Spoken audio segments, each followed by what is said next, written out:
What's up, Pom-Pom? Just got a message from the Xianzhou La Fu. Looks like it'll conflict with our original schedule.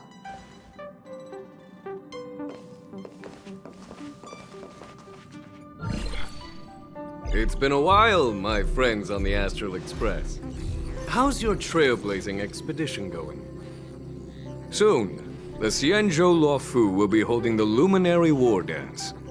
Those who have aided the La Fu in overcoming the crisis are cherished allies of the Xianzhou. Thus, on behalf of the Seat of Divine Foresight, I'm extending an invitation to attend the ceremony. Your presence would be greatly appreciated. Well, things aren't getting lively. We've barely recovered from the family's Charmony Festival, and we're already being invited to another special event.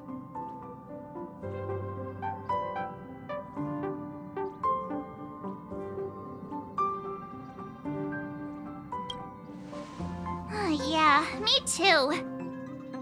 But wait, won't it look unprofessional if we attend 2 ceremonies in a row? Aren't we supposed to be focused on restoring astral charts and doing some serious scientific exploration? So we should leave March behind to take care of the Express? Hey, that's not what I meant. I'm all for some fun. I just hope there won't be any surprise party crashers, like Friday or Saturday. The Xianzhou La Fu has recently overcome a crisis. By holding the war dance, they're demonstrating to everyone that they've returned to a state of peace and safety. But that's what everyone said before we went to Penacony. You'll be totally safe under the family's protection. No need to worry. The war dance is not like the Charmony Festival with all its hidden secrets.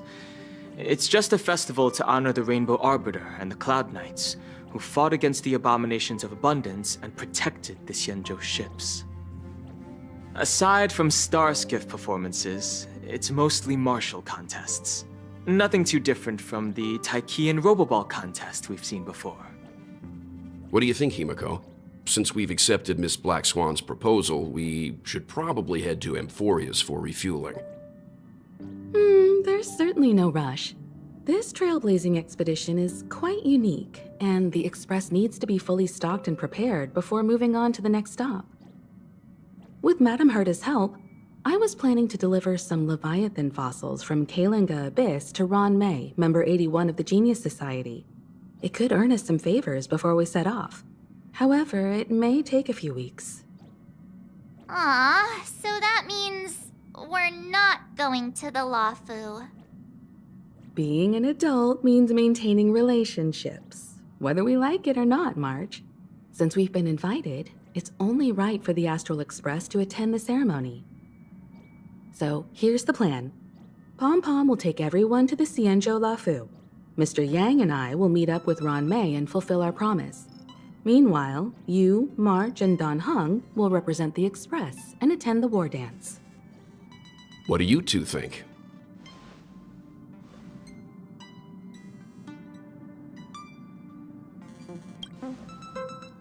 Himeko and Mr. Yang will be busy with serious research. Besides, fossils can't compete with martial contests when it comes to fun, right? Plus, you're the only one with so many friends on the La Fu. I'll be lost if you don't come along. You've gotta lead the way. Now that everyone's on board with the plan, it's time to warp to the Xianzhou La Fu.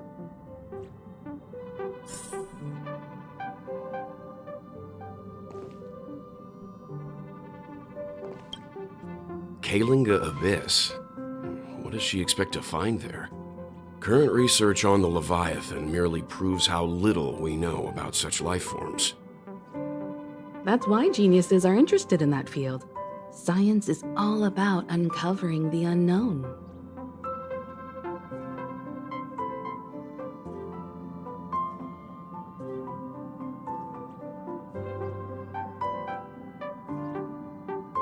Don't miss us too much.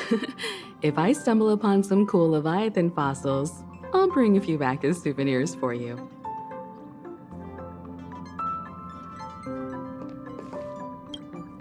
Kalinga Abyss. What does she expect to find there? Current research on...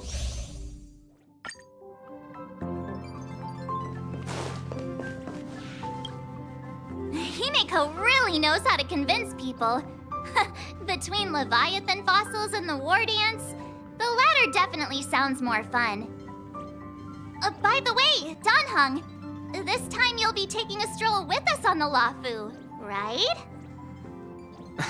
And just let you two wander around aimlessly on the Luofu by yourselves? I don't think so. Plus, Mr. Yang is right. The Ambrosial Arbor crisis just ended, and both the long life and short life species are still feeling uneasy. And that's why Jing Yuan wants to organize the war dance, to show that the Xianzhou Luofu is stable and safe. And since he has extended an invitation, it's only right that I visit my old friend.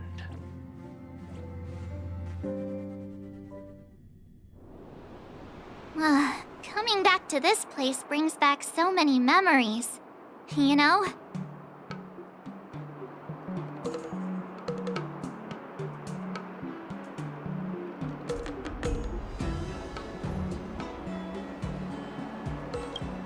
Well, it's nothing too poetic. I was just thinking about all the twists and turns we went through when we first arrived at the Xianzhou ship. This time, we're not being forced or enticed or chasing after wanted criminals. And we didn't have to sneak in through the cargo dock. This trip has been incredibly smooth. Quite unusual, I must say.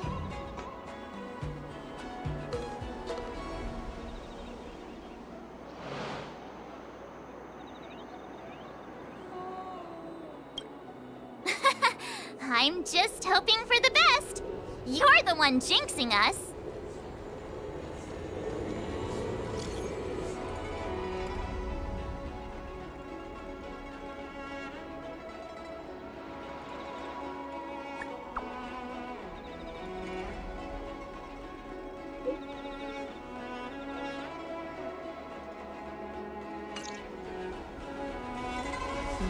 Is the Starskip Haven always this crowded? Oh, there's so many people here. I can barely hear anything. Yanqing said General Jing Yuan sent him to welcome us. But where is he? Let's wait for him in front of the loom. It's the most prominent landmark on the dock.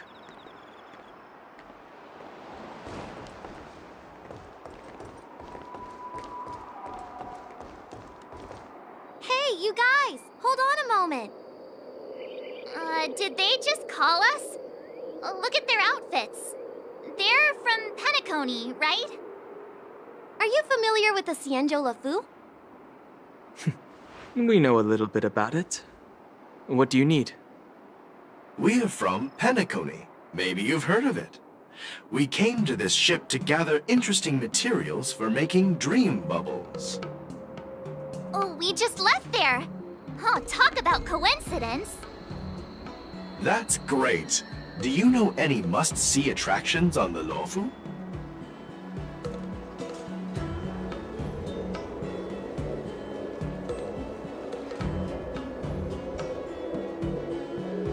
We did, but the locals were all like, come on, there's nothing worth seeing on the Luofu. It's so boring here. Ha! Can't blame them. If someone asked me what's there to see on Penacony, I'd probably struggle to answer too. That's why we're asking fellow tourists. Most of the tourists around at the moment are here to attend the war dance. And that's why we're here too. Yeah, we know about that ceremony. But isn't the fighting ring still closed? I've heard the ring was actually converted from a huge decommissioned Luofu fighter jet.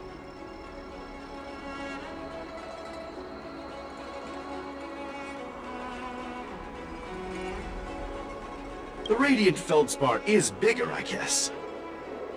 But for now, all we can do is wait until the war dance starts in a few weeks before we can board it. We've still got work to do, so we can't just sit around waiting for it to start.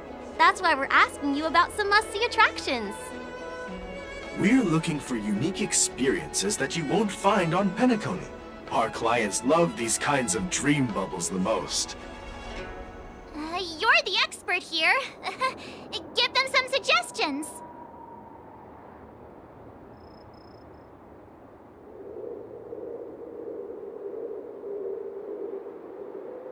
Hey! Oh, that's a terrible idea. You'll get them arrested. You're joking, right?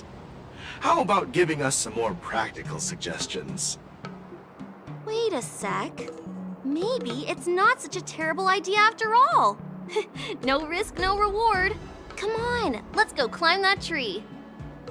Slow down a bit. Wait for me. Hey, wait! Just think about what you're doing! Oh, and don't mention our names if something goes wrong! Oh, I hope they don't get into trouble. This is nerve-wracking. Look, Yanqing's here. Really? Let's go catch up with him!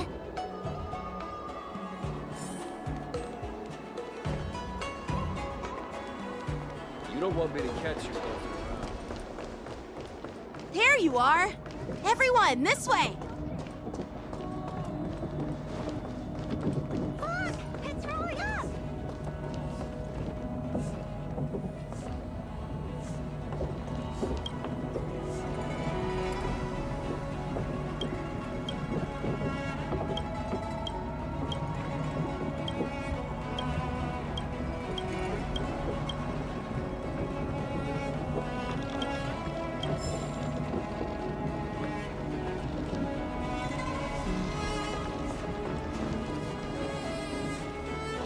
Hey everyone! It's been a while. It doesn't feel like it's been that long since we last saw you. But, Yanqing, are you... What's up, Miss March? They say kids grow up really fast. Yanqing, are you a little bit taller than before? We've only been away for a few months.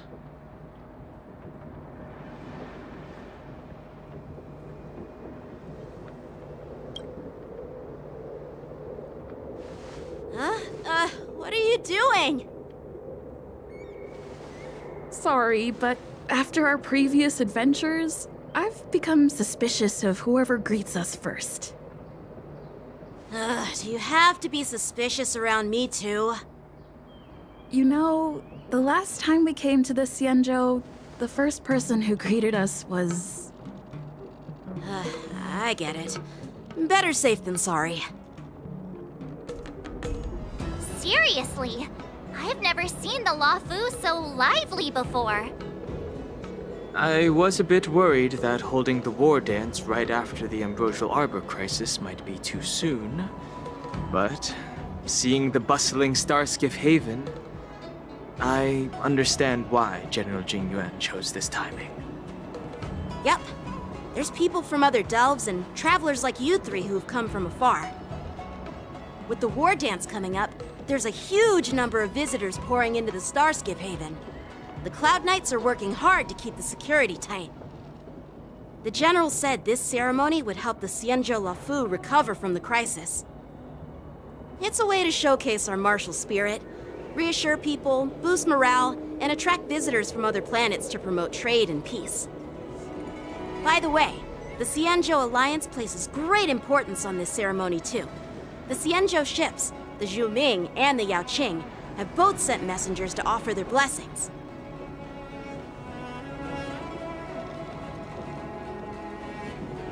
Yeah, I wonder if you've heard of it. It's known as the Star Forge, and it's responsible for providing more than half of the Cloud Knights' armaments. The Xianzhou Zhuming boasts skilled craftsmasters, and General Huayan is a top-notch craftsman himself. If only I could get a sword forged by him, I'd be on Cloud 9. By the way, Yanqing, where are we headed next? I'm sorry for talking your ear off, The General wants to catch up with you at the Palace of Astrum. He's been eager to hear about how the Express has been doing. It's funny how he tries to act all mature, but whenever it comes to something he's interested in, you can really see his childish side.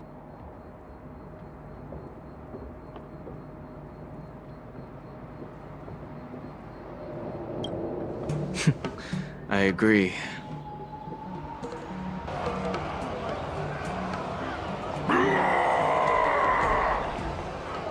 All units, assemble quickly!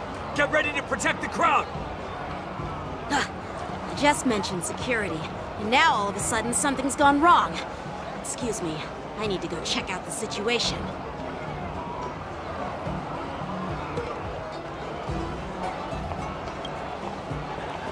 Hey, what's that supposed to mean? We'll go with you.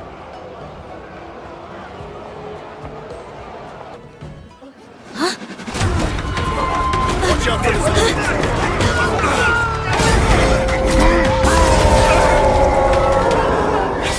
Protect the civilians. I'll deal with him.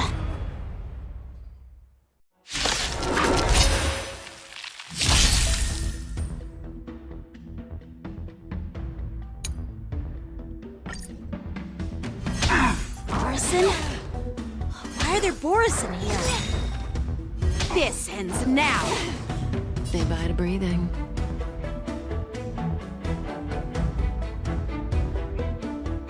Human creations! Time to say bye. Boom. Converge and awaken! Stand still. I weep for the departed. It too shall fall.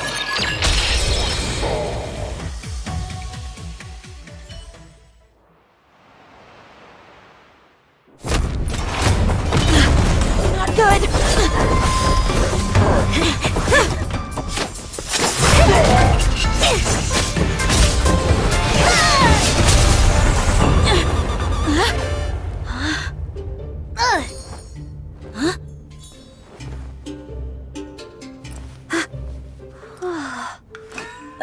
Thanks for the help.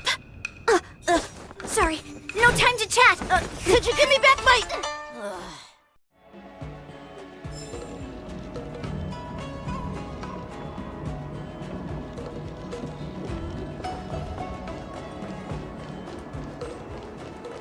Wait!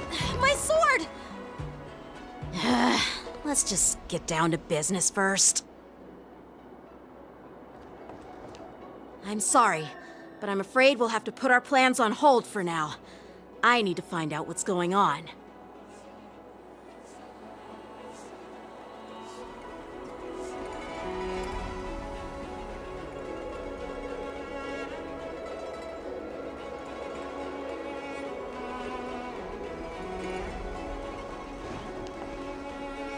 While we appreciate your rescue, my Cianjo friends, don't you think it's a bit too much to detain us and our cargo? Sorry, but we've been ordered to detain you and your cargo for inspection until we figure out the source of the attack. Once we're done with the formalities, we'll let you and your cargo go. Oh, but this shipment isn't even meant for the Luofu, and it's IPC's patented technology. Who do you think you are to conduct an inspection? According to the protocol, all cargo arriving on the Luofu must go through inspection. Oh, but we didn't officially enter your dock at all. We just sought refuge in your dock because we were attacked by the Borisons. Looks like this argument could go on forever. Let's not get involved in a heated dispute that won't lead to a resolution.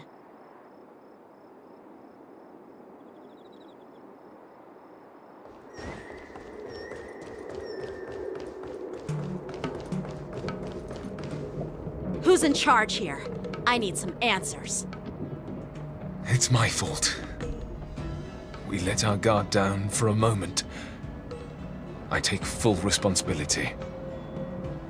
With the war dance approaching, safety should be a top priority.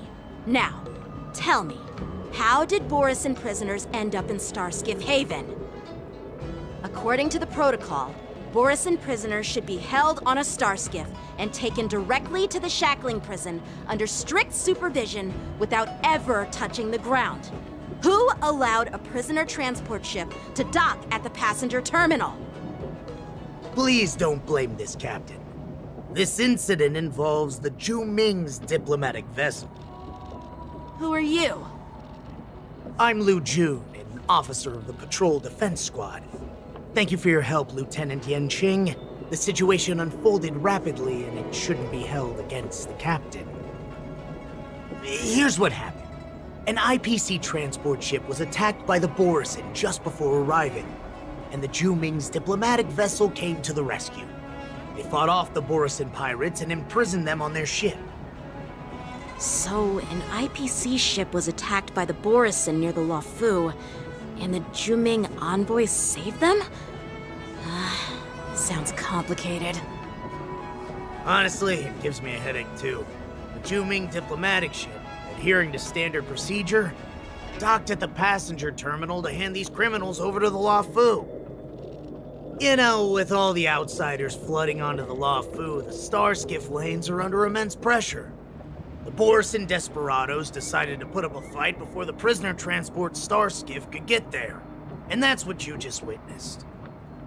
We'll make sure these prisoners are sent to the shackling prison as soon as possible. I see. It's an unusual situation indeed. I'll report it to the security department of the Realm Keeping Commission and ask for their cooperation in handling the aftermath. Maybe I should gather more details from others so that the Seed of Divine Foresight can have a better understanding of the situation.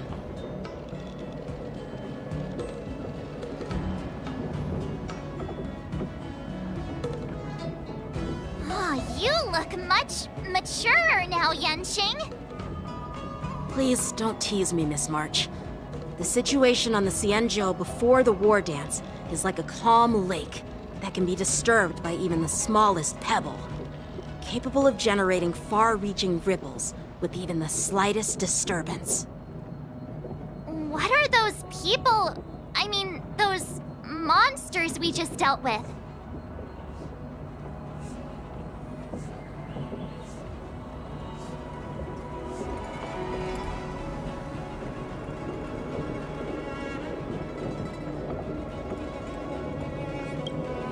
Yeah, those werewolf monsters are known as Borisin.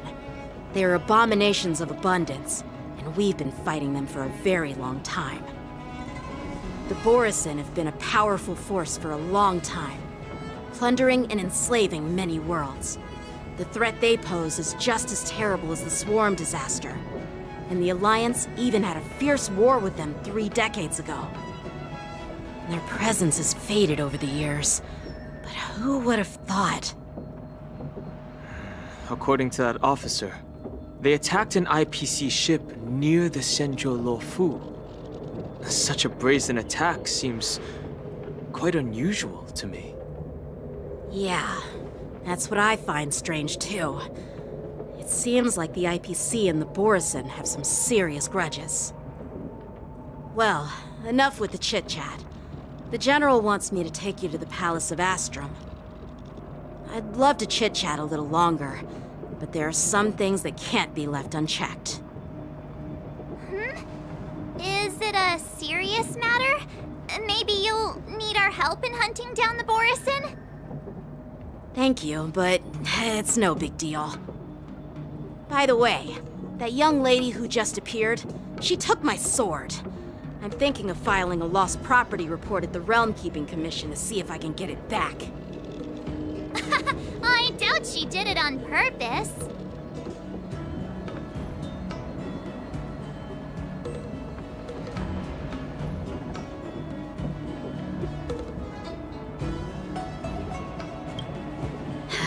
Don't remind me.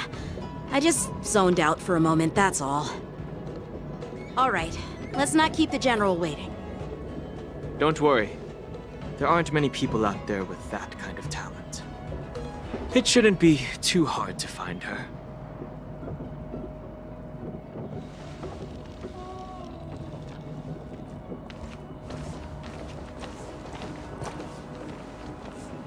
There sure are a lot of troublemakers around.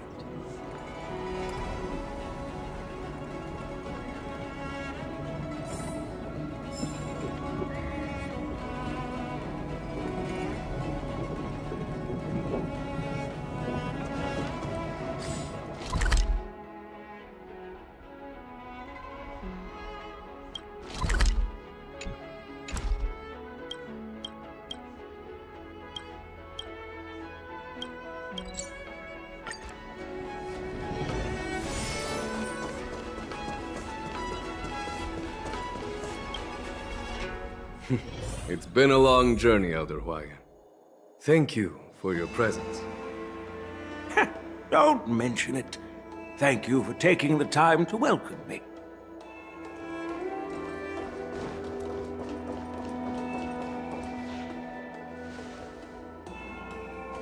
General, I brought our guests from the Express. Oh, I'm sorry for my bad timing. I didn't know you were meeting a guest, General. Don't worry, you're just in time. It's been a while, my friends from the Astral Express.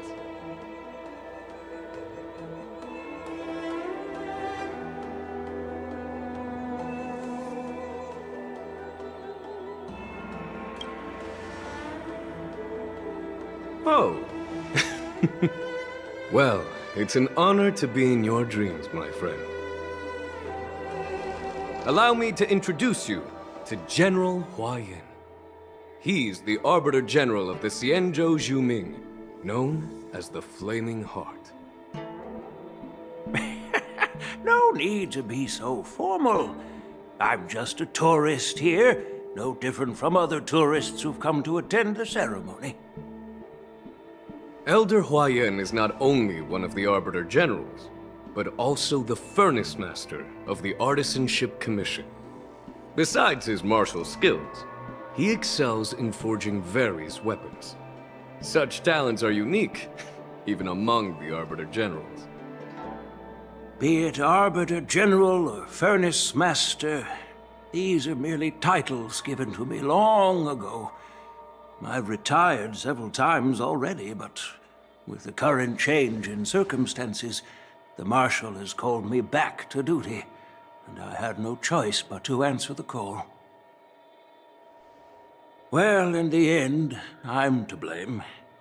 Living such a long life naturally brings its share of disapproval. It's an honor to meet you, General Hwayan. It's my honor to meet you, General Hwayan.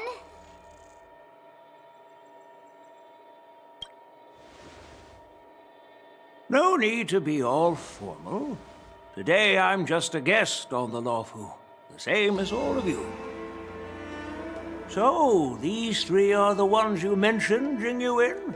The heroes who helped you with the Ambrosial Arbor crisis? Indeed. There's Dan Heng, March 7th, and her.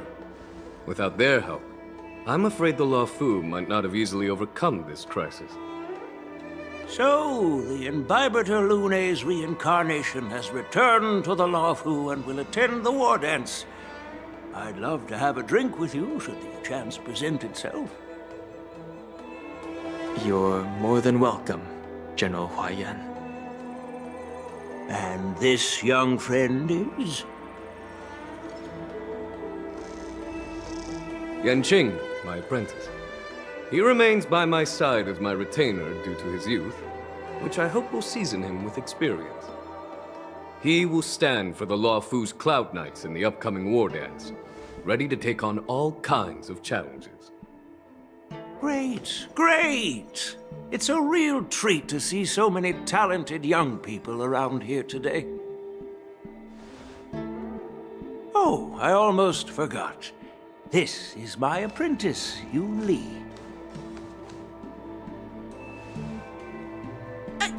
It's you! Oh, it's you. Hello. Oh, you two already know each other? Guess we don't need any introductions then. What a coincidence! I was afraid I'd have trouble finding this girl. Oh? Now you've piqued my curiosity. Tell me, how did you two become acquainted? She helped me capture the escaped Borisin prisoners at the Starskiff Haven. Allow me to express my gratitude for you. But when you left, you took my flying sword with you. Your flying sword? Oh, so that's why I found a dagger in my bag. Turns out it's yours. Yes, it is. Now that we've met again, I hope... Nope, that won't do. Won't do? You want your sword back, right? Well, you can't just take it back. On the Juming, when you lose your sword on the battlefield, you have to reclaim it on the battlefield. As for this little sword, it was supposed to strike that escaped Borisin prisoner. But unfortunately, its owner's agitated state caused it to fly off like a kite with a broken string, and it missed its target. By the way, if I hadn't caught it and helped it hit its mark, that Borisin prisoner would have gotten away. Hold on a sec, Yunli. You took my sword without even asking, and now you're refusing to give it back? So much for Lafu swordmasters. What did you just say? If you just stepped up and took your sword back from me fair and square, I would have totally respected you. But nope, you tried to play it down, expecting me to just hand it back to you like it's nothing. In front of everyone. With all due respect, you don't honor your sword, so you don't deserve it. Hasn't anyone told you that taking without asking is stealing? If you want to settle this with swords, fine. Let's have a one-on-one duel right now. Yang Qing. Well, that's more like it. Just be careful, because I'm not as easy to handle as the Borisin. You two, be quiet and apologize to Yanqing. Hey! Whose side are you on, Grandpa? I don't take sides. It's a small misunderstanding, and an apology would be too much. I've heard about the Zhu Ming's incredible swordplay and craftsmanship, most notably the legendary Flame Wheel Octet. Seeing Miss Yunli, who is among those ranks today, well, I must say she definitely has that fiery edge. Such grandiose names. Some folks love to spin these fancy titles, trying to set the Cloud Knights apart. Yun Li is still just a young girl, a bit awkward and hot-tempered. So please forgive her if she's being rude. Well, everyone, Elder Huayan and I have some business to discuss. For now, Yang Qing, why don't you entertain our guests and take Miss Yun Li to the inn? I'll find another chance to talk with you all. I'd like to express my gratitude to the Astral Express for helping the Law Fu during the crisis. That's so kind of you. I mean, you've already thanked us so many times. Please forgive me for coming at an inconvenient time. You needn't apologize, General Huayan. All right, Yun Li. Take this opportunity to clear things up with Yanqing. Yeah. It's better to make friends than enemies. But I won't be heading to the inn just yet. I want to visit Lingsha. She just arrived in the Lafu and could use some help settling in. Yang Qing, once you've helped our guests get settled, go to the Artisanship Commission for me. I've heard about the attack and the detainment of the IPC ship. Qingzu sent word that the IPC members are protesting and wish to have their cargo back. See if you can calm them down. Don't get aggressive. Just make it clear that the Xianzhou Law Fu has no intention of violating their rights. I'm on it.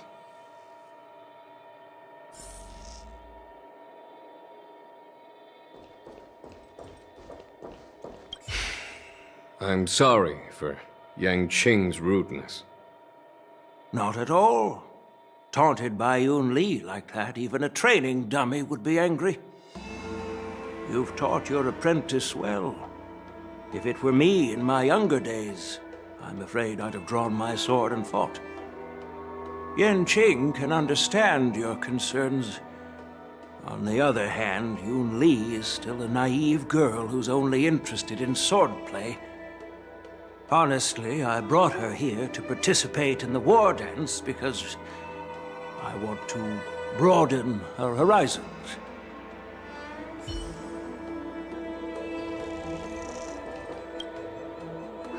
This trip is totally worth it.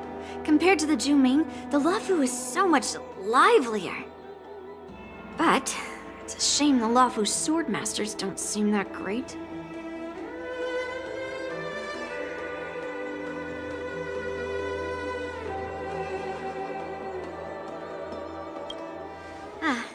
That's how outsiders refer to my peers in the Juming Cloud Knights and the Artisanship Commission. We all train under Grandpa's guidance, learning the art of craftsmanship and swordplay. That's how we got that title, I guess. Just don't mention it in front of Grandpa. He always says that empty titles bring pointless challenges and conflicts. We Juming swordmasters pride ourselves on the success of the group over the individual. Glad to meet you too. Are you here to participate in the war dance?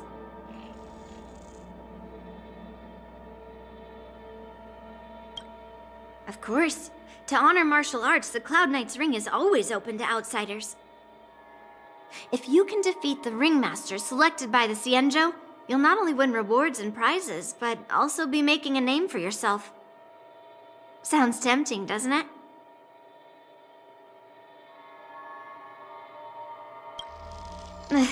I have some things to do. Besides, little Yan Qing doesn't seem too happy about me tagging along.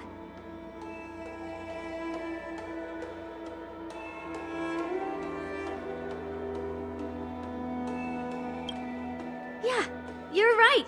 I took it with my skills. So I guess you can say I'm a robber or something. How dare he imply I'm a thief? Totally different. Besides, the sword seems scared of its own master. I'd like to ask him, you claim to cherish your sword as your life, yet you don't even recognize the state it's in right now? I didn't intend to keep his sword. I was planning to take this chance to return it to him. But now, I've changed my mind. I'll give that poor flying sword some proper maintenance. I won't consider returning the sword unless he learns how to say please, hello, thank you, and sorry. So he can forget about it for now.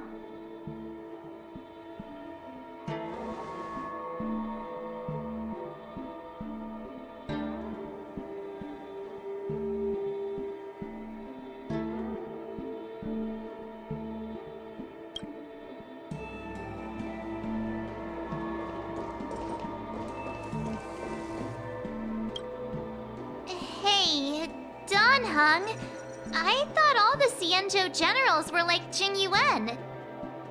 But that General Huaiyan, he looks so thin and scraggy, as if even a light breeze would knock him over. Is that old man really an Arbiter, General? Well, each Xianzhou ship has its own division and specialty within the Alliance. Not all of the Arbiter generals are good at leading the charge. You heard what Jing Yuan said, right? General Huaiyan was once the head of all the skilled craftsmen on the Juming.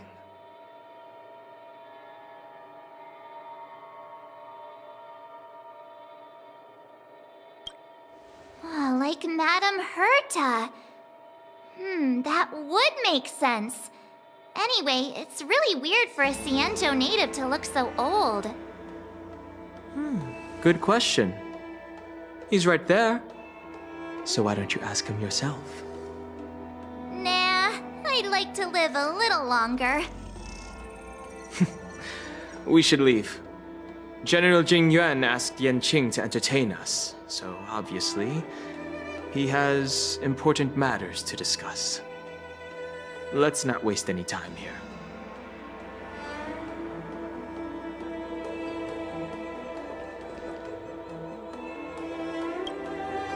This is the report Qingzhu just sent me. Let me take a look.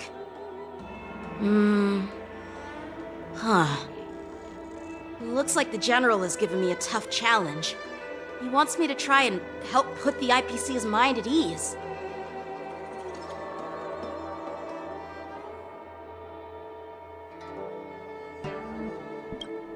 Well, it's not exactly a test. As Cloud Knight officers, we not only learn the art of war and martial arts, but also occasionally have to handle diplomatic disputes. It's just, talking things out isn't as straightforward as duking it out with weapons on the battlefield. This is especially true when you're up against the IPC, with their non-stop corporate babble. Well, let's not worry about that for now. Shall I take you to the inn?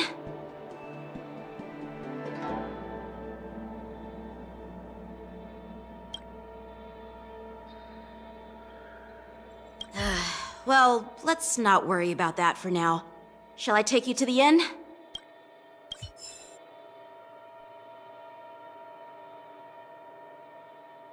It is the Lawfu's honor to have you in attendance at the war dance. Yet, the fact that a simple martial arts ceremony has attracted esteemed generals from the Zhu Ming and the Yao Qing implies intentions beyond mere spectating. Might there be any specific instructions from the Marshal? You're overthinking it, Jingyuan. As I said, I'm here to broaden my granddaughter's horizons. I have no ulterior motives. However, I have no clue what the Yao Qing Arbiter General has in mind. Do you remember when you accepted this position? I told you that an Arbiter General's battlefield goes beyond the physical one. You'll need to lead and manage everything on the Xianzhou. The title of Arbiter General holds a weight far greater than its literal meaning. So many years have passed, and you've done well. However, longevity for the Xianzhou people can be a curse. Living too long means that every mistake you made will lurk in the shadows. And one day, they'll eventually catch up to you. The Marshal knows everything that has happened on the Lawfu. As for the Merlin's Claw of the Yao Qing, she has come specifically for you. Speaking of which, why hasn't she arrived yet? They say the Merlin's Claw strikes like lightning. Being late isn't her style. That's not true, General Huayan. She's been here a while, but I'm sure you've heard of her unbridled nature. As soon as she disembarked from the star skiff, she mentioned having something to attend to and simply disappeared. You must be the messengers from the Xianzhou Yao Qing, I assume. We are Jiaoqiu and Moza, retainers of the Merlin's Claw. It's an honor to meet you in person, Arbiter Generals. Now this is interesting. A guest who doesn't come to visit but sends a message instead. What does she mean? Tell me, what could be more important to her than coming here? Master heard about a spectacular view in Scale Gorge Waterscape. I believe she went there to enjoy it. A spectacular view? Ha! Did you hear that, Jingyuan? This person is being sarcastic. Please do not misunderstand me, General Huayan. I was simply stating the truth. Master thought it would be inappropriate to keep you waiting, so she sent us here. Once she's finished with admiring the scenery, she'll personally come and apologize to the both of you.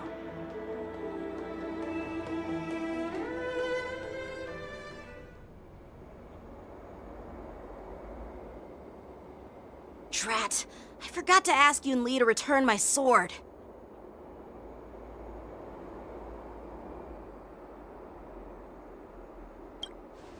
Unacceptable.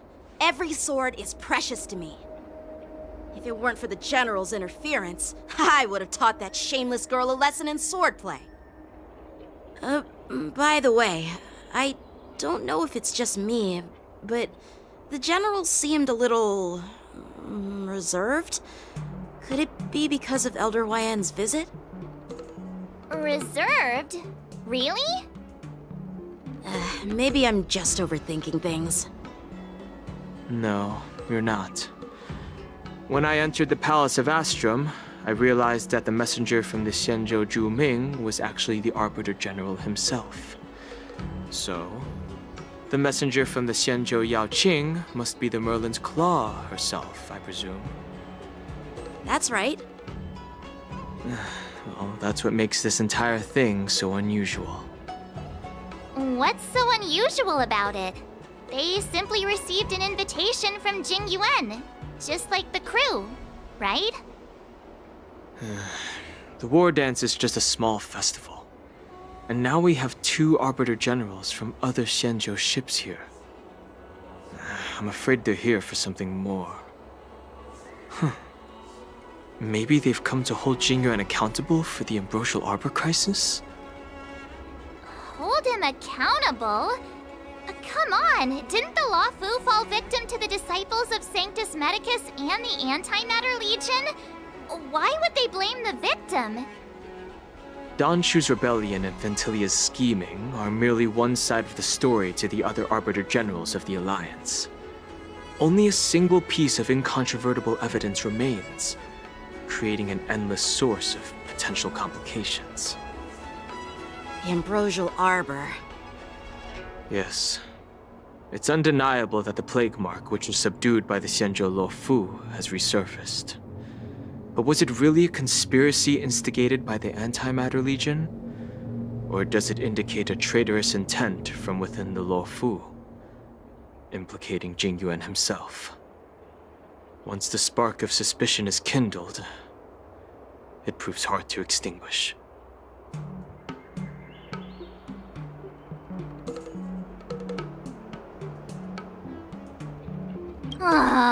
What was I thinking? Seriously, here I was looking forward to a carefree and enjoyable trip. But it seems wherever we go, drama is just around the corner. Aw, I was so excited.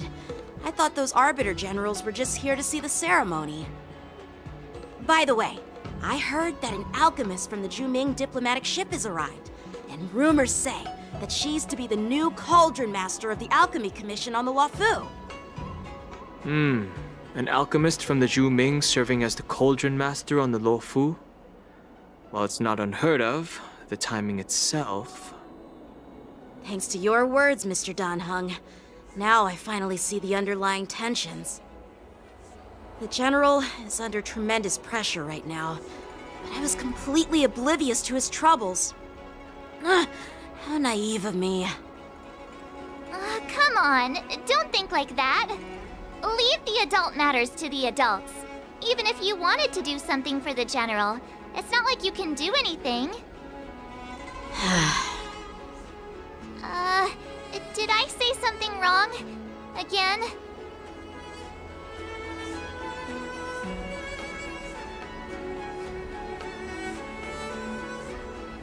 Miss March is right. I don't have the skills to share the General's burdens at the moment. Still, I'll do my best to follow his instructions. Let's go. Once I've taken you to your accommodations, I need to go to the Artisanship Commission to handle the IPC's protest. He looks like he has a lot on his mind. We can't just let him go alone. Why don't we accompany you to the Artisanship Commission? This is too much trouble. While I appreciate your kindness, dealing with the IPC's workers could be tricky. I'm afraid this will cause trouble for the Express.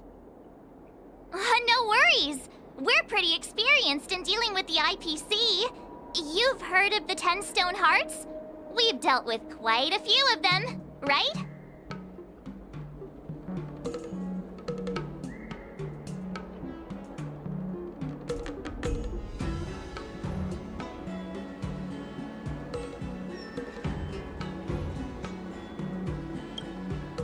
What's with you turning into a scaredy cat? I didn't see you worrying about lawsuits when you wrecked that giant mech. Well, since you're willing to help, I won't decline your kindness. Let's head to the Artisanship Commission and meet them.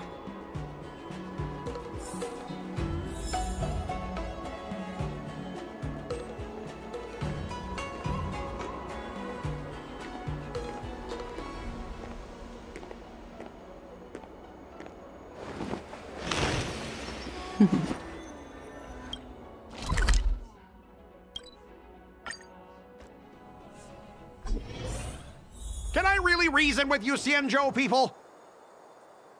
I think I get it now. In your words, this is called looting a burning house, right? But I am trying to reason with you here.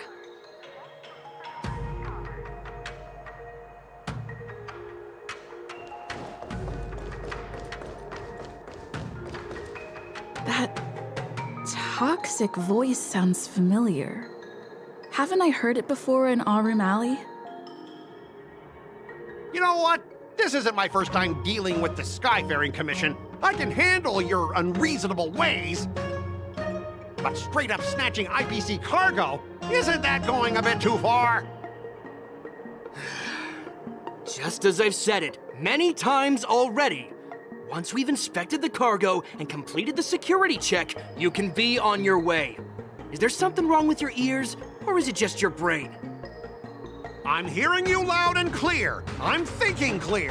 And my answer is crystal clear. Not a chance. Keep detaining my cargo and I'll file a complaint directly with your general.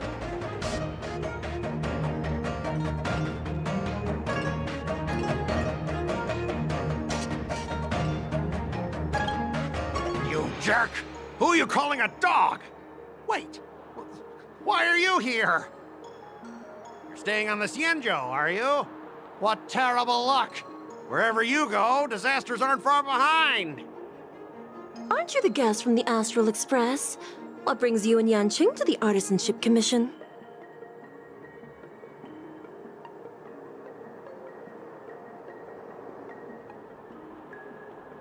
Trouble caused by the IPC?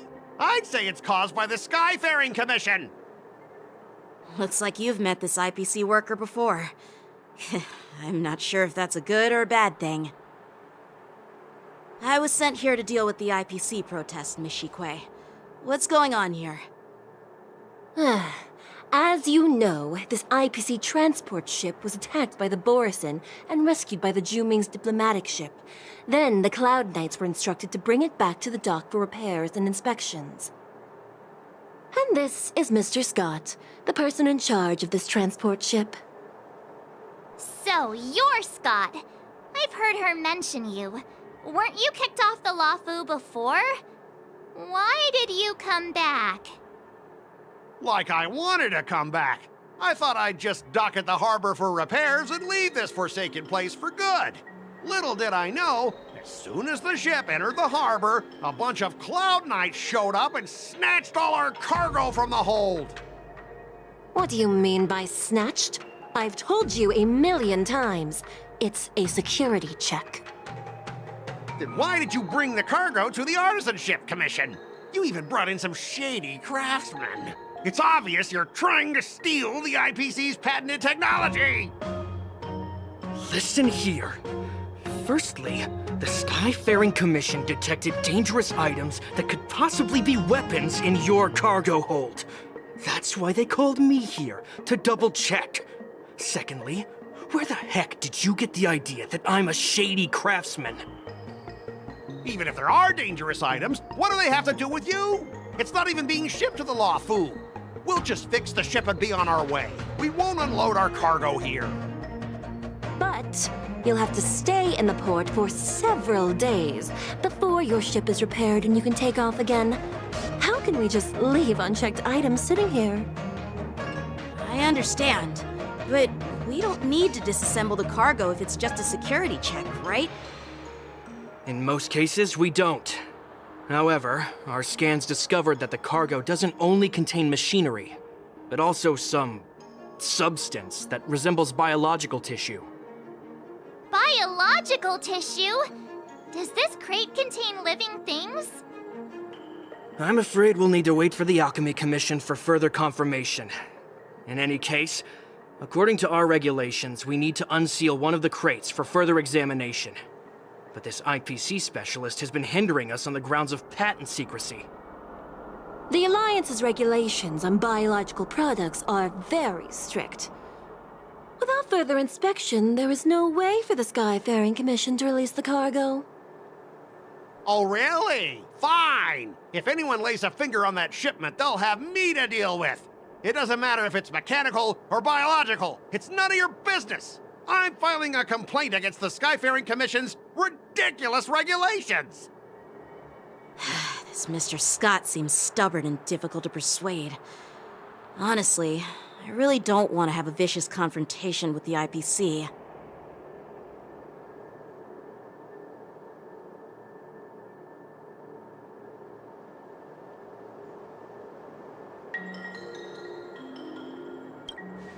I heard how you helped Aramali.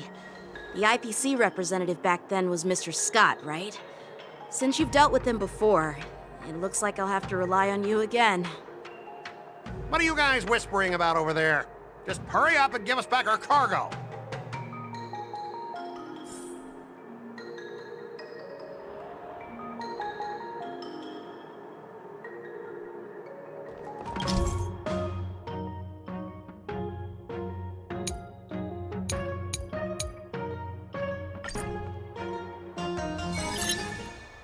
As I recall, this guy won't listen to reason and can only be persuaded with intimidation. But he does seem to follow rules to some extent. Let's use that against him. Speaking of regulations, we have our own laws and regulations too. According to Article 4 of the Cienjo Alliance IPC Trade Consensus, the Alliance and IPC shall never infringe on each other's intellectual property rights.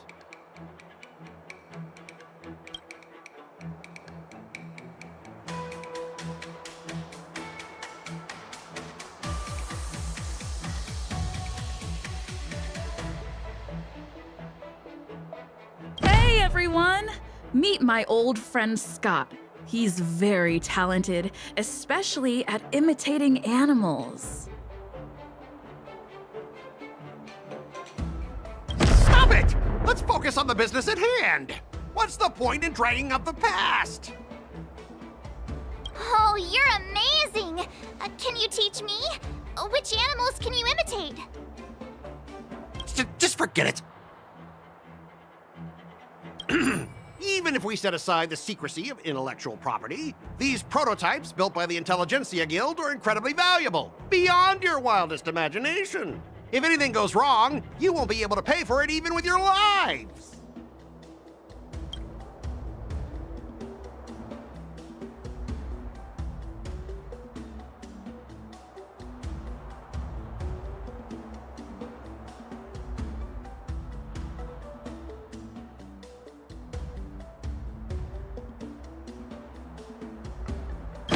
I've got a brilliant idea. I'll just smash everything with my bat, and then you can hire someone to assess the damage. That way, your cargo won't need any inspection, right? Calm down. The General wants us to handle this peacefully. So, this is the great idea you came up with? Fine. Why don't you just step over my lifeless body?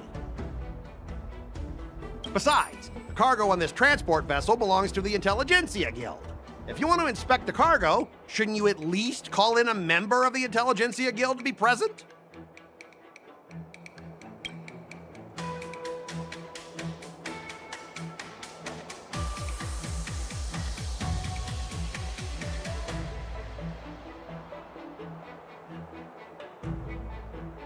You're pulling out all the stops, and you've even dragged members of the Intelligentsia Guild into this. Seems like you're not interested in resolving this at all. Since we've met each other before, Mr. Scott, let me share some information. Your transport ship was attacked by the Borison, and the Cloud Knights might see it as more than just a random attack. You think you can scare me with that? What exactly do you mean? Sure, you might purely be innocent victims of a Borison attack. But think about it another way. Why would the Borison launch such an attack near the Lafu?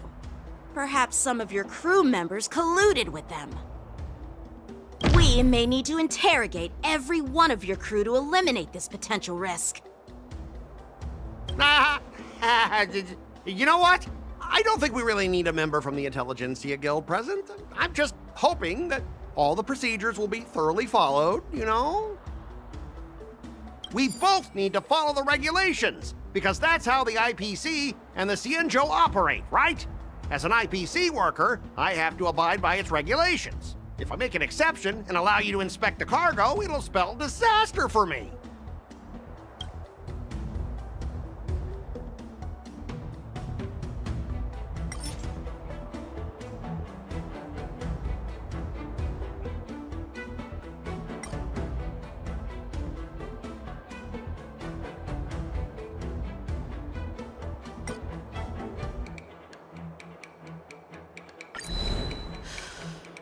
Your logic is too confusing for anyone to follow. Maybe you should learn the art of communication from a monkey before you continue spouting nonsense?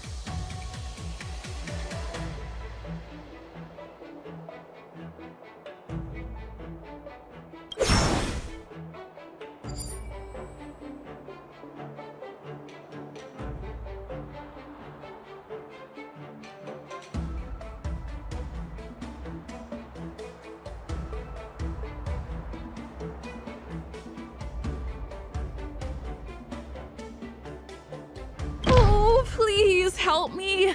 I mean it. I bragged to my friends that I could convince you. If you don't do me this favor, I'll be so embarrassed. Come on, don't be so cold-hearted.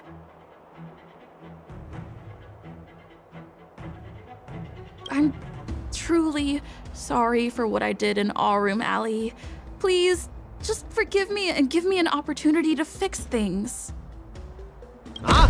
Attempting to play the humility card to gain my sympathy? I'm an IPC specialist. Do you honestly think I have even a shred of sympathy left in me? Just get lost already. Do we really have to stoop this low?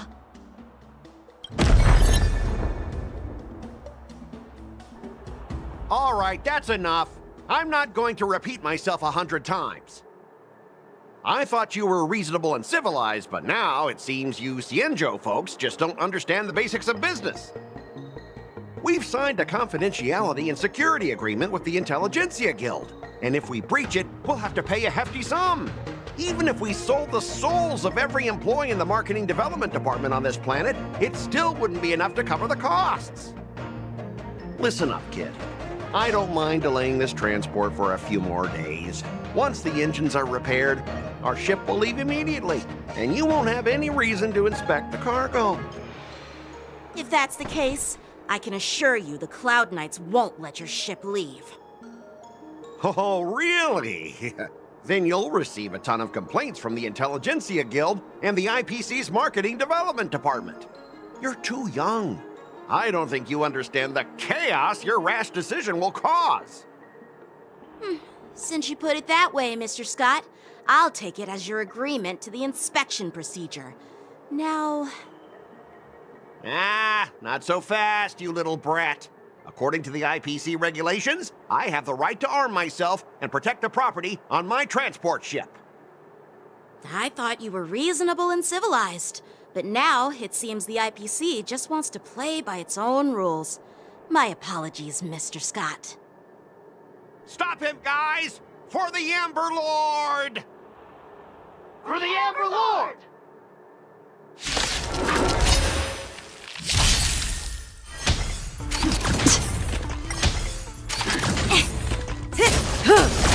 Together as one. Relax.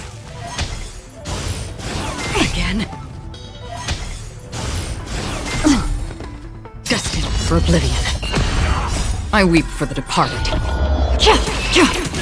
It too shall fall.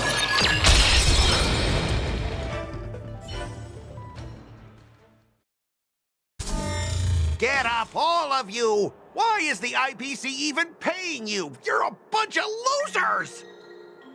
Just be grateful that that little brat showed you mercy. At least your staff aren't seriously injured. How do you IPC cronies have the audacity to fight Cloud Knights? You practically assaulted law enforcement officers.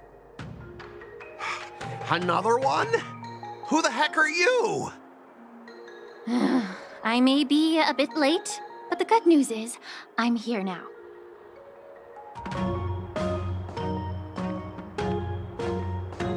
Allow me to introduce myself.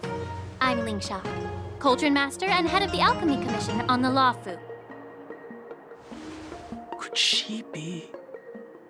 Yeah, she's the new Cauldron Master assigned here from the Xianzhou Juming. I received a report from the Artisanship Commission about cargo containing samples of unknown organisms. It said they needed help from the Alchemy Commission. I had nothing better to do, so I came myself. It's fine, Mr. Scott. If you really don't want your cargo to be inspected, it doesn't matter. It doesn't matter? How can you say that? Why are you being so nice all of a sudden? Well, since you're not going to check it, I'll take this crate and be on my way. Is that okay with everyone? Yeah, sure. Why should I object? Not only this sample, but all the goods on the transport ship are yours to keep. Like I said, we won't inspect them. Wait a minute!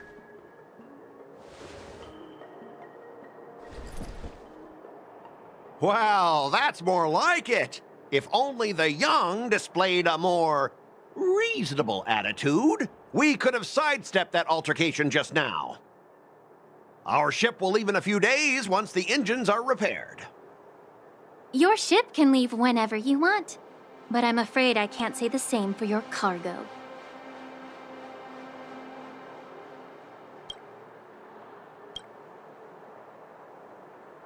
According to the import and export regulation signed between the Xianzhou and IPC, all biological shipments can only leave the port when they have confirmed to be of no threat, or when all biological activity expires. Since we can't determine if your shipment is safe for the environment, I guess we'll have to wait for its biological activity to expire. Let me check the previous cases. Normally, it'll only take around 47 star calendar years. Only 47 years? Why so surprised? You're still young and full of energy. I'm pretty sure you'll live a few more decades. Have some confidence in yourself. Ha! Typical of a long-life species. Your words are dripping with sarcasm. While you may not care about time, I do.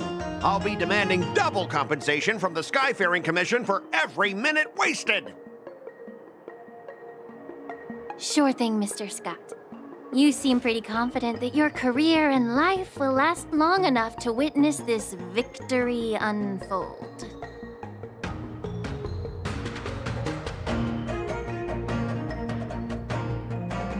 Step aside, guys. Let them do the inspection. But, Mr. Scott... Come on, we're already in enough trouble. Just let them do the security inspection. And if needed, I can always grovel before the Intelligentsia Guild later. I'm just using my head for what it's apparently good for, right?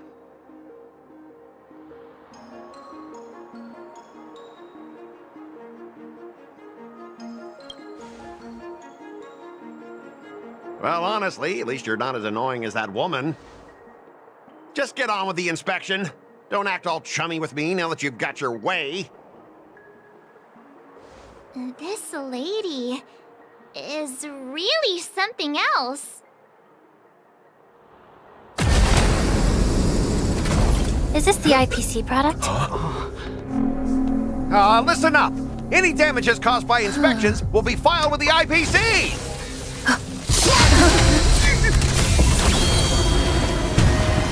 Turn it off!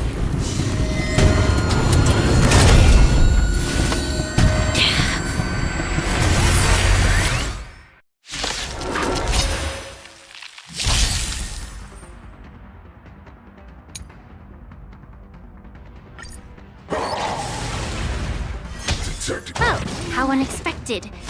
That was a surprise. Just in time.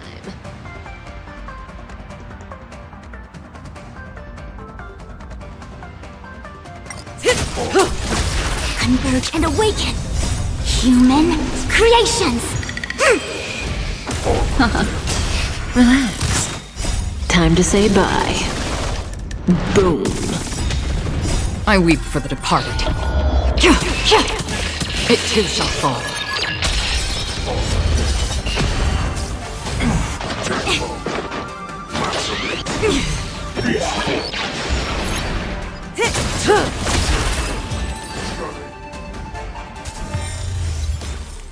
Were you seriously planning to leave this stuff unchecked at the dock for days? That's way too dangerous. I had no idea about it. You must have accidentally triggered the cargo's defense program. I don't think trying to shift the blame is a wise choice. But seriously, I don't know why that thing suddenly started moving. I swear on the Amber Lord. Enough. Miss Shikwe, please escort our IPC guests to the Skyfaring Commission. I'm on it. Please follow me, Mr. Scott.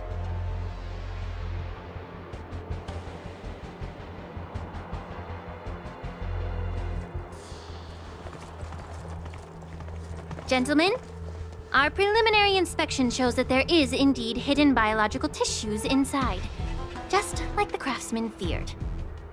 I can't even tell if it's ingenium or biological in nature.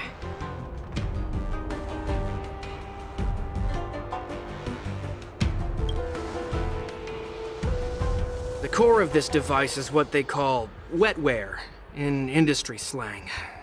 To put it simply, this machine operates with a kind of biological nerve as its control center. I'll take some samples for the alchemist to analyze and figure out where the biological tissue comes from. Why would the Intelligentsia Guild use such unethical technology? Perhaps they're trying to create a new weapon? Whatever the reason is, it's probably why the Borison attacked the ship. No wonder the IPC were trying to obstruct our inspection. I'll contact the Ten Lords Commission and ask the judges to come and give their final verdict on this.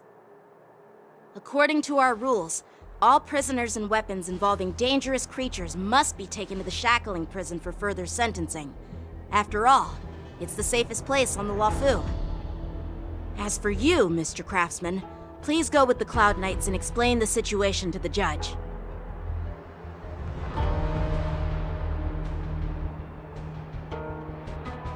I had a feeling that the IPC members would cause trouble, but I didn't think they'd be this tricky.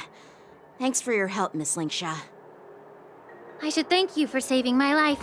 Your sword skills were impressive. Taking down that big guy. I thought the General's retainers were all burly martial masters. I didn't expect Yenqing to be so...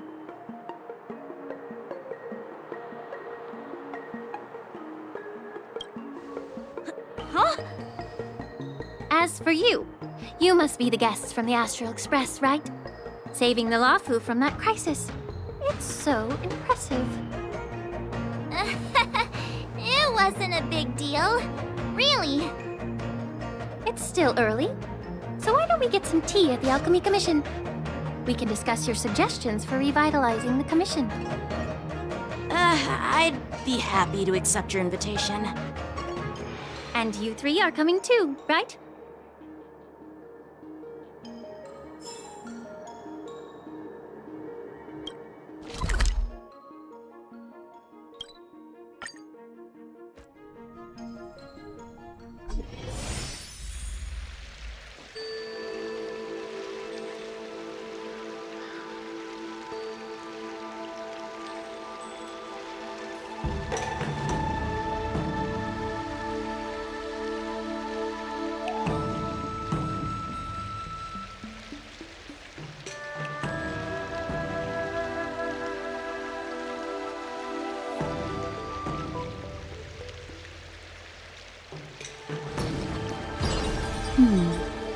Memories seem to be different again.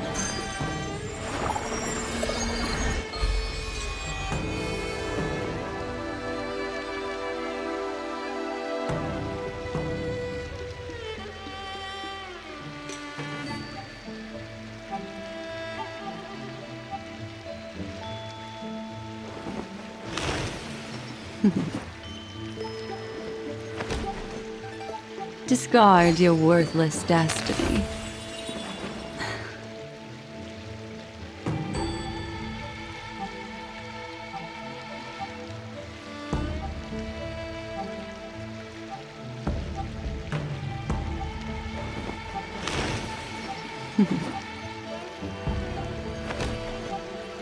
Discard your worthless destiny.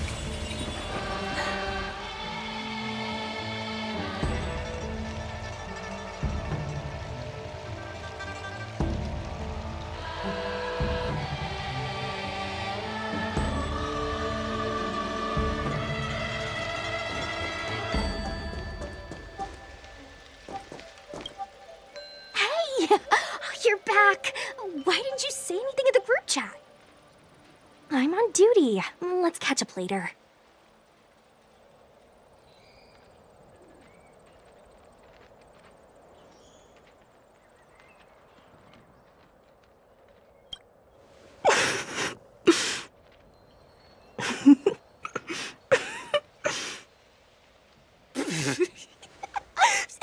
Hey, I'm warning you. I'm carrying out my secret duty.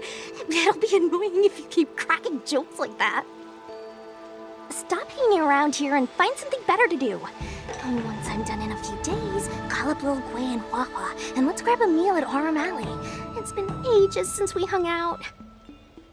Goodbye.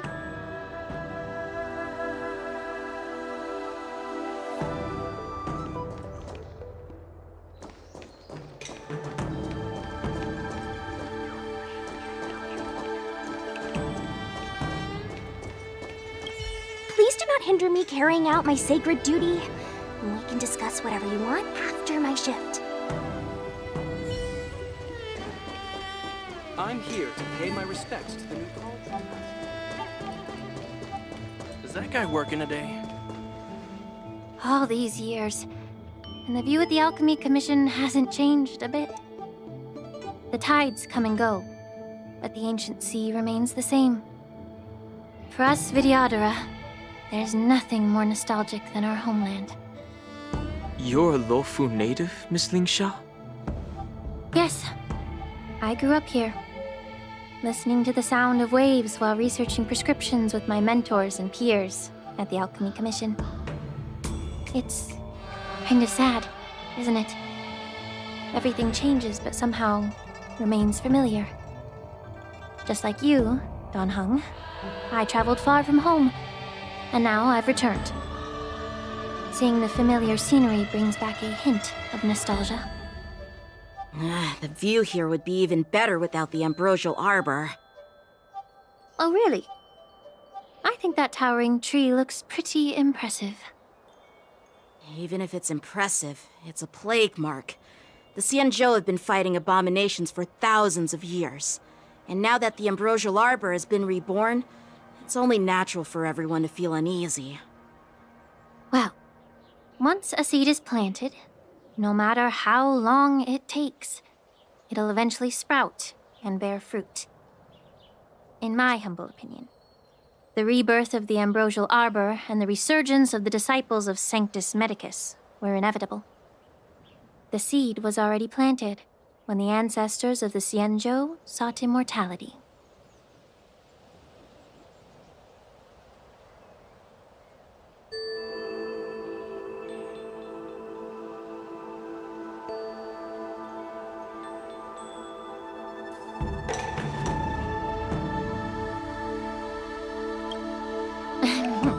My bad. Well, since you went through the entire Ambrosial Arbor crisis firsthand, Dan Heng and Lieutenant Yanqing, I'd like to discuss something with you. What would you like to discuss, Miss Lingsha? I was lucky enough to be chosen by the Alliance to come in and clean up all the old grime in the Alchemy Commission. Honestly, the Alchemy Commission is riddled with problems and has reached a point where fixing it seems impossible.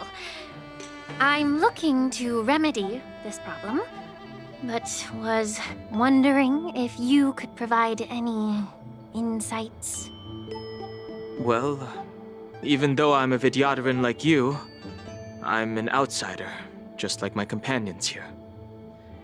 I can't really say much about a remedy, but I do have a piece of advice, Miss Lingsha. The Vidyadhara and the Alchemy Commission on the Luofu have always been intricately connected. If you cannot distance yourself from these ties, Miss Lingsha, changing the situation within the Alchemy Commission may be quite challenging.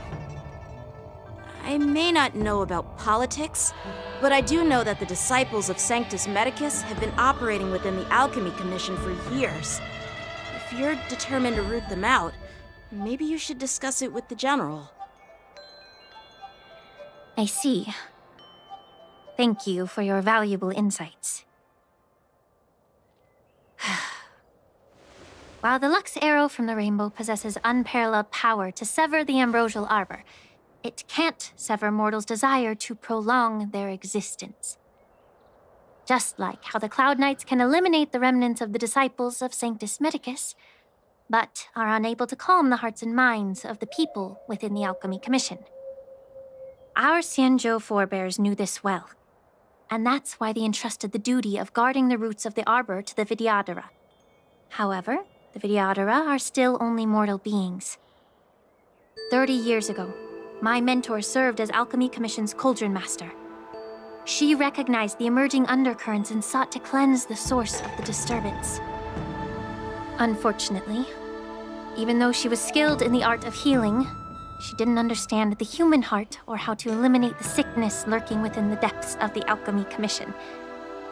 In the end, she was framed and exiled to the Juming. I was also implicated and had to leave the Luofu.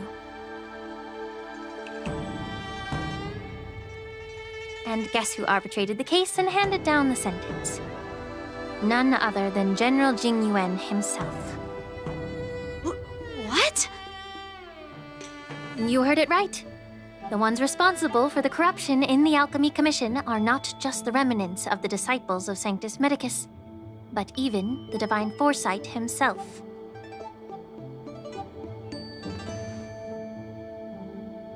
Alas, why is your face turning pale, Yanqing? Don't worry about it. I understand that when someone holds a position of power, they may sometimes have to make tough decisions. I won't hold any personal grudges against him. Besides, at our age, holding personal grudges is a luxury we can't afford. Lingsha, you're back! Ugh, I've been waiting ages for you.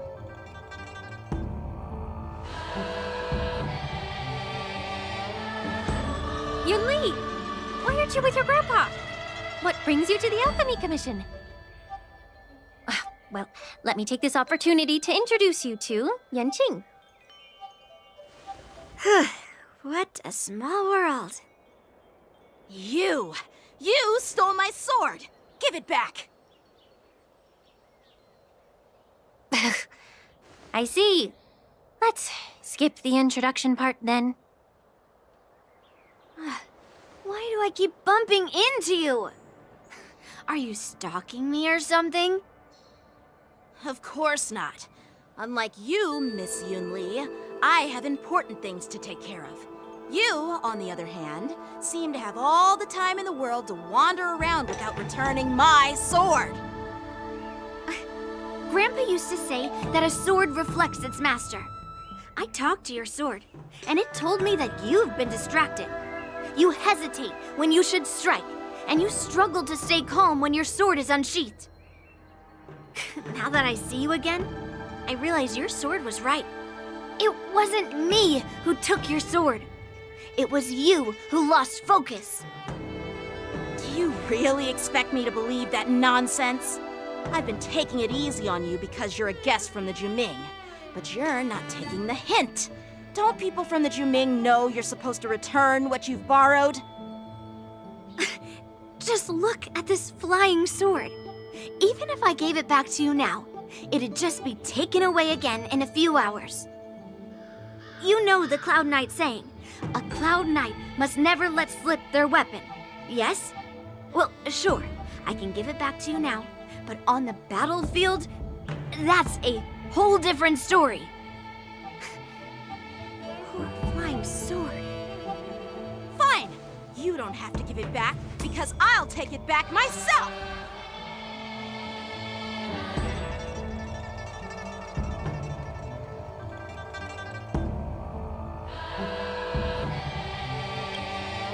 Between these two, who do you think is tougher, Dan Heng? Don't get me wrong. I'm just curious. Get ready to separate them. It is my first day at the Alchemy Commission. A brawl is definitely not how I imagined celebrating it. Well, since you don't approve, I won't draw my sword here. I didn't mean it in that way. Since you've already drawn your swords, you'd be disappointed if you didn't get to test one another, right? I've received reports that the delves near the Alchemy Commission are still infested with abominations. Seems like my predecessors left quite a mess. So, if you two want to determine who's better, why not focus on them instead of each other? Clearing out some abominations? Sounds boring. It's the Cloud Knight's duty to eliminate those abominations. You don't have to ask me twice, Miss Lingsha. I'll help you get rid of them. Oh, you think you're the only one who knows how to behave? If Lingsha needs anything, I'll gladly draw my sword and help her out. It's so heartwarming to see both of you being so sweet and caring. So then, shall we get going?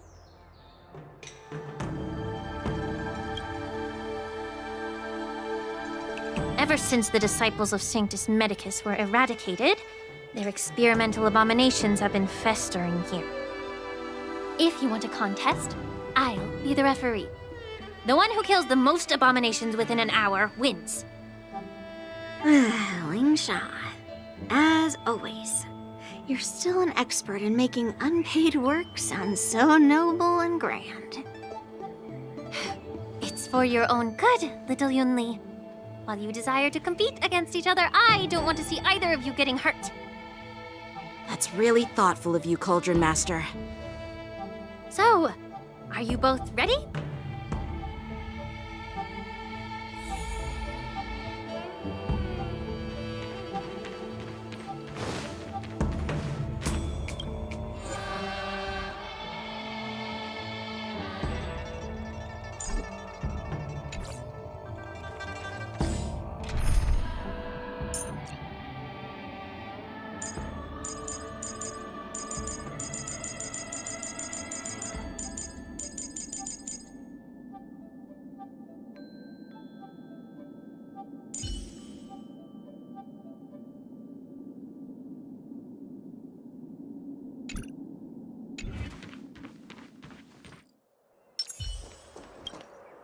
Ugh.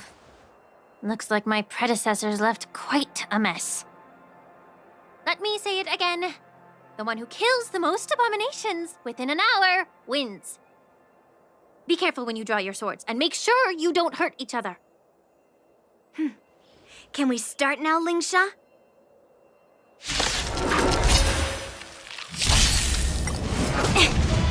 Time for swordplay!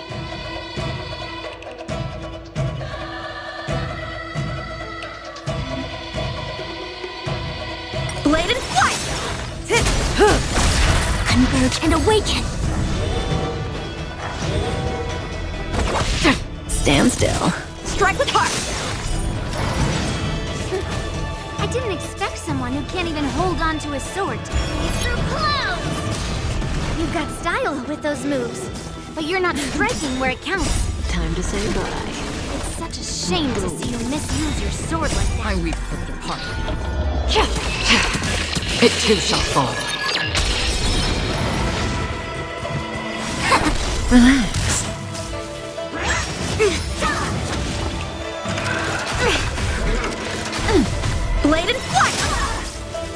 still waters of oblivion.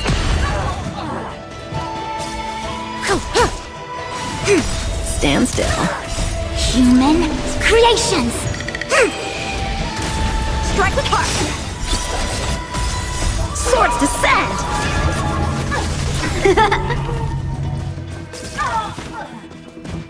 Stand to earth!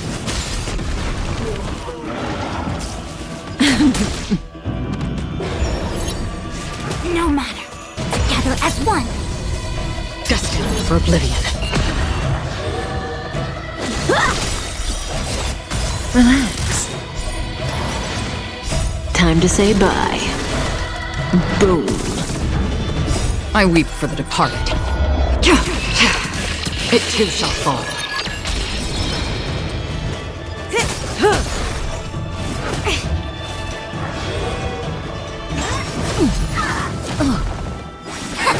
Stand still. Blade and flight! Through clouds!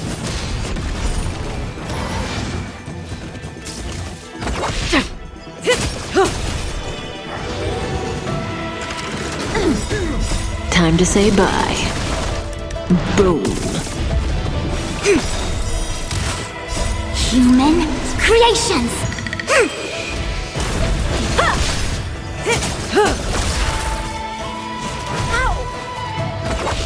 Stand still. Strike with heart! Swords descend! I weep for the departed. It too shall fall.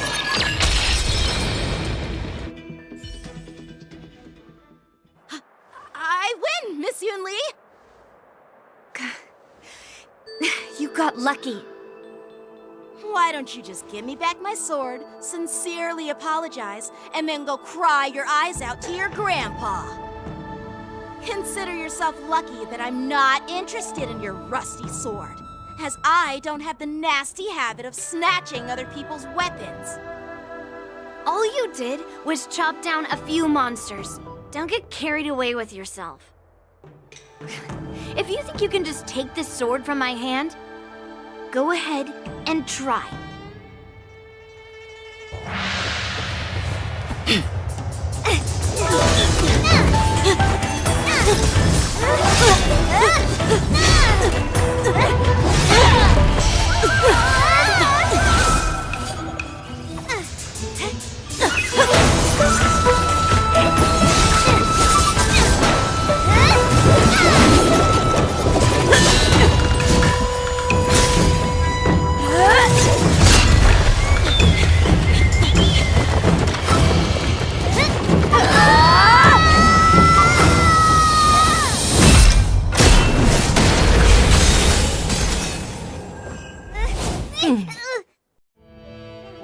Well fought, my young friends. However, both of you have shortcomings. One of you focuses on dodging and weaving, while the other relies on brute strength, trying to take down targets with a single strike. Who are you? Me? I'm just a patient seeking medicine from the Alchemy Commission. A passerby, if you will. I thought I'd see my fill of impressive fights during the war dance. Yet here I am, able to witness a remarkable fight at the Alchemy Commission, of all places. Well, the Lawfu is never short of surprises. However, I have a small suggestion for you. Why don't you settle this dispute fair and square in the war dance's ring? That way, you can resolve your differences with a proper duel and put your grudges behind you.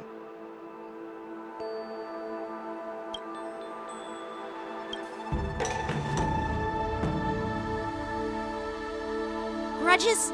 No, not at all. Yun Li and I, we were just sparring. Sparring? You summoned your flying swords, and she swung her sword with full strength. No grudges between you. I don't believe it. Aha! What brings you here, Lady Fei Xiao? Have you finished your health consultation with the Dragon Lady? Fei Xiao?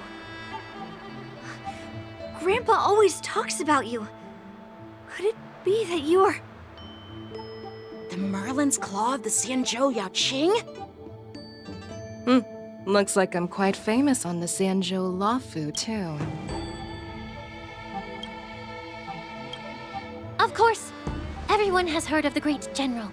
Known to all, and unbeknown to none. Great General. Isn't that title a bit too narcissistic? I don't like it.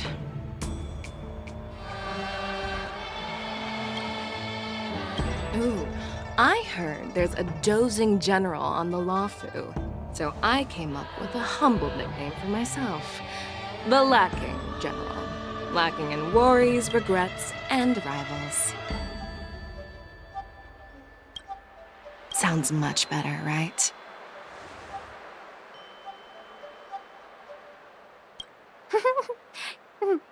Yeah, that's a befitting title that sounds both humble and impressive. Now that the sparring session is over, Yanqing and Yunli, shouldn't you politely thank General Fei Xiao for her guidance and bury the hatchet? Here's your sword. Keep it safe. Or it might get taken away again. By the way, we haven't settled the score yet. I'll defeat you fair and square next time we fight. This is how she apologizes? Now that I finally got my sword back, I should report to the seat of divine foresight. I'll take my leave, General Fei Xiao.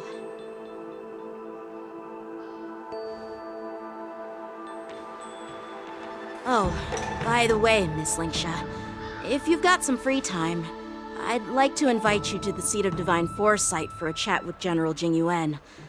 I think there's more to those personal grudges you mentioned earlier.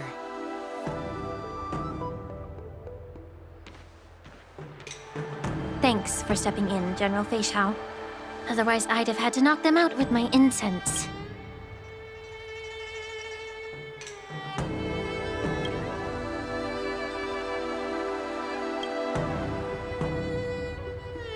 Not at all. Just doing what you asked. How about we call it even as payment for the healer lady's consultation?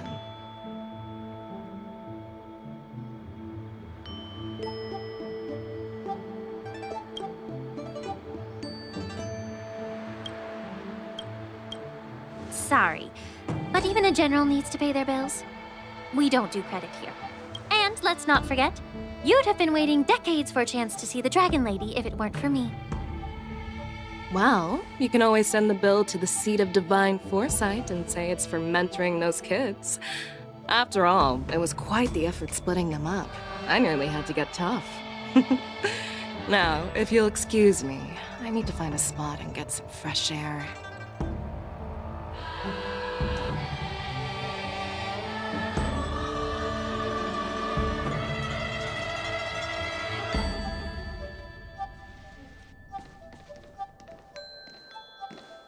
Back already? You've met with Jing Yuan and wandered around for a few hours. So, what do you think?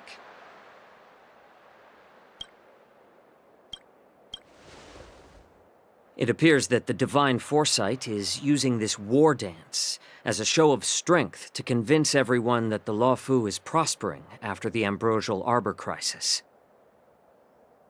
But... I know you're going to say but, right? But the influx of people attending the war dance is like a breeding ground for disorder and rumors. One wrong move, and the Luofu could be in a world of chaos. The Cloud Knights on the streets remain vigilant, so at the very least, General Jing Yuan is aware of this. As for other matters, I'm unable to say. I'd prefer to be excused from future meetings with generals. I'm just a military healer. And now all of a sudden I'm thrust onto the center stage having cordial chats with two generals? My work doesn't lend itself to being in the limelight either. Just stop whining. At least you're in one piece, right? before getting in touch with General Jing Yuan, I wanted to put aside my assumptions and see his momentum. That includes the overall bearing of the Cloud Knights on the street, what people are saying, and how those close to him behave. The might of an army dwells not within its pawns, but within the force of its collective momentum. Recognizing this fact reveals the true measure of power. Thanks for enlightening me, General. A perfectly clear statement turned confusing thanks to your translation. You've made me lose where I was now.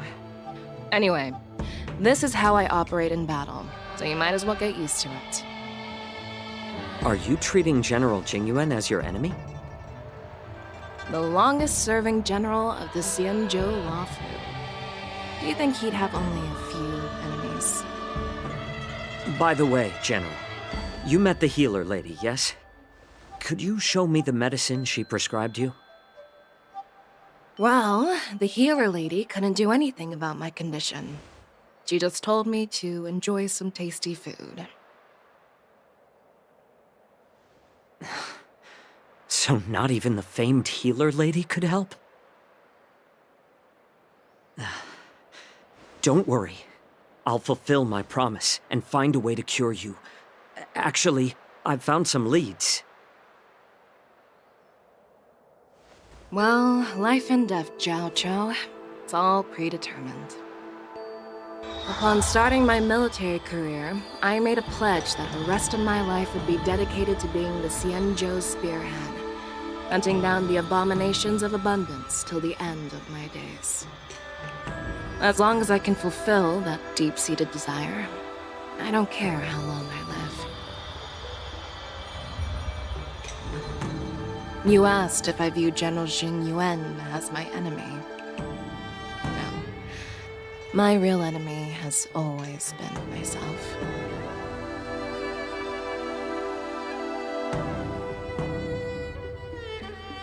Enjoy some tasty food.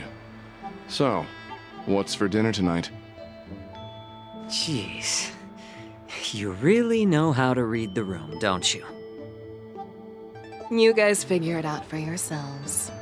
I'm due to catch up with an old war friend I've not seen for quite a long time.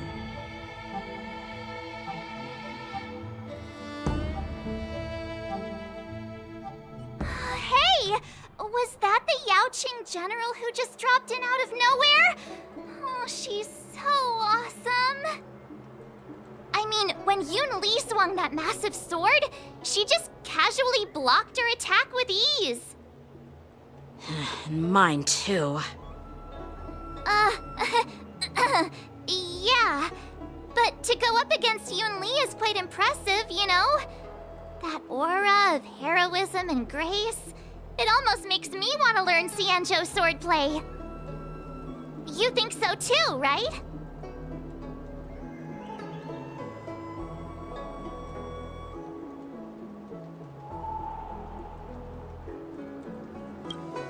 I agree. General Fei Xiao is indeed impressive. I was actually hoping you'd give Yanqing some praise. Thanks for the kind words, Miss March. The war dance is coming up, and I've been chosen to represent the Cloud Knights in the ceremony.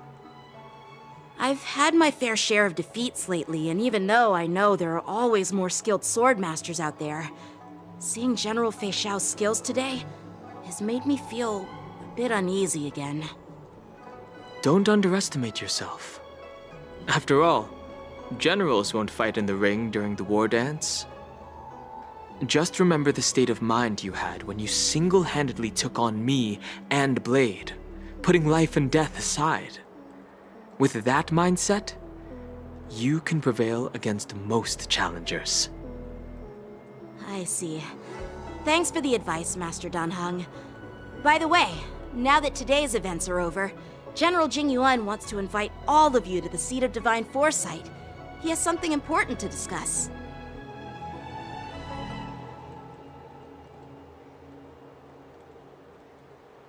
I bet it's about how to deal with the generals from the Yaoqing and the Zhu Ming. really don't want to get caught up in grown-up games so soon. I just hope Generals Fei Xiao and Huaiyan can see the truth. We don't need any more chaos on the Luofu before the war dance.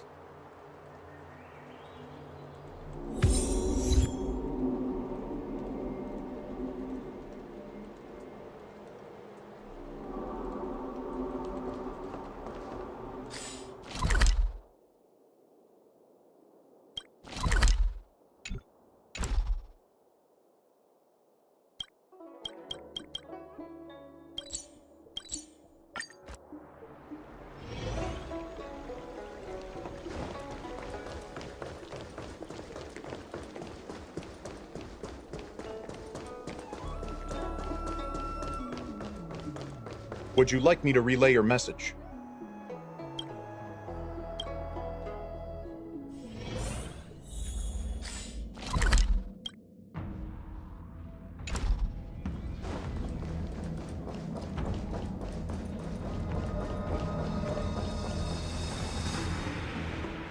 Earlier at the Palace of Astral, I introduced these guests from the Astral Express to you, Elder Huaiyan. But with all the people around, we only exchanged pleasantries. Now, I'd like to officially introduce them to you. These three braved great dangers, accompanying me into perilous places, defeating the chief culprit Vantilia, and uncovering the conspiracies of the disciples of Sanctus Medicus. If you wish to know more, please, feel free to ask us. Well, I skimmed through the reports about the Arbor's rebirth from the Master Diviner Hu Xuan. She's been summoned to the Yu Chui for questioning. There are a lot of doubts within the Alliance about this whole situation. But despite all that, I believe in you. Since you joined the ranks, you have repeatedly achieved remarkable feats. After the High Cloud Quintet each went their separate ways, despite the many criticisms within the Alliance, the Marshal still stood firm against the dissenting voices and entrusted the Luofu to you. Over the years, you've served the Alliance with loyalty and wisdom. You've taken down abominations in Thalassa, rescued the Xianzhou Yu Chui from a siege, and destroyed the demonic planet summoned by the denizens of abundance. I still remember those battles vividly. There are fools who doubt your loyalty. They're happy to see the divine foresight fail because it gives them some kind of sick satisfaction. They haven't achieved anything of their own, so they feed off the failures of others. But I've seen enough failures in my time, and I want to believe that your loyalty has never wavered. So, General Fei Xiao of the Yaoqing is the only one investigating the Ambrosial Arbor crisis on behalf of the Alliance? No. I am too. This old man's words always catch me off guard. The Marshal ordered me to come to the Xianzhou Luofu, but the document only says, attend the war dance and listen to Fei Xiao's questioning.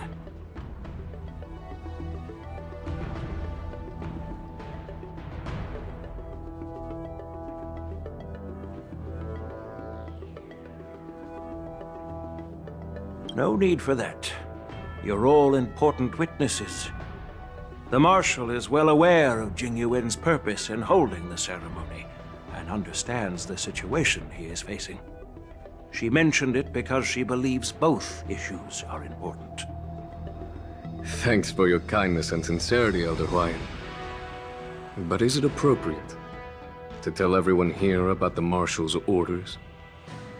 By introducing the Express's witnesses to me alone, aren't you aiming to discern the intentions behind both my actions and Fei Xiao's? And whether there's any discord between us? Well, since I'm being open and honest with you, I encourage you young folk to do the same. As for the Ambrosial Arbor crisis, all I need to do is listen. General Feixiao will be the one asking the questions. To be honest, I'm more concerned about the timely start of the war dance. Oh, by the way, I've prepared a gift for the war dance.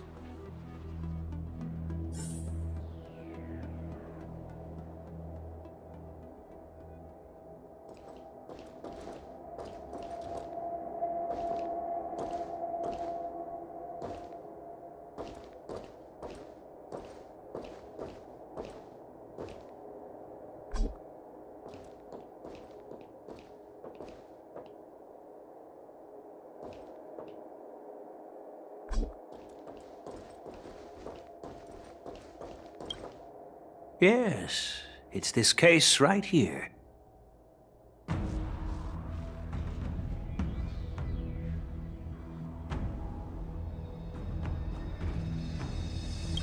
There will be numerous contests and celebrations during the war dance, and the main event will be the Ringmaster's Challenge. The host will dispatch a skilled warrior to take on challengers from all over the cosmos, showcasing the excellent martial arts of the Xianzhou Luofu. When you mentioned that the Astral Express would be attending the ceremony, I thought the High Elder of the Luofu would be the Ringmaster. You humor me, Elder Huayan. The healer lady is just a young lady who knows nothing about martial arts. How can I assign her as the Ringmaster? I'm no match to you when it comes to joking. What's this box for? Why don't you open it, General Huayan? This sword case is intended for the War Dance's award. It's empty now, but in a few days, a precious sword will be delivered and stored inside. I don't mean to boast about our skills, but this sword represents the pinnacle of the Zhuming's craftsmanship. It has a legendary history, full of heroic tales from foreign lands, tales that are too detailed to be summarized in just a few words. Since the delegation delivering the sword hasn't arrived yet, I'll just leave the case here for now. I've been wondering who would be worthy of such a sword. And then it hit me. I can award it to the champion of the Ringmaster's Challenge. The ceremony's champion is sure to be a perfect match for the sword. Moreover, I hear that Yanqing is an excellent swordmaster, and that he will be representing the Luofu as the Ringmaster, so it seems like a perfect gift for him. Thank you for your generosity, Elder Huayan. If you want to give me a sword, just say the word, Grandpa. No need to beat around the bush. You've got confidence, my girl, but I don't think you can best Yanqing. I know you're all about swords, Miss Yunli. It's just a shame that it's the sword that ultimately chooses its rightful master. Yeah, and even if someone gets their hands on such a precious sword, it'll probably end up in someone else's. The outcome of our duel at the Alchemy Commission is still up in the air. Since you're interested, why don't you represent the Xianzhou Juming and challenge me in the ring? That's exactly what I had in mind. Nobody knows who's gonna come out on top. It could be me, could be someone else. It'll probably be me. But whatever happens, it won't be him.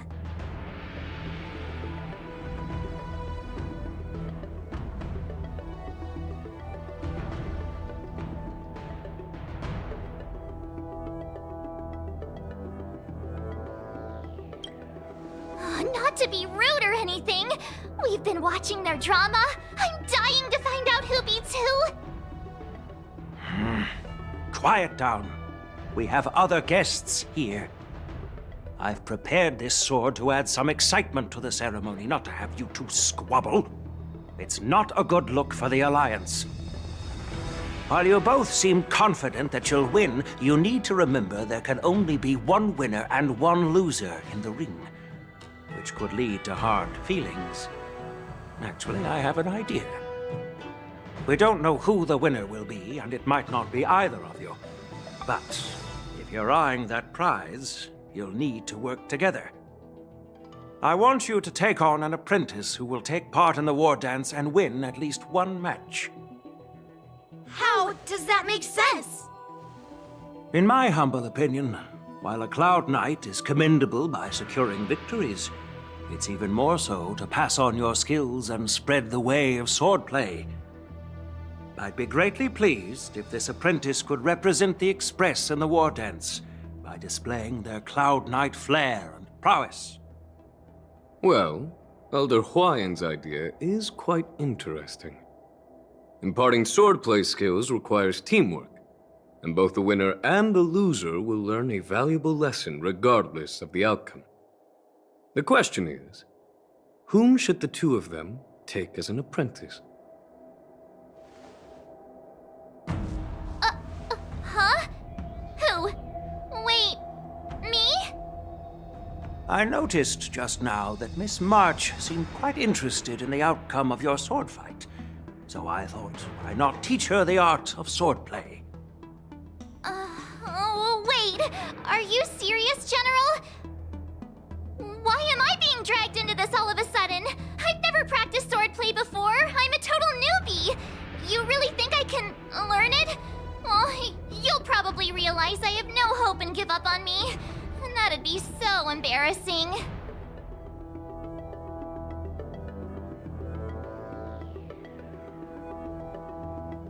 Isn't this a perfect chance for you?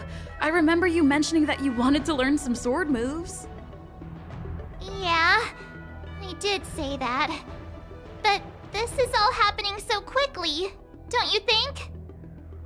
Miss March is like a piece of jade in the rough, just waiting to be shaped. The war dance is the perfect opportunity to see what heights she can reach. I appreciate your kind words, General Huayan. But won't teaching me swordplay be a waste of Yanqing and Yunli's time? They should be preparing for the ceremony. Plus, I heard that each swordmaster has their own special moves. What if they let something slip while teaching me?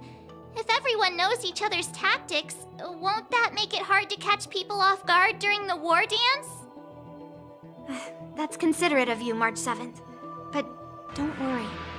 It'll take you at least a decade of hard training before you can even start learning special moves. No need to freak out. A few Juming swordplay tricks will mean you'll be more than equipped. Really? Looks like March's curiosity has been piqued. The whole point is to know each other's moves. Defeating your opponent in just one move? How boring would that be? Plus, what really decides a swordsman's fate isn't some special move. It's the solid fundamentals. So Miss Yunli has already agreed. What do you say, Yanqing? General, I haven't graduated yet. How can I be qualified to teach swordplay to others? So you're admitting your defeat, huh? If you're not even confident to teach, why don't you let me be the ringmaster instead? Yanqing, teaching an apprentice is also a way of honing your own skills and gaining insights. You've been an apprentice for years. It's about time you looked at swordplay from another perspective. I see, General. Then count me in. Now that Yanqing has agreed too, it all comes down to Miss March giving her nod. It's up to you to make the final decision, March.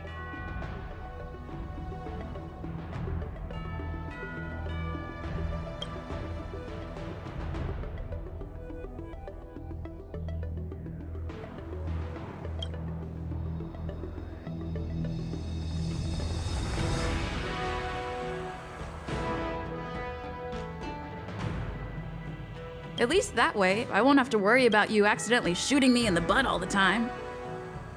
Hey, I've never missed my target. Then I'm on board.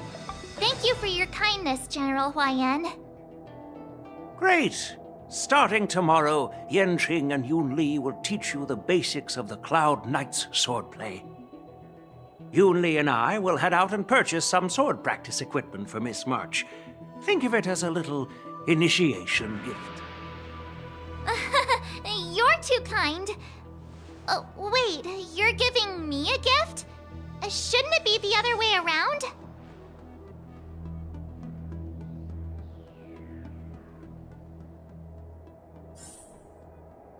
General Huayan's gone. Wait, why does something feel off about what we talked about?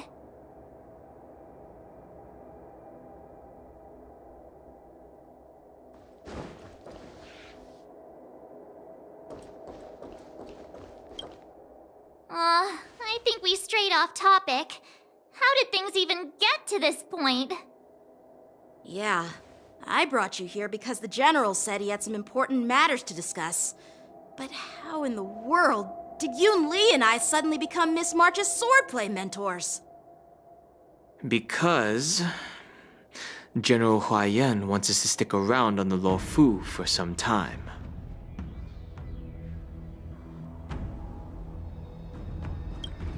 But from his point of view, we're no different from all the other tourists who may leave at any time. Since the crew's actions were mentioned in the Lo Fu's operations log were given to the Alliance, he probably wants to see firsthand if we're as capable as the report claims, or if we're just some made-up excuse to save face. And he wants to see it for himself during the war dance, which is why he even dragged Yun Li into this. What began as a simple contest between two sword masters has now evolved into you two collaborating to mentor March. Elder Huayan is still that tricky general who likes to give everyone a headache. My apologies. Truth be told, I invited all of you to the ceremony because I wished for you to act as my witnesses. I apologize for not disclosing this information earlier. In the coming weeks, I'll also invite all of you to a meeting with General Fei Xiao, where you may need to answer her questions and clear up any doubts she might have. So please, be prepared for the meeting.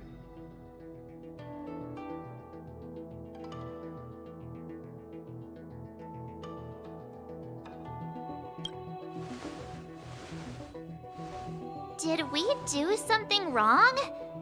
We really did save the Luofu, so why do you want to sneak off like we're fugitives? Don't worry. No matter what happens, I'll stay here as a witness and answer any questions she might have. Thank you, everyone. General, I know there isn't much I can do to share your burden, but... As the Luofu Ringmaster, I won't let anyone defeat me in the war dance. I know.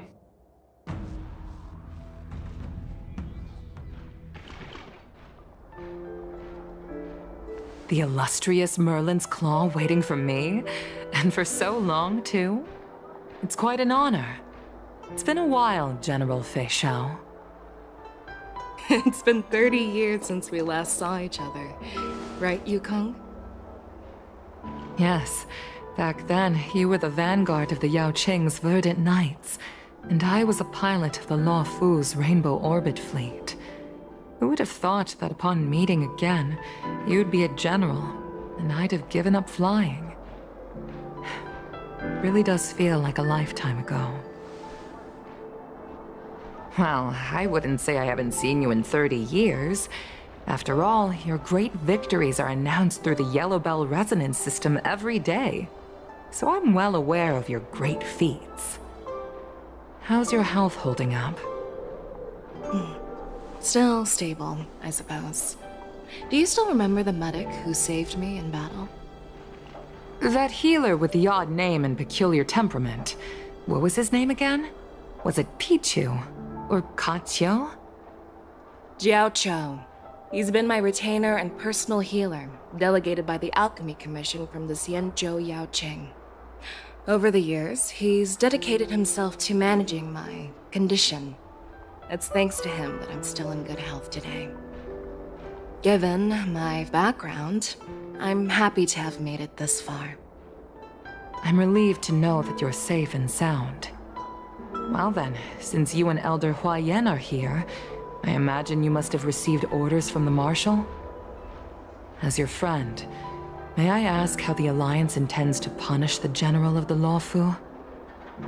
The Arbor's rebirth has frightened the Elders who lurk behind the scenes.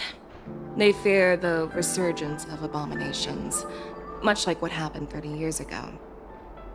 Although the report from the Lawfu explained all the details, we don't know if the Ruin Legion really invaded, or how exactly the Stellaron Hunters and the Astral Express became involved. This puzzle has many missing pieces. As you know, the fugitive Jing Liu, who mysteriously disappeared many years ago, has resurfaced. This time, she has brought along an Outworlder and a coffin, claiming to offer the Marshal a method to fight against the Eons. The Lawfu Preceptor has also leveled accusations against Jing Yuan for neglecting the Alliance's principles. She asserts that Jing Yuan enabled the exiled Imbibitor Lunae to re-enter the Lawfu, thereby unlocking the lunarescent depths within Scale Gorge Waterscape, which in turn disrupted the Vidyadhara's dutiful watch over the Ambrosial Arbor. It is for these reasons that I have come here to the Lawfu today. Well, duty calls. Perhaps I shouldn't have mentioned all of this to an uninvolved person, but since we once fought together, I didn't want to keep you in the dark. Perhaps pretending you didn't hear any of this would be for the best. I understand. I'm sorry. I was out of line. I know I shouldn't be defending General Jing Yuan right now, but... well, you know how I am.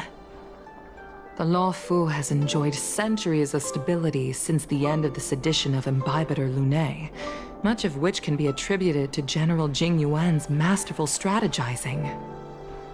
Unfortunately, for long-life species, enduring through the ages always culminates in a failure that undoes all previous achievements.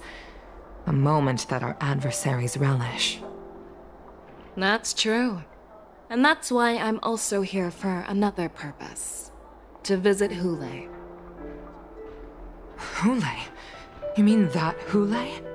The Borisin warhead? The same Hule who has been imprisoned in the Shackling prison for over 7 centuries? The nemesis of the Foxians who will never be forgiven and shall be imprisoned until the end of the cosmos.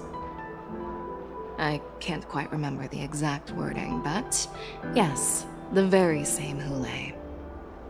Usually, only emissaries from the Xianzhou Yaoqing Skyfaring Commission visit him once every century. Why do you have to visit him now, of all times? The Foxians and the Alliance made a pact to combat the abominations, aiming to achieve justice and free their kin.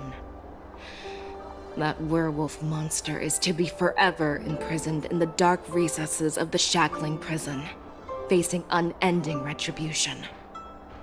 Given the situation on the Lawfu, those on the Yaoqing are concerned about Hule's imprisonment. I'm afraid that the routine visit every century is no longer sufficient to ease their concerns. That's why I was sent here, to reassure them. It's all bad news. Well, not everything. There might be a silver lining. Oh, by the way, I found some clues about the thing you asked for. Tell me more. The Verdant Knights followed the route you mentioned and discovered the wreckage of the Whistling Flame ship. Unfortunately, there were no survivors and no cargo. However, someone had already been on the scene before we arrived. Our people? Or someone from the IPC? No, neither. Yukong, have you heard of a person named Ron May?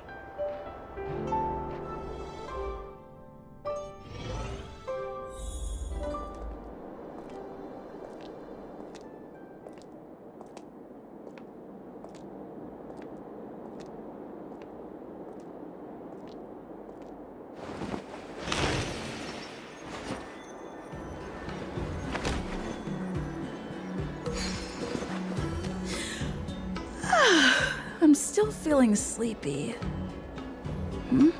Did I oversleep? Where did March and Don Hung go?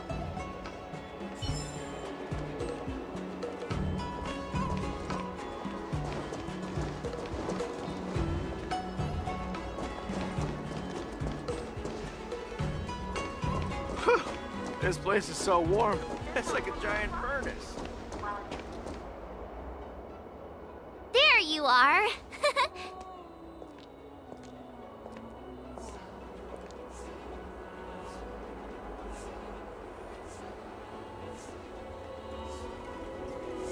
Well, it was a promise to General Huayan, after all.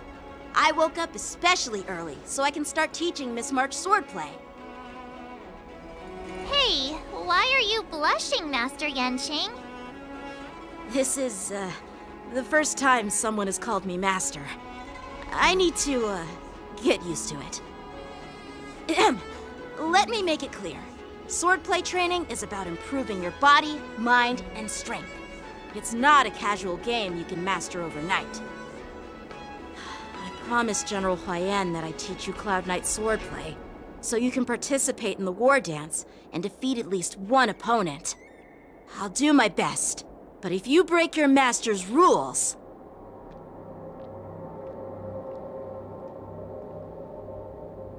Fine.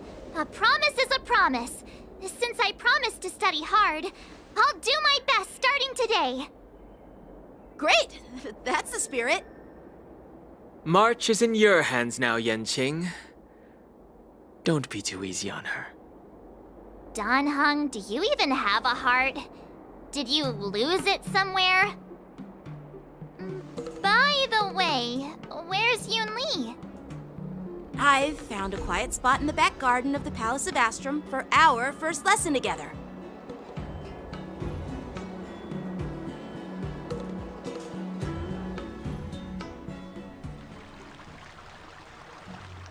Seriously? It's the first day, and you two are already late? Why is everyone on the Luofu so laid back? So disappointing. Master Yun Li, you're already here. Sorry for keeping you waiting. Oh, wait. Were you trying to teach her in secret? That's sneaky. I'm just showing you what Luofu etiquette is all about. She might be my apprentice, but it's customary for the master to personally escort their apprentice to the place of learning. As the host, I'll be teaching Miss March the essence of Luofu swordplay, after which she'll emerge victorious in the war dance ring. You won't be complaining about Luofu swordplay then.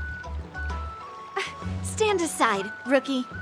Let me show you how we Zhu-Ming sword masters treat their apprentices. Quickly, over here, Miss March. This is a reverse mentorship gift from me to you. I hope you put it to good use. What's this? Xianzhou clothing? It's so beautiful! Sword practice requires precise movements. This outfit is tailored to fit perfectly and allows for smooth movements. I even added some small accessories. I put a lot of thought into it. You're awesome, Master Yun Li! See? See? How can you compete with me? I'll teach March 7th the essence of Zhu-Ming swordplay so she can win the contest with my sword skills. Actually, I've prepared something too. Huh? You have a gift for me too, Master Yanqing? Since you want to learn swordplay, Miss March, you'll need suitable weapons. So, I went out of my way to prepare a pair of swords overnight. Unfortunately, I didn't have time to ask the craftsman to customize the swords for you, but I did my best to choose ones that look nice and are suitable for a beginner. I hope you like them, Miss March. Thank you, Master Yanqing! Bet you didn't see that one coming, did you, Yun Li? The real competition is just getting started. lucky to have two great masters. But why does it feel like things are getting a bit weird?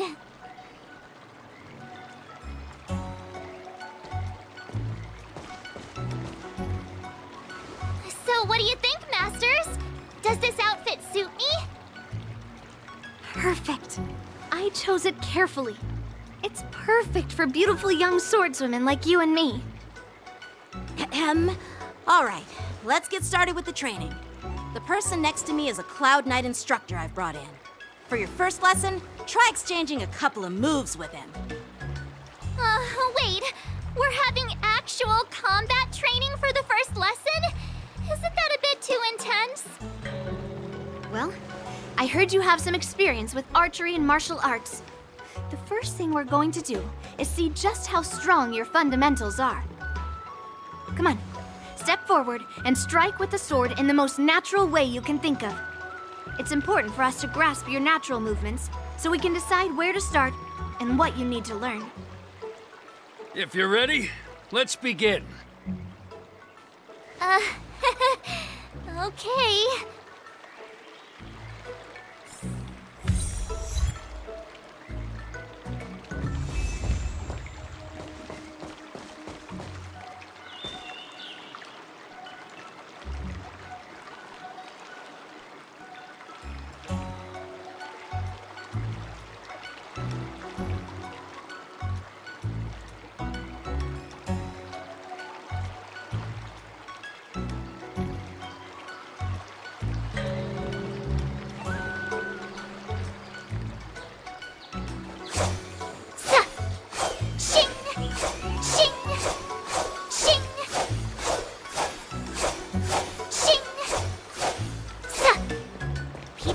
And Divine Sword descend!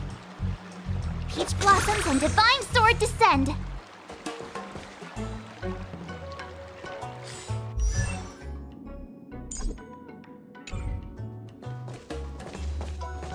Are you ready? Yeah, I'm ready.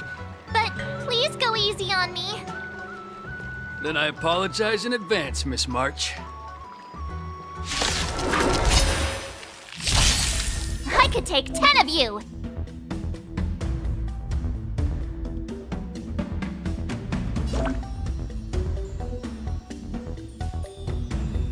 Please, have some tea! Pay close attention, Miss March.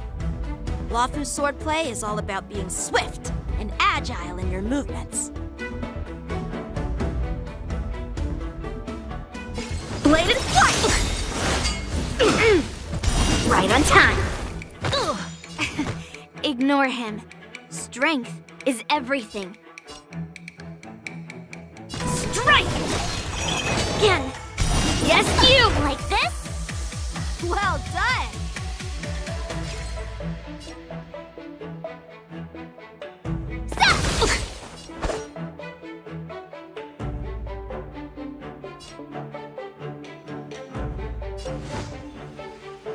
Practice is over. Swords descend!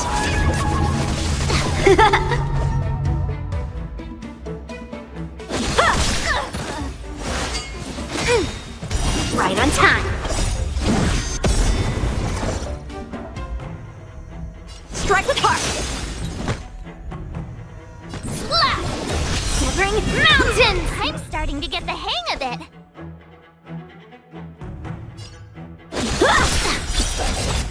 Awesome! You'll make good practice.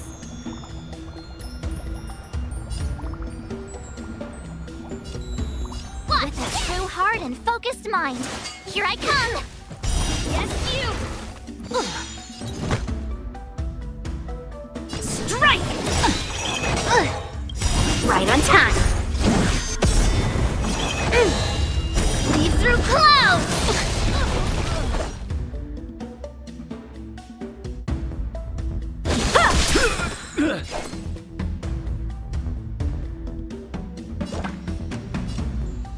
Nice job!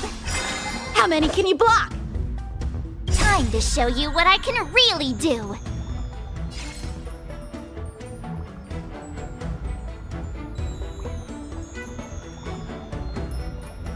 Azure Dragon, White Tiger, less carbs, what? Death! What are you mumbling about? Isn't this... What are you made of? Sword technique? Shouldn't I be saying something cool? Slap! Ready to shine. Melt! Time for swordplay! Practice is over. Swords descend!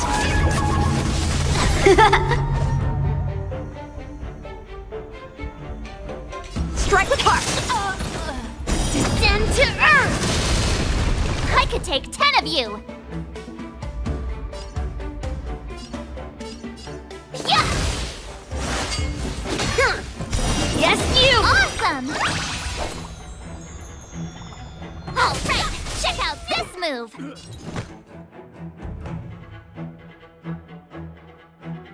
Strike!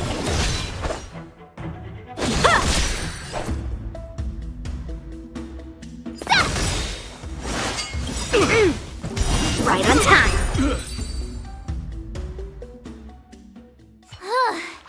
I didn't expect the first lesson to be so intense. Miss March has quick hands and a flexible body. She's a perfect fit for practicing Lawfu swordplay. However, she lacks strength, and her strikes were a bit unfocused. But don't worry, that's totally normal for beginners. Once she starts practicing Juming swordplay, she'll make heaps of progress. Given the situation, I believe Miss March should start by working on her strength. Seriously, do you actually know anything about swordplay, or what? I could ask you the same thing! Dual swords require agility, so what's more important than footwork? Instead of focusing on her strengths, we should address her weaknesses. The drawback of wielding two swords is not generating enough force. What good is being quick on your feet if you don't have strength? It's not like we're dancing here. Skilled sword masters know how to play to their strengths and work on their weaknesses. Start with what you're good at, then tackle your weaknesses. That's the right way to learn. You're quite the theorist, huh? Theorist? You claim to be able to talk to swords. So what does that make you? A lunatic? Hey, it's only my first lesson, and you're already arguing. Come on, calm down, masters. I'll have to improve both my footwork and strength anyway, so it doesn't matter which one comes first. But it does matter. Just listen to me, March 7th. Aww.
Dear Himeko, Mr. Yang, and Pom Pom, we're all good here on the Xianzhou Lafu, so no need to worry.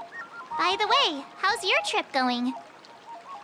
As for me, I've somehow become the apprentice to 2 Cloud Knight sword masters, and I've been honing my sword skills with their guidance.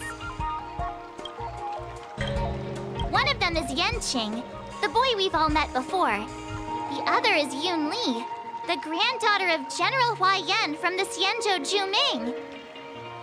Both masters are super strict, giving me a real taste of how hard sword training can be. I tried to drag her into this, but she refused. Then I tried to rope Dan Heng in, but Master Yanqing wouldn't have it. Still, I didn't let the difficulty get to me. In just a few weeks, my sword skills have improved a lot.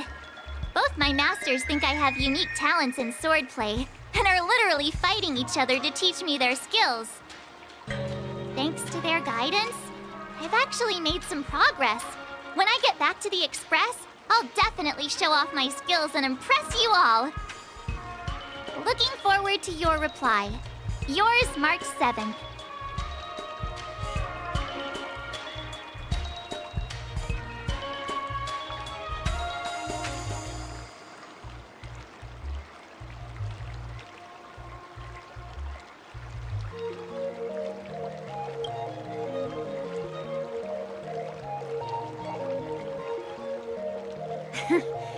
Well done. Let's call it a day.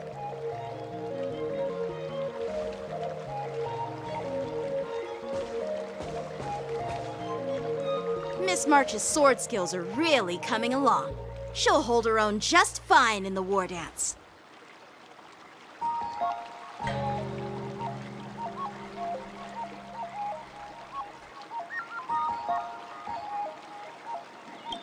Perhaps I might have a shot at beating both masters in the ring?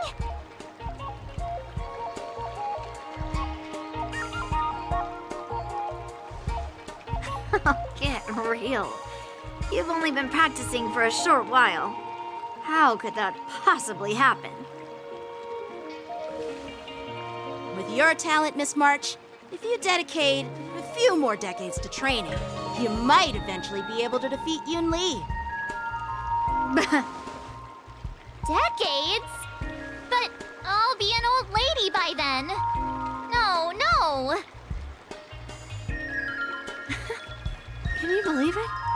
March 7th has actually become a pretty decent swordmaster in such a short time. Now I understand why Grandpa always had a grin on his face while training me.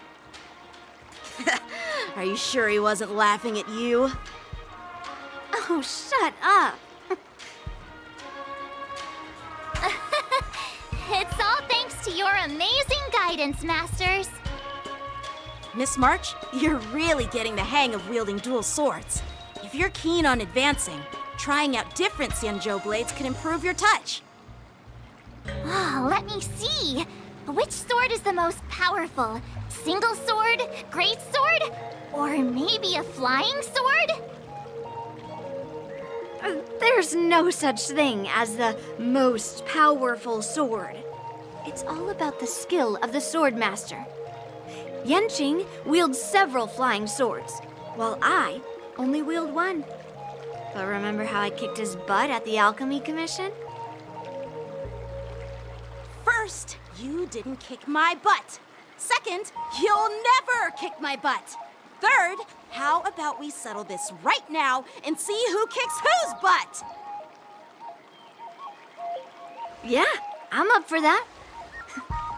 And if I kick your butt, you'll drop out of the war dance. Deal? Why are you two arguing again? I thought things had been improving between you lately.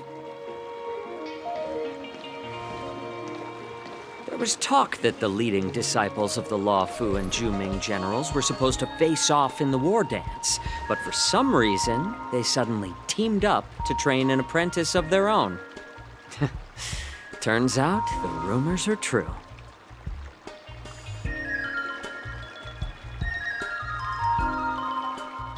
Tomorrow is the big day of the war dance. shouldn't you two be focusing on honing your skills instead of teaching swordplay here? You're... Oh, that's right! You're the pink-haired box from the Yaoqing!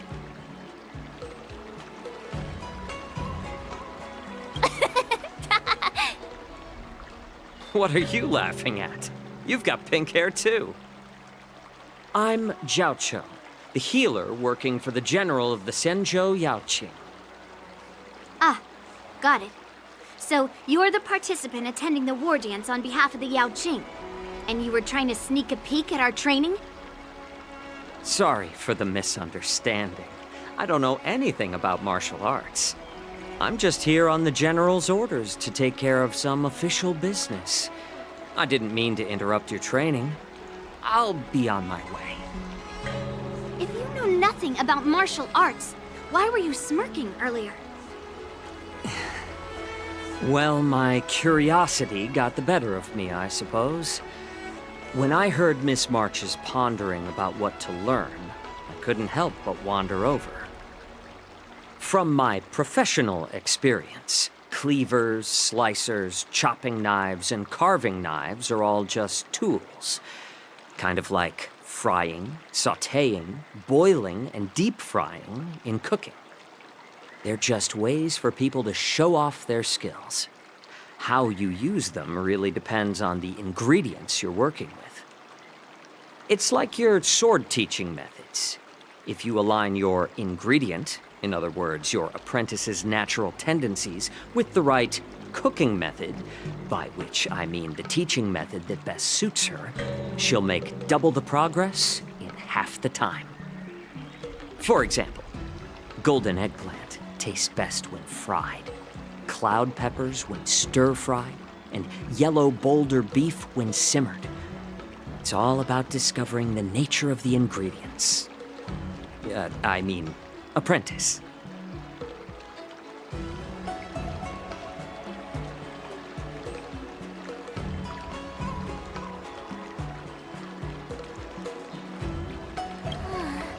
All this talk about food is making me hungry.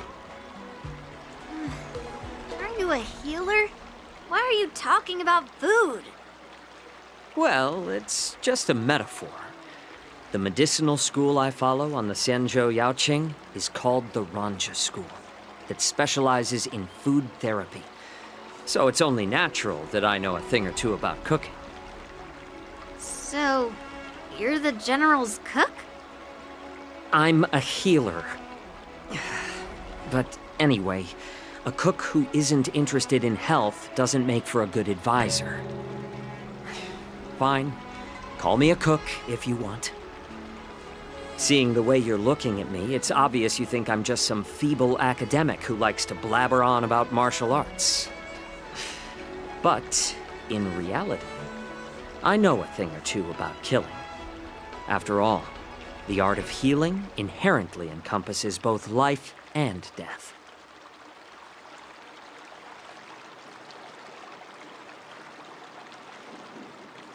Seriously? Trying to save face in front of kids? Ugh. Do you recognize this bottle of medicine in my hand? No? This is called tumble dust, an extract from an exotic flower named Yabra.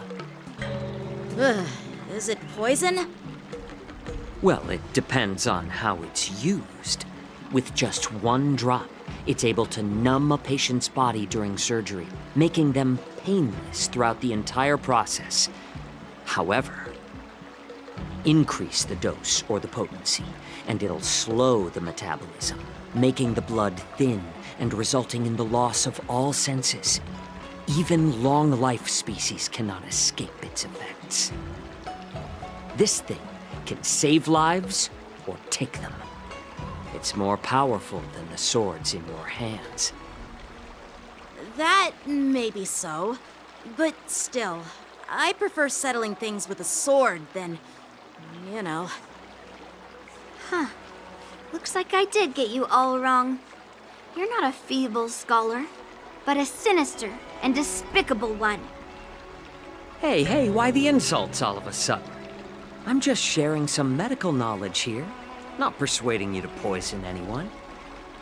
Seems like you get real excited when talking about poison. I can't tell if that's an honorable thing or sinister. Picture this. 2 individuals. The one standing is full of malice. The other lying down is honorable and righteous. How can the one who's lying down label the one standing as sinister? In the throes of combat, where life and death hinge on a singular moment, every idea fades into nothingness. The only thing that matters is staying alive. Surviving the battlefield reshapes all notions of worth, be it integrity or treachery. In my eyes, their significance is negligible. Perhaps you've underestimated Yun Li and me, Mr. Jiao Cho. We may be young, but we've seen our fair share of war. Well, then you should know that the war dance is nothing more than a contest. So why are you so focused on it?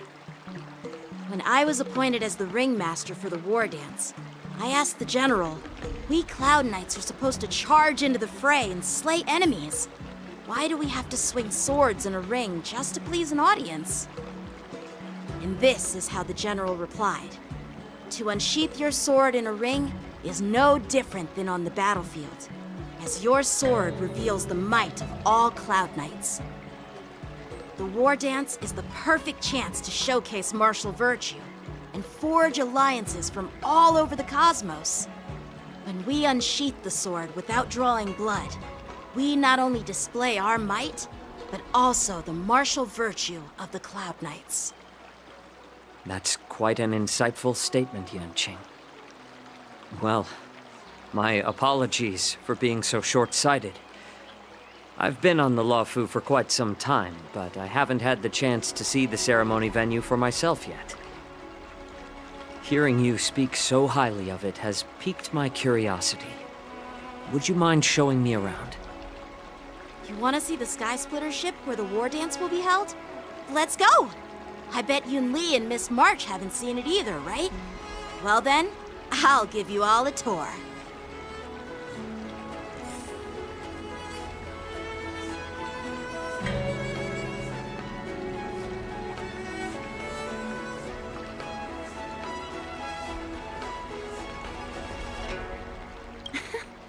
Can you believe it?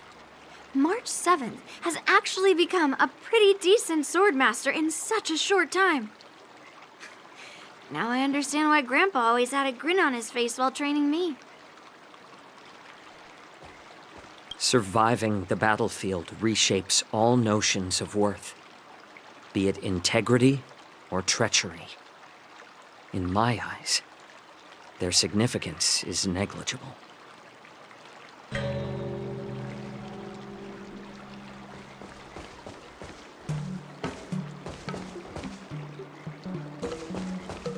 Let's go. I'll give you a tour of the Sky Splitter.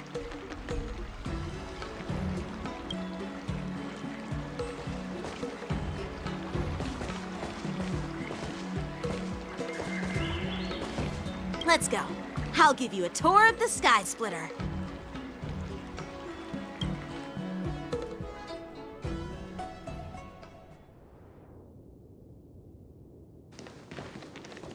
Looks like a lot of other visitors have also come to catch a glimpse of the Sky Splitter.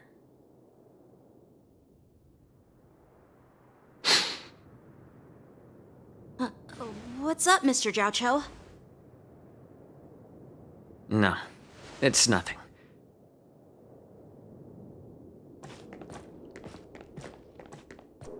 Do you see that airship in the distance? That's the Sky Splitter, the venue for the war dance ceremony. It doesn't look all that impressive from this distance. The Sky Splitter is actually a decommissioned Luofu military vessel. People aren't allowed on board until the war dance officially commences. Tomorrow, When the bell rings and the ceremonial cannons roar, I'll be there representing the Cloud Knights of Xianzhou Luofu, standing in the ring, ready to take on challengers from all over the cosmos. Since I was a kid, I've been training in swordplay and the art of war under the general. Every day, I'd swing my sword 10,000 times, and then thrust it 10,000 times, repeating the process over and over. I understand that I'm not like other kids. I never envied the toys and freedom they all had.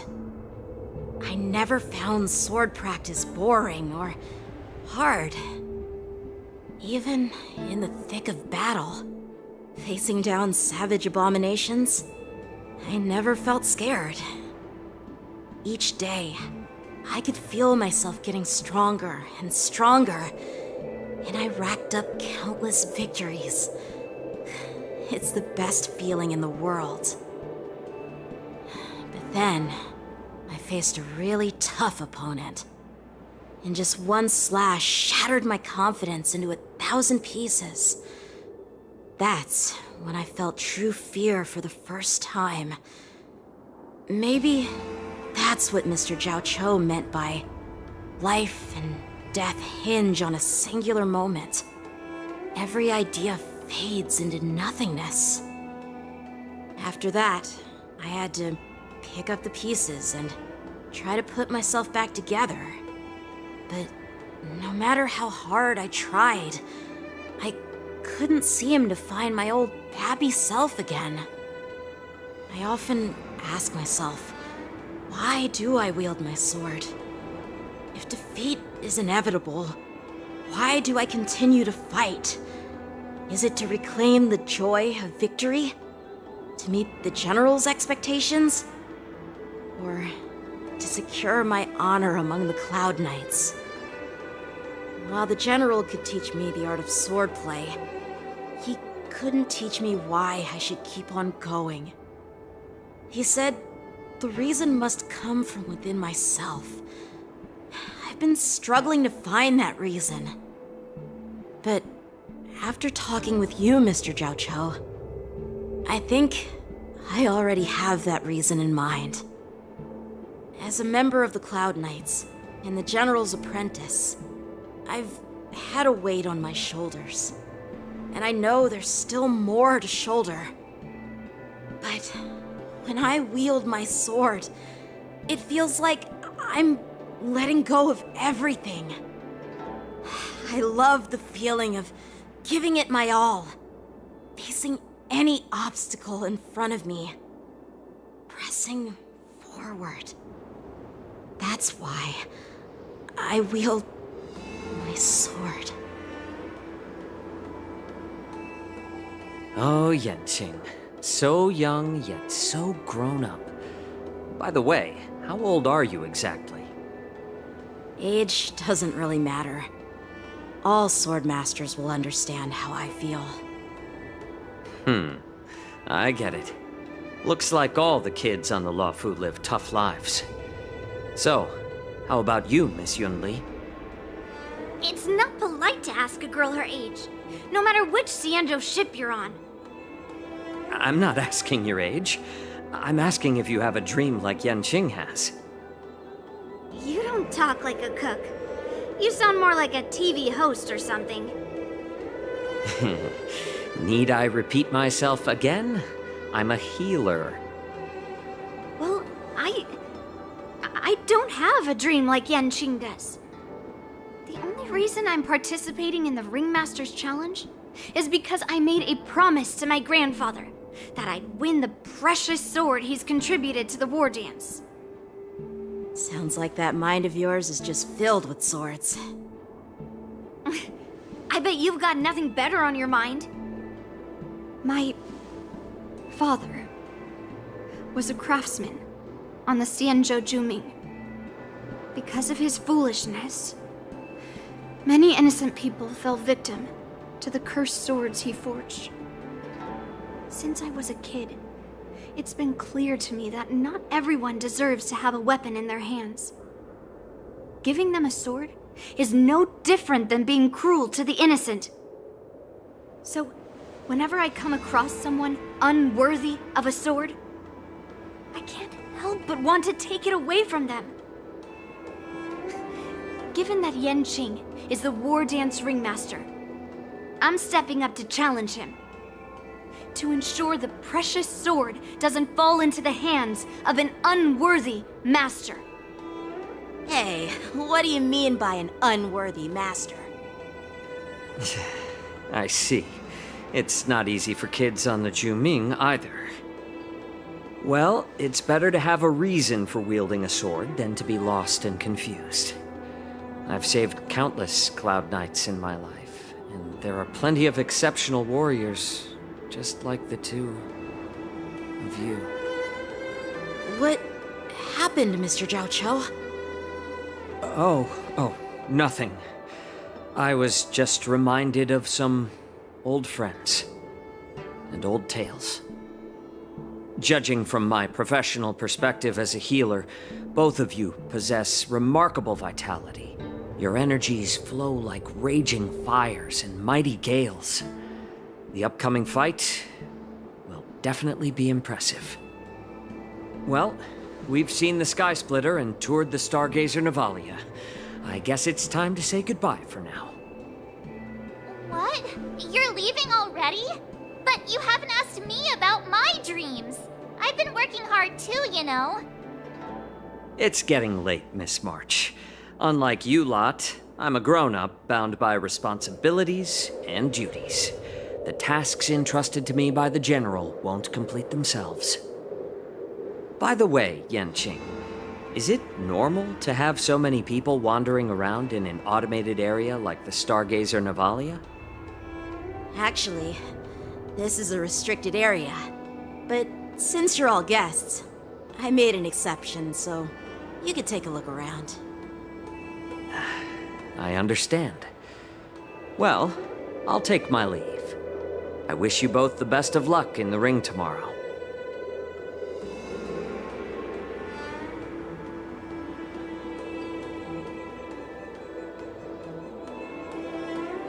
Seriously?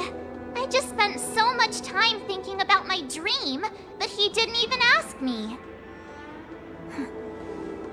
Now that we're done with our tour of the Sky Splitter, shall we continue with our training? Why don't we take a day off? What? You want to secretly practice swordplay by yourself?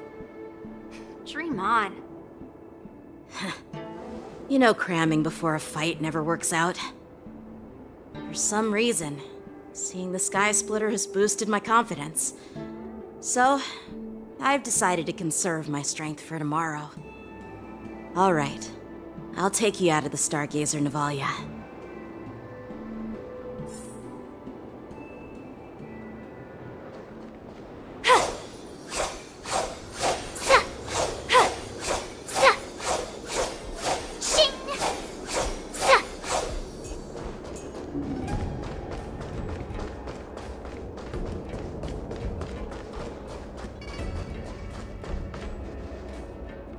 Just shut up, Red Fang! This is not a beast ship. I need some time to take care of things. You willingly donned the skin of a lowly beast to join this mission, dedicating yourself to our glorious cause. And now you're telling me you can't handle it? Do you realize how many ships we need? I'm doing my best, all right? It takes time to figure all this out. When the guns go off tomorrow, all eyes will be on it. That'll be our only chance. How's that? Who's there?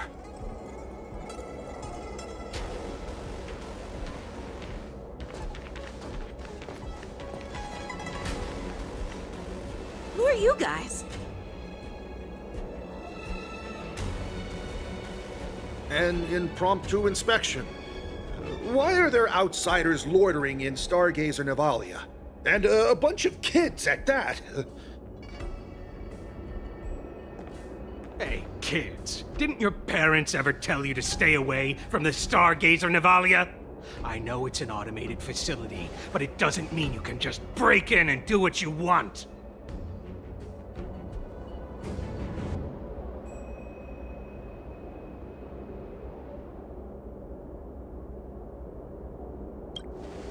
First of all, I'm an adult. Second, I didn't just break in. Yeah, we flew here on a star skiff. Like, whoosh! Well, I'm not trying to tell you off, but this place is off limits to the public, you know? Big sis, let's go. I want to play in Ever Hunt Planes.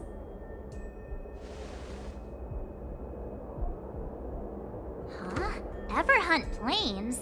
Yeah, sure. Big Sis will take you there.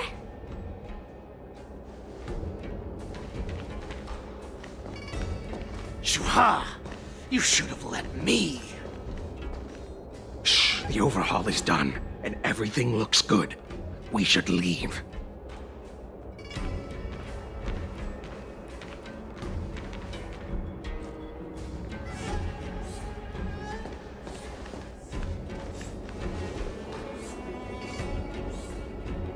Could you repeat what you just said, Yenqing? What did I say? Big sis, let's go. I want to play in Everhunt Planes. Come on. Can't you read the room? Something is definitely off about the 3 people we just met. Yeah, anyone could see that.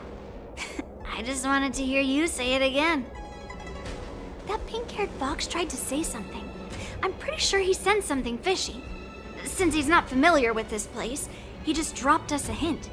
But you didn't seem to be paying attention at all. I knew that from the beginning.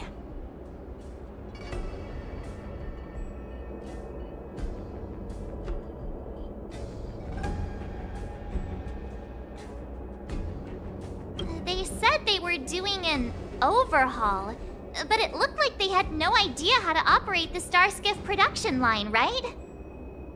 And it's suspicious how they suddenly finished their overhaul and walked away as soon as they laid eyes on us.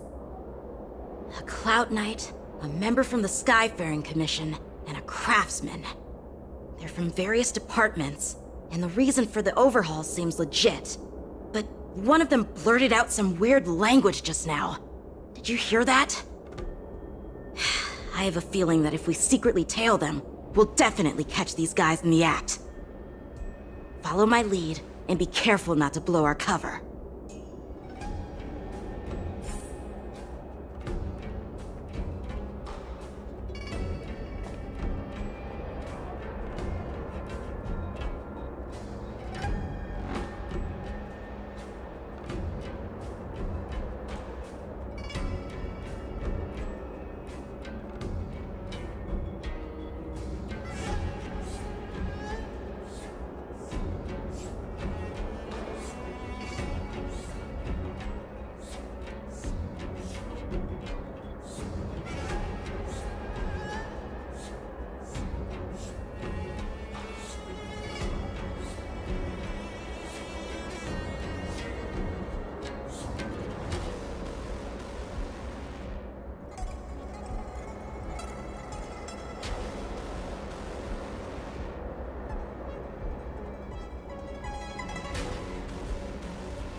Never mind who they are. Don't get too close, Miss March. They might spot you.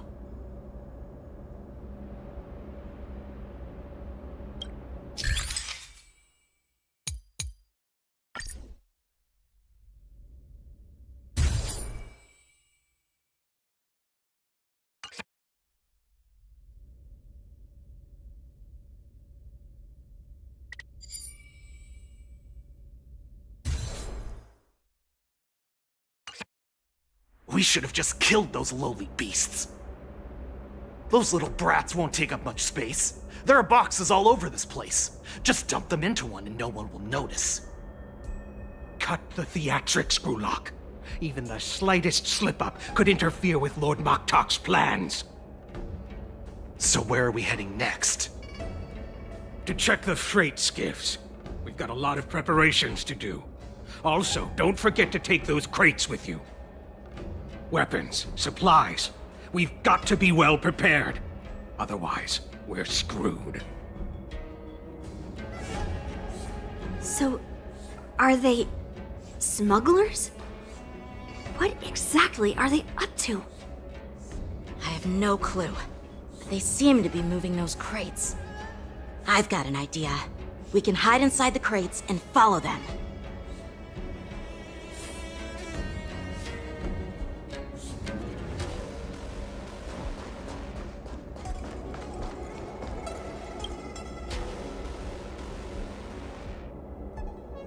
Ugh, so cramped in here.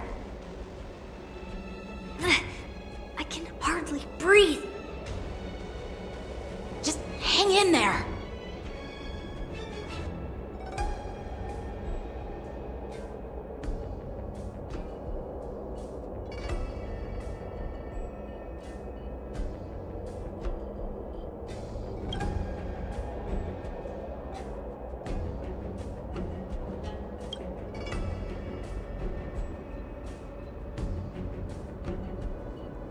Let's just put the cargo here for now, all right?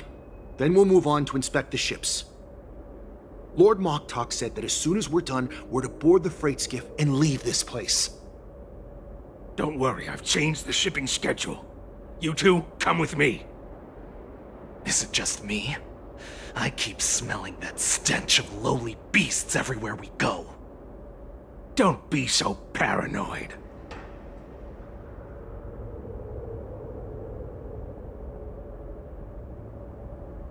Looks like they're planning to escape on the skiffs in Stargazer Navalia. They keep talking about their plans, but where do they come from? And what do they want to do on the Xianzhou? They're definitely up to something bad. Wait, they disappeared! Let's catch up to them.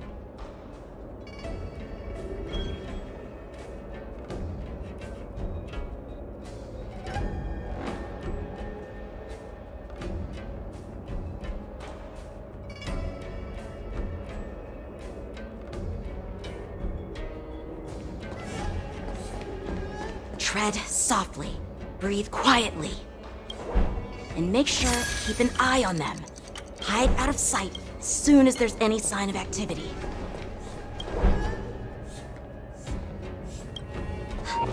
Did he spot us? Quickly, hide!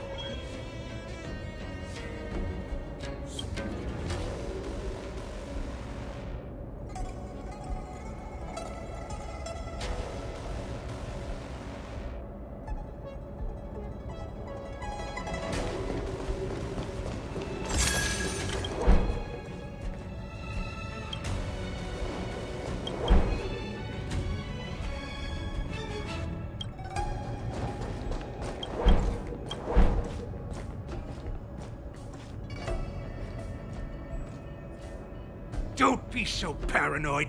We're running out of time. Get over here! Shuhard, I'm coming!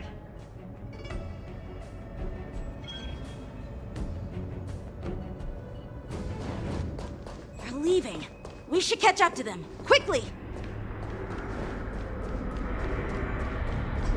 Watch out! They're on high alert!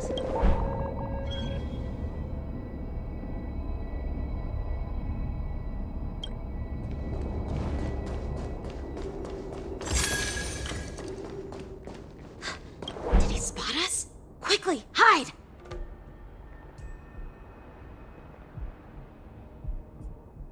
What are they up to? They're all wearing official uniforms, but I'm pretty sure they're not members of the Skyfaring Commission, the Artisanship Commission, or the Cloud Knights. This is way too suspicious. Never mind who they are. Let's just film them. That way, if they do anything bad, we'll have solid evidence against them.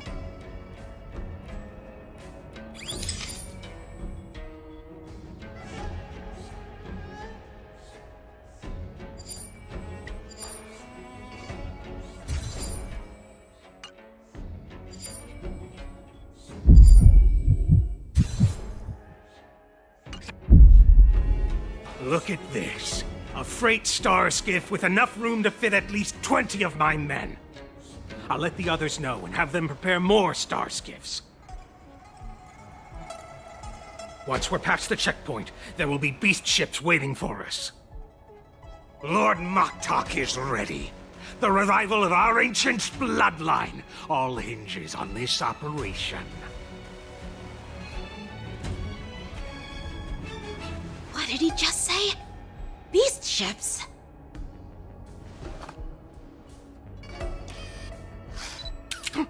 Who's there? It's those brats! I told you to get rid of them, but you didn't listen, you idiot! Wipe them all out!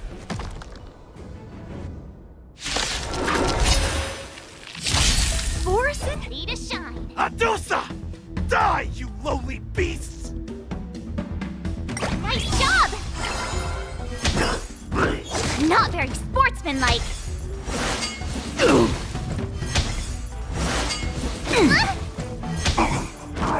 Not very sportsmanlike.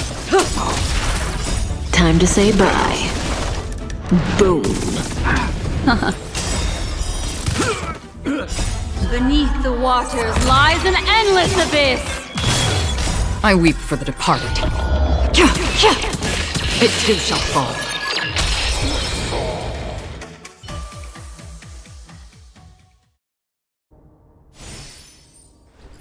How is this possible?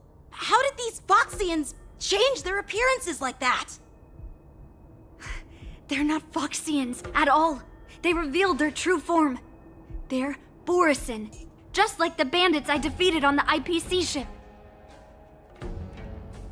Wait, that means...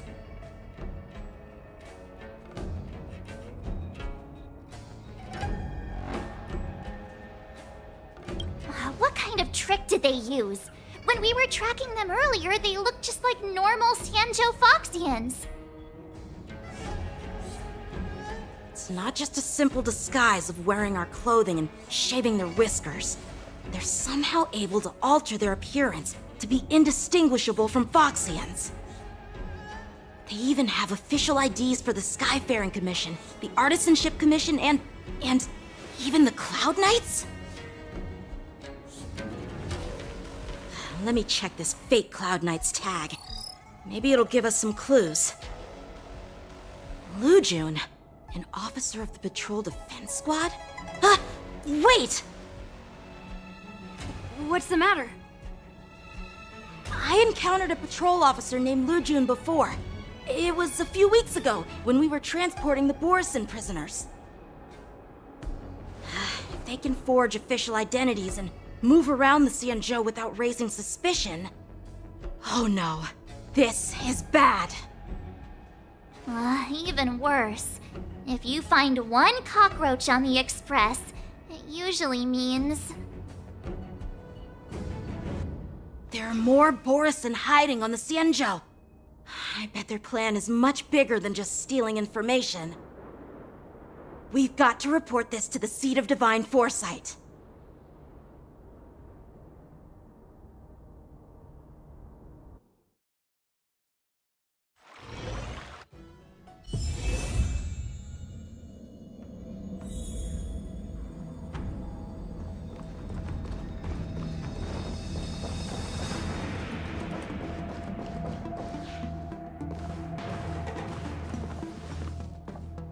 I am glad to finally meet you in person, guests from the Astral Express. I'm Fei Xiao, the General of the Xianzhou Yaocheng. Let me introduce our guest to you. The one dressed in green. He's the reincarnation of Imbibitor Lune, and the person behind him is the newest member of the crew. I've heard a lot about you. Outside the reports from the Law Fu, the Skyfaring Commission of the Yaoqing has also gathered plenty of information about both of you. I've been eager to meet you face to face for reasons that I'm sure General Jing Yuan has explained, right?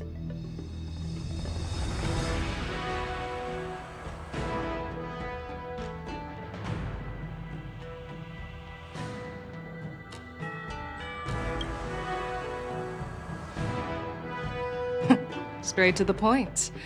I like it. According to General Jing Yuan's report, the Ruin Legion is to blame for the Ambrosial Arbor crisis, and all Arbiter Generals should pay attention to the Ruin Author's movements. Over the years, the Destruction's minions have wreaked havoc on countless worlds, and the Alliance has been keeping an eye on them, but no one expected them to join hands with the remnants of the Abundance. The damage caused by the Ambrosial Arbor crisis was far less severe than expected, which is good news for us. However, it was quite different from the Ruin Legion's usual style of destroying life wherever they go. While I trust the bravery of the Divine Foresight and the Nameless, I'm curious about some details missing from the report. I'd like to take this chance to have an exchange with both of you. Let me be clear, the questions I'll ask might not reflect my actual thoughts, so please don't take offense if any of my questions seem a bit harsh. Please go ahead, General. But keep in mind, we can only answer based on what we know. And perhaps you already have the answers to your questions in your heart. You have a clever tongue. I like it. So Merlin's claw is quite articulate. Right now, her intentions are unknown, and Jing Yuan wants us to be honest. Maybe I'll just stick to the facts we know. Let's cut to the chase. Before the crisis struck, the Astral Express was guided here by a Stellaron hunter, a wanted felon, in an attempt to resolve the Stellaron crisis. However, everyone in the cosmos knows of the Stellaron hunter's reputation. So, why did you place so much trust in them? Could it be that some of you have a connection with them?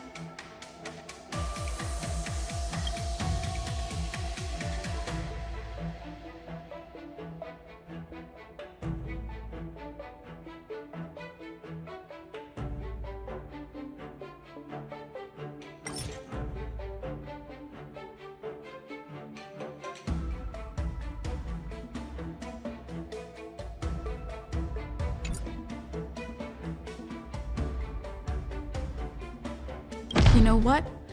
Maybe I do have a connection with Stellaron hunters. Oh, now that's interesting. Looks like you're quite close to the Stellaron hunters. However, I must warn you that they are wanted felons. While I appreciate your honesty, being honest about this topic might make you look suspicious to some, you know? Let's move on to the next question. The report suggests that Don Shu, the master of the disciples of Sanctus Medicus, colluded with the Lord Ravager and used the power of the Stellaron to resurrect the Ambrosial Arbor. But here's the thing. Don Shu was just a chief alchemist. Even if she colluded with our enemies and summoned the Stellaron, how did she manage to bypass the Videodora guards around the Ambrosial Arbor?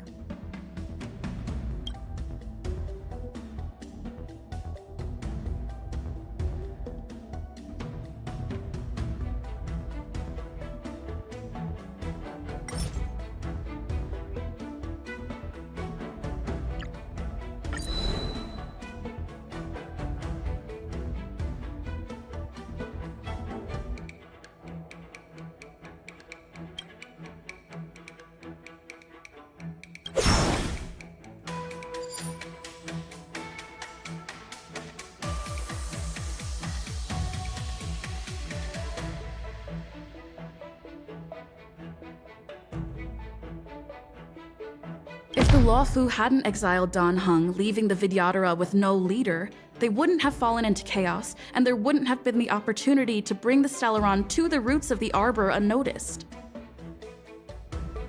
Imbibitor Lune was exiled due to his own crimes. Now, Dan Heng, as his reincarnation, is free from his sins.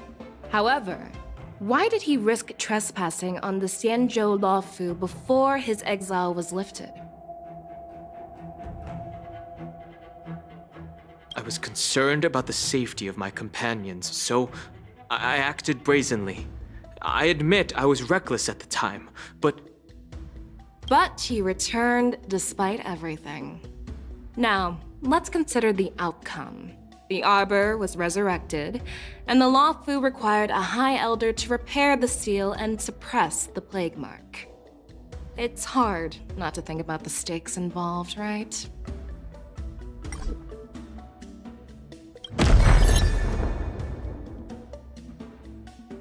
Well, it appears that you are still unable to give explanations for several details about how the Nameless got involved in the Ambrosial Arbor crisis.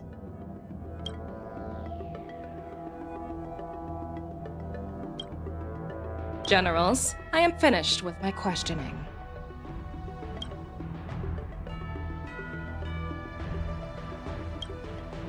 So, what do you think, General Feixiao? Have the doubts in the report been cleared up? The two Nameless have been honest in their answers. Even though there are some tricky details, my intuition tells me there is nothing wrong. However, the 3 questions I posed earlier were not just for the Nameless, but for you too, General Jing Yuan. First, the disciples of Sanctus Medicus grew uninterrupted on the Lawfu, yet the 6 charioteers were not aware of it. That was a dereliction of duty. Second, you believed in the Stellaron Hunter's prophecy and entrusted outsiders to solve the crisis, even granting them access to the plague mark. That was a dereliction of responsibility. Third, you insist on holding the war dance right after the Ambrosial Arbor crisis, putting the Lawfu back in the spotlight. That is a dereliction of wisdom. Merlin's Claw. Is this your line of thinking, or the 10 Lords? From the moment I walked in, I made it clear that the questions I'd ask might not reflect my actual thoughts. The disciples of Sanctus Medicus were deeply rooted and had been plotting for a long time. I admit it was my negligence for not noticing it earlier. As for the Stellaron Hunter's prophecy, I didn't believe all of it, but in the end, the Lawfu did survive the Ambrosial Arbor crisis. So, I think it's safe to say that Elio's prophecy about the future holds some merit. And as for the war dance, do you think I'm unaware of the risks? However, risks can also be opportunities. The Lawfu has lain low for too long. I believe it's time to stir up the dregs hidden in the depths and wash them away once and for all. Just as I expected from our sophisticated divine foresight. You have a way with words. I like it. But, unfortunately, ever since the report was submitted, the Alliance has been filled with rumors and speculation. Even within the Lawfu, there are people accusing you of neglecting your duties, resulting in the Ambrosial Arbor's resurrection. So what are your thoughts on all of this, General Feixiao? As a fellow Arbiter General, I fully understand the difficulties of this position. Personally, I think all these rumors are meaningless drivel. Across the sea of stars, the divine foresight knows better than anyone else what happened on the Lawfu and the meaning behind it. Just as what happened on the Xianzhou Yaoqing recently. You mean the Xianzhou Yaoqing is also... The scouts of the Verdant Knights have sent back reports that Borisin are making trouble again. The Borisin packs that were once divided and scattered have started swallowing each other up, forming larger and larger packs. Moreover, there's an entity named Mongus behind it all. An entity? According to the report, this entity isn't actually a Borisin. It's a woman claiming to be the messenger of the Master of Immortality. She's described as having 12 faces and 12 pairs of fangs, as cruel as poison, and as elusive as quicksand. The Borson believe she'll give them a chance to rise again. That's Ventilia. That's right. You're lucky that I'm the one who came this time. If it were the Patina Justice or the Seer Strategist, this conversation might not be so friendly. I've always had faith in my instincts, so I don't doubt your good intentions. But the Alliance has its fair share of questions and doubts about the Law Fu. So, my plan is to come up with an acceptable answer to satisfy the Alliance. What's in this plan, General Fei Shao? General Jing Yuan, you already know what has to be done. But since you don't want to be the bad guy, I'll take care of it for you. You need the final word from the Ten Lords Commission to quell any doubts. And for that, I'll have to ask the two Nameless to visit the Shackling Prison.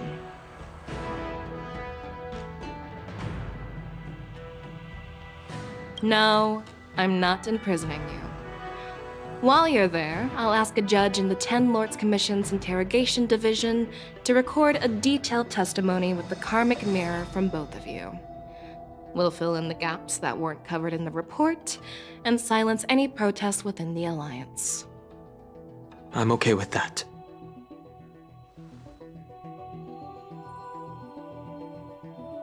Worried that I might go back on my word and keep you in the Shackling Prison? Relax. If I wanted to do that, you'd already be behind bars. Once you're done with your testimony, you're free to come and go as you please. Then, as the Merlin's Claw requests... Oh, there's one more thing.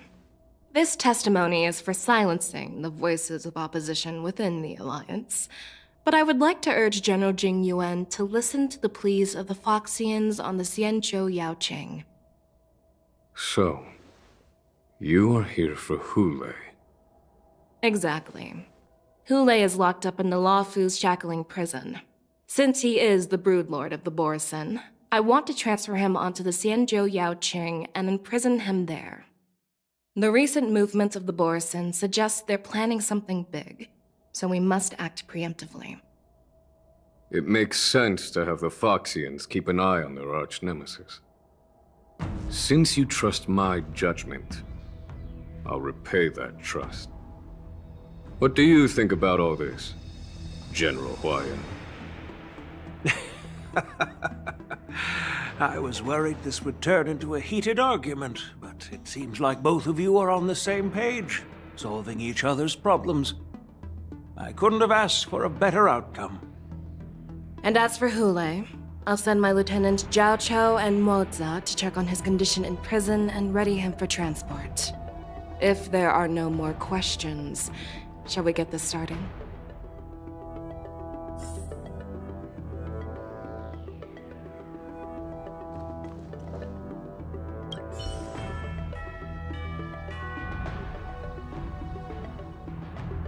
Do you actually believe in the Stellaron Hunter's prophecy?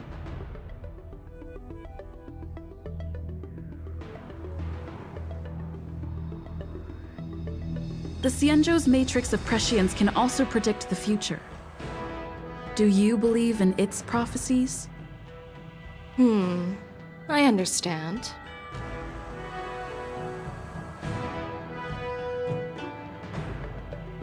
You're definitely a unique individual, just like Huayan said. I hope you'll walk alongside the Rainbow's path as a friend. Well, I'm glad we managed to talk this out.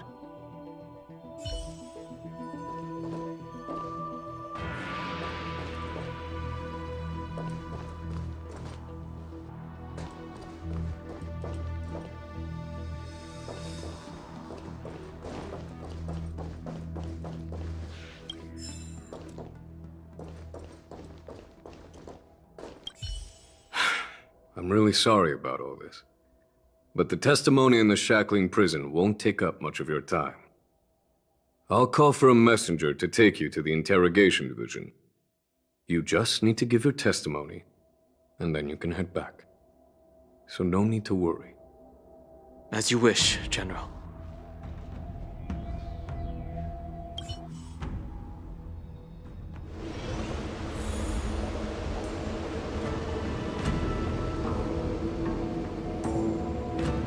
As General Jing Yuan requested, everything is prepared for your arrival, and I am here to receive you. The judges at the Interrogation Division also know your purpose in coming.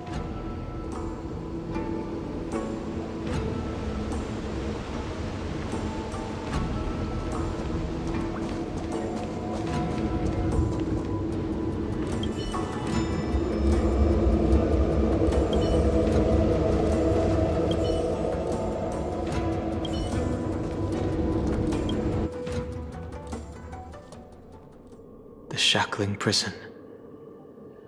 I didn't expect to be back here after all these years. Don Hung. Don't worry about me. If you're ready, I'll open the gate for you.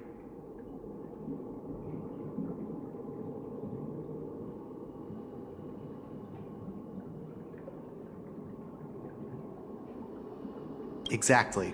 Please come on in, dear guests.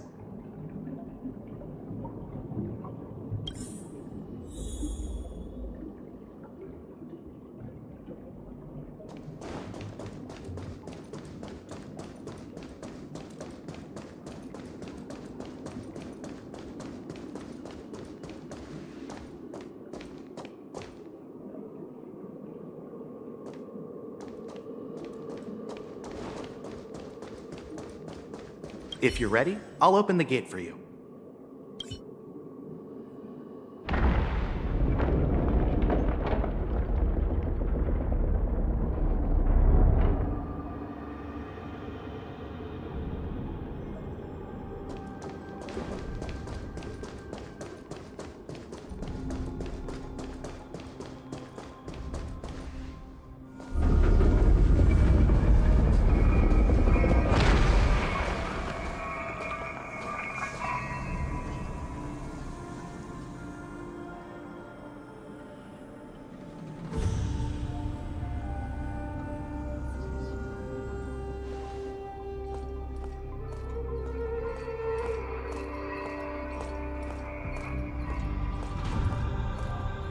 What are you looking at? The shackling prison on the Luofu is completely different from the one on the Yaoqing. It's completely underwater. Whether it's in the clouds or underwater, breaking free would still be a piece of cake for me. Still thinking about your old jailbreak tricks, huh? Forget it. You're free now. Just don't do anything stupid, or the judges will throw you back in there and lock you up for a few hundred years. You'll see me again in just a few days. Taking Hule back to the Yaoqing means a lot to the Foxians on the ship, and to the General herself. So stay alert.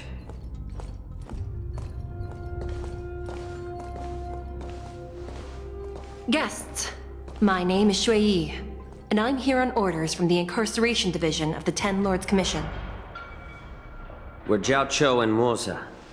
General Fei Xiao sent us to extradite the Borisin criminal Hule to the Yaoqing.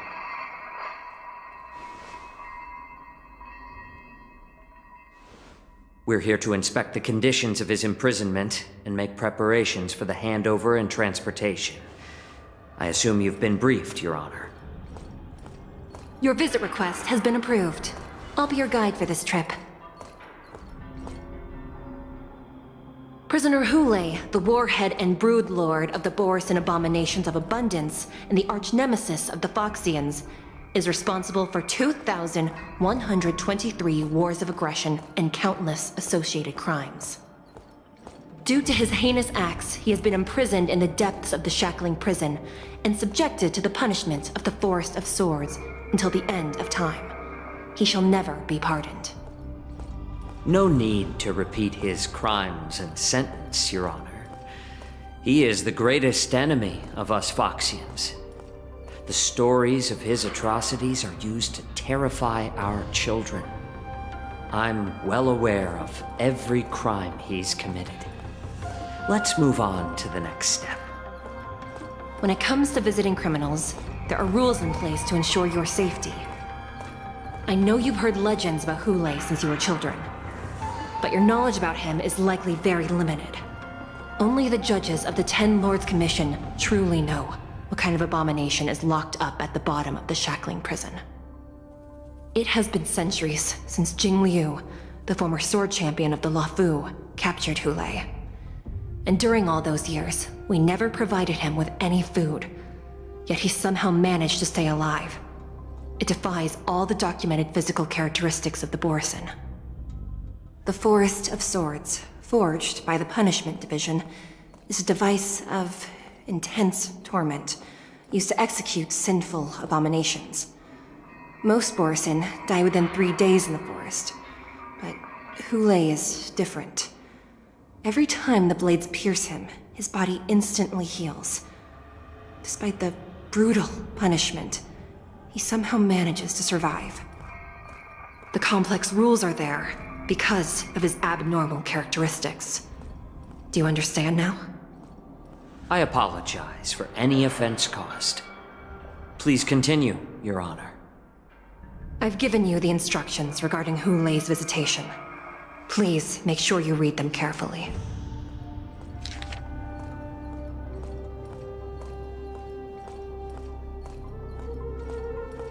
And please, take this pellet before proceeding. No, I'm not taking random medicine. Then you won't be allowed to visit Hu Lei. Just swallow it already. Hu Lei is like all Borisin. He can release a pheromone called lupatoxin that induces fear. Thousands of years ago, we Foxians were enslaved by the Borisin. Not because we were naturally weaker, but because of their lupatoxin. This pill is for our own mental well-being.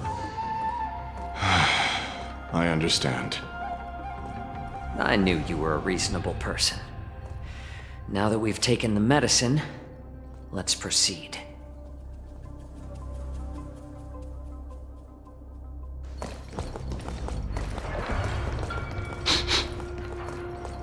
Your Honor. What is it? No. Never mind.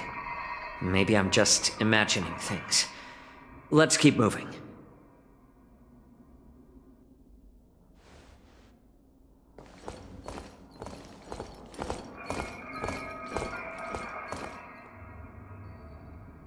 Here we are. Her Honor hasn't arrived yet. Please wait a moment.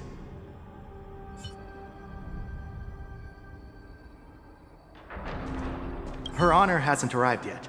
Please wait a moment. This place... it's still as cold as it used to be.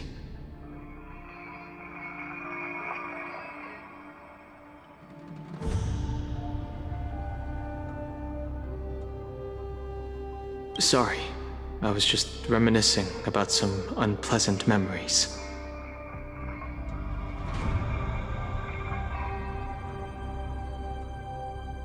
Thank you. It's all my fault that you were involved in the Xianzhou's problems.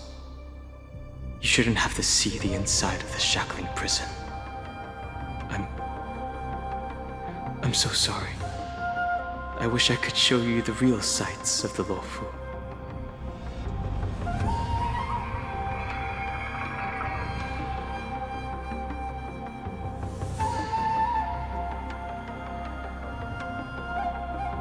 The 6 charioteers might have more power over the rest of this Xianzhou ship. But here, in the shackling prison, is the judges of the 10 Lords Commission who call the shots. The judges will use a complicated interrogation device called the Karmic Mirror. It accurately tracks every physiological change during questioning and records it. Therefore, the judgment made here will be sufficient to convince the other administrators of the Xianzhou. At least they won't attempt to challenge the conclusions. Perhaps that's why Fei Xiao insisted that we come here. Okay. But watch your step. This place is not like the others.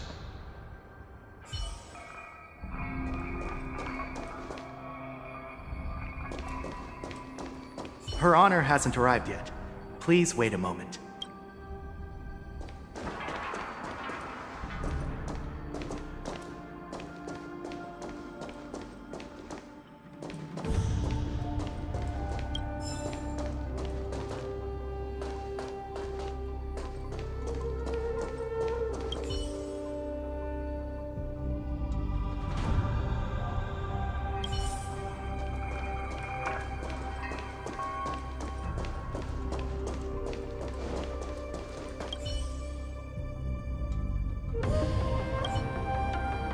Welcome, dear guests from the Express. Judge Hanya of the Interrogation Division. We've met before.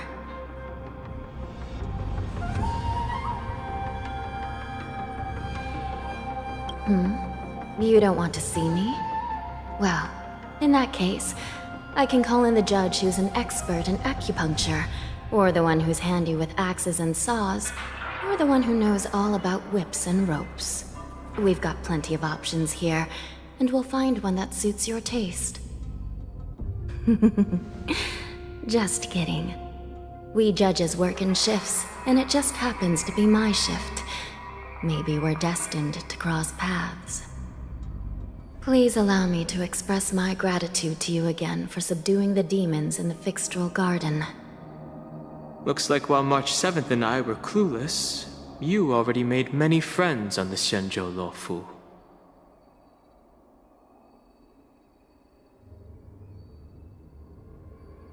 Even though you and I have met before, we can't show any favoritism under the Ten Lords. So, please do as I command as we head to Scrivener Hall and beyond. Don't do anything without my permission. This is not a place for ordinary mortals. You and Mr. Danheng, please come with me. Please lead the way, Your Honor. Please let me activate the mechanism before we all move forward. And please, watch your steps.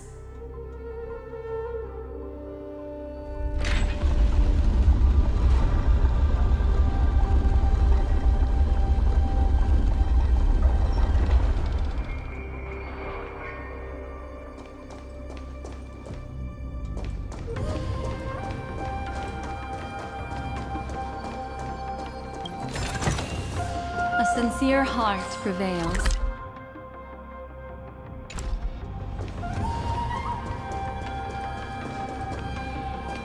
Be very careful and watch your step as you make your way through. The terrain inside the shackling prison is treacherous. One wrong move, and you could end up plunging into the depths. And if you're really unlucky, you might be frozen solid or burned to a crisp before anyone can help you. Gee. But with your skills, I don't think you need to worry about that.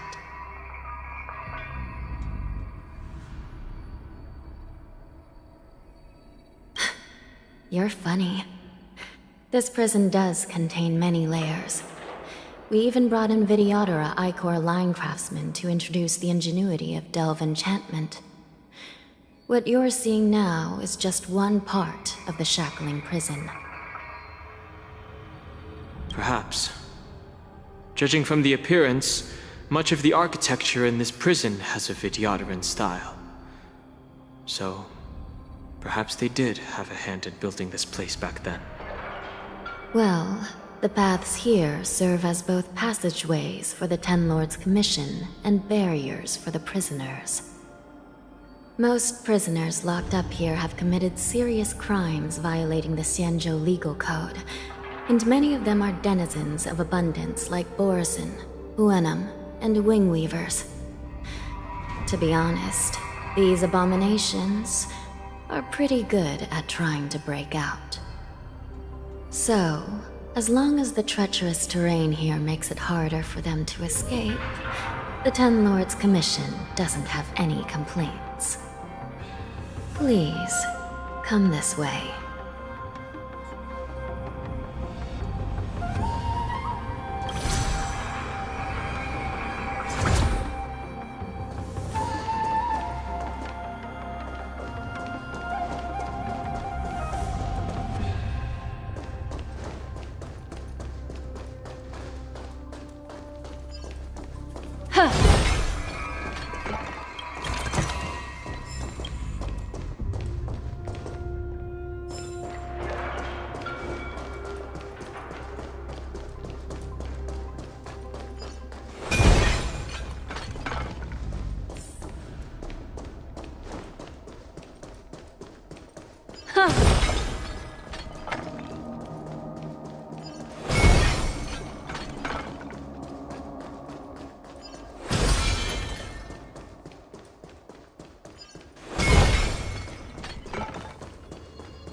I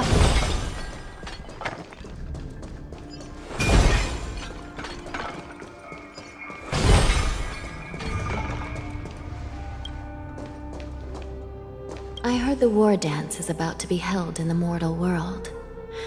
I remember watching a sword duel at the war dance with my sister when we were young. The Cloud Knight, who was the Luofu's ringmaster, was an amazing swordsman, and their sword flashed like lightning. The Outworld Challenger had fiery red hair and a hand made of steel, which roared like thunder. They battled for a long time before a winner could be declared. Time sure flies. Now, both my sister and I are residents of the Netherworld, and we will never again feel the thrill of a competition. Are there a lot of people in Starskiff Haven due to the war dance? Sounds amazing. It's a shame I'm too busy to attend. But even if I could, I'd probably just scare people off with my current appearance. Let's get going then.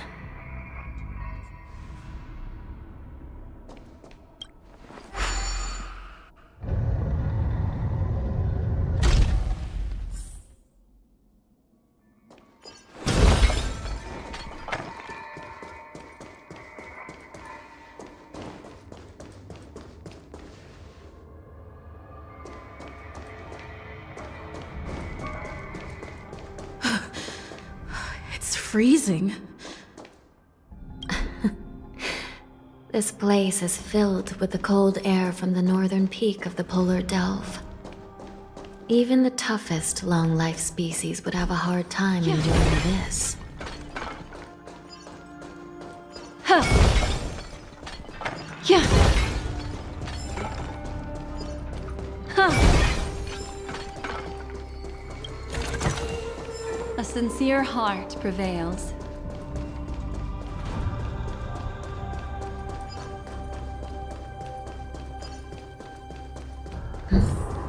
Did you hear something just now? Let me check it out.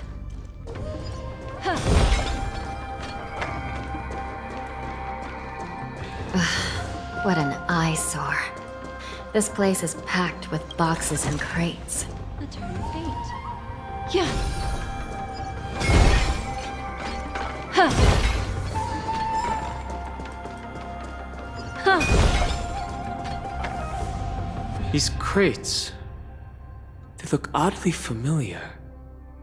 A few days ago, the Spiritfarers received reports about an IPC transport ship that was attacked by Borison.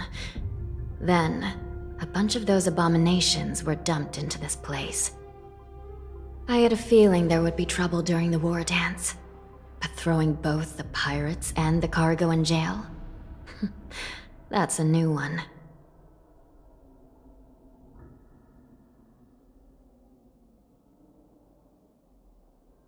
I heard the Intelligentsia Guild crafted something dangerous. We have many records in the Hall of Karma about these wise ones. They love to tinker with forbidden technologies, always trying to push the limits of Ingenia. I caught a glimpse of the mechs in those crates, and they bear a striking resemblance to Borison. I wonder what they're planning this time. Well, business first. Let's keep moving.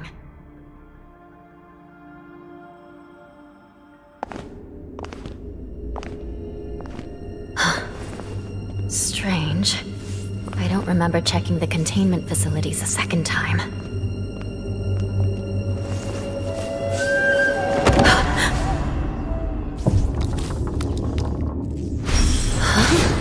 Watch out!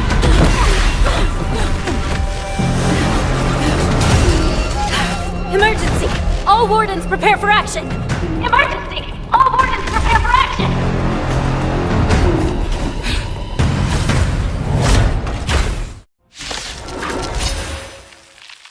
What's happening here? Why are these things moving on their own? Something is wrong. The guards aren't responding. Converge and awaken! Forward. No matter.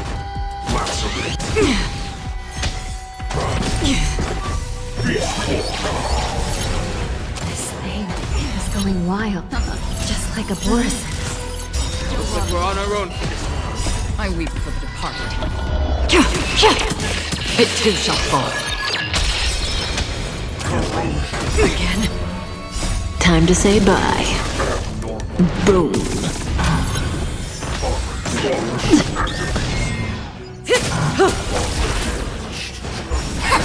Stand still. Human creations!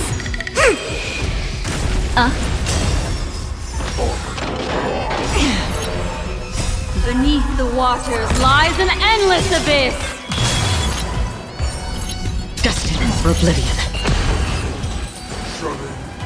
But how is this even possible? The Spiritfarers follow the protocols, cutting off power to the mechs and sealing the crates. How could these mechs still start moving? It's just like what happened in the Artisanship Commission before. These goods went haywire and attacked everyone in sight.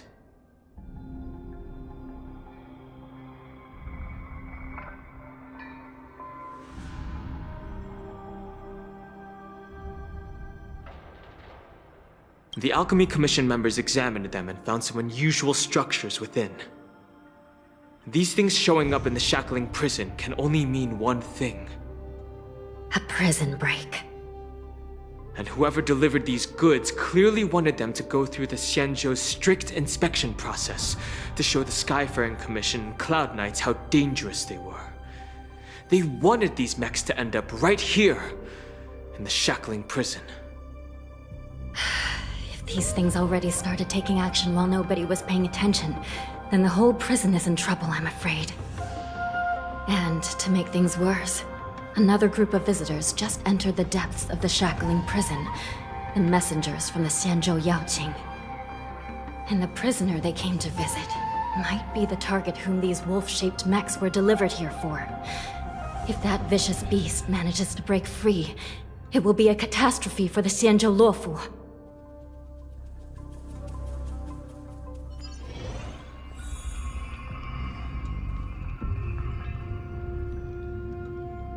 Here we are. Have we arrived already, Your Honor? Shouldn't there be a cage here? The most notorious felons are locked away in the solitary delves, deep down in the prison. Those delves can't be opened without proper authorization. The blue bird paves the path, and the Stygian lanterns illuminate it. Help me light up these lanterns, and the way to the bottom of the shackling prison will reveal itself.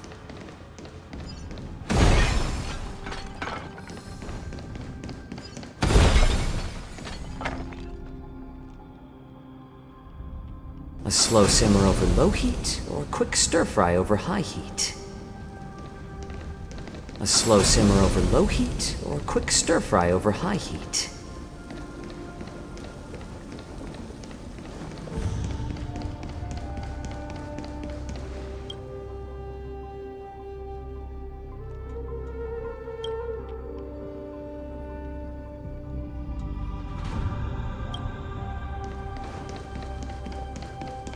I've given you the diagrams for lighting the lanterns. Please take a look.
path is open. Once we descend to the bottom of the prison, please do not do anything reckless.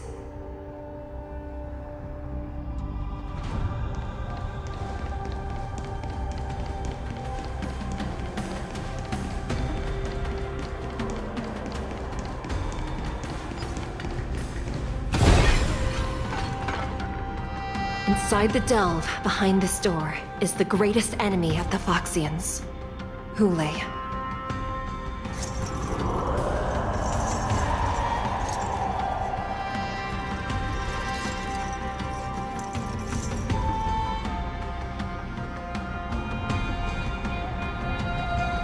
According to custom, envoys from the Yao Qing visit the Xianzhou La Fu once every century to check on this abomination's imprisonment and condition. Even though the Ten Lords Commission sentenced Hule to the Forest of Swords, suffering every day for the rest of his life, I understand that the Yao Qing messengers want to see him dead. Unfortunately, for the past 7 centuries, they've had to return disappointed, because this beast simply can't be killed. If we can use his toxin to create medicine and save an innocent life, it might help balance out some of the sins he's committed.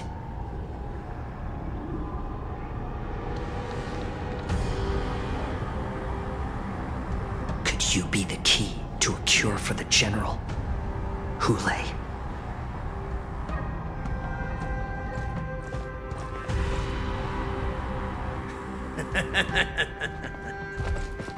And once again, the envoys of the Yao Qing will leave disappointed. However, I won't say the same for me and my brothers. Who's there? I'm just a humble counselor of the Rhino Hound Pack. You can call me Mock Talk. Wardens, intruders on the lowest level! Send reinforcements! Nobody will hear you here, at the bottom of the shackling prison. Thank you for opening up the prison for us, Your Honor. We'll take it from here. No wonder I kept smelling that familiar stench. So it wasn't just my imagination. Do your thing, Morsa. We mustn't let these abominations get any closer! Detestable things. There are too many of them.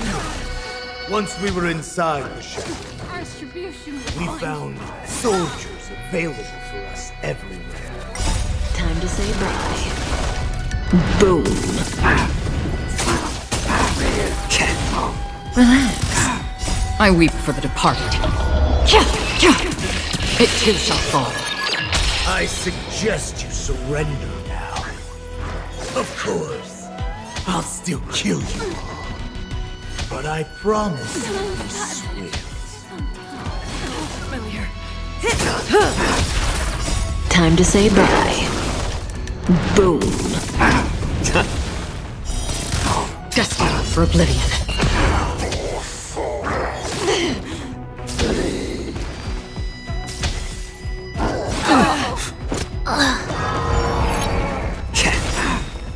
Since you're already here, why not have a meal before you leave?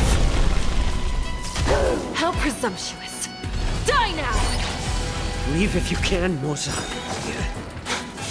It's not time yet. It too shall fall.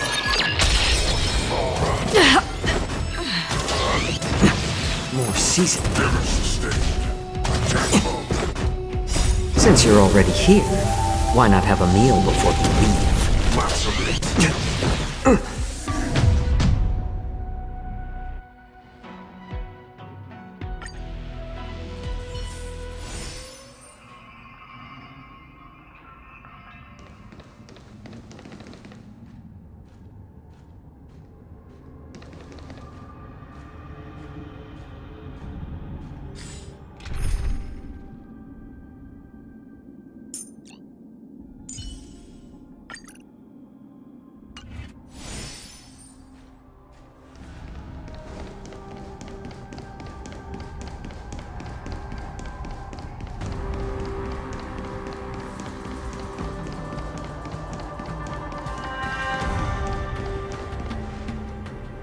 Inside the delve, behind this door, is the greatest enemy of the Foxians.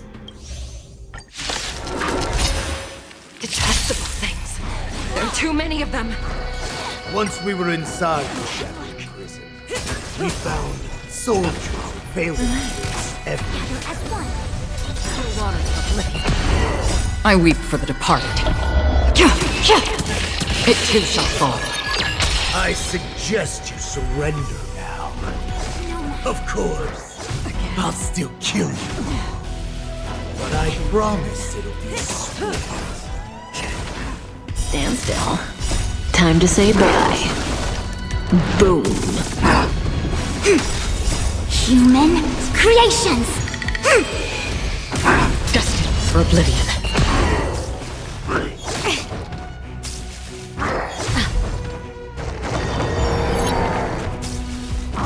No matter. Yin and yang. Relax. Since you're already here, why not have a meal before we leave?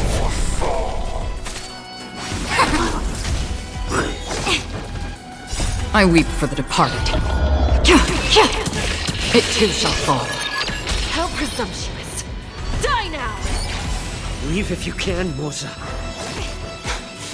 It's not time yet.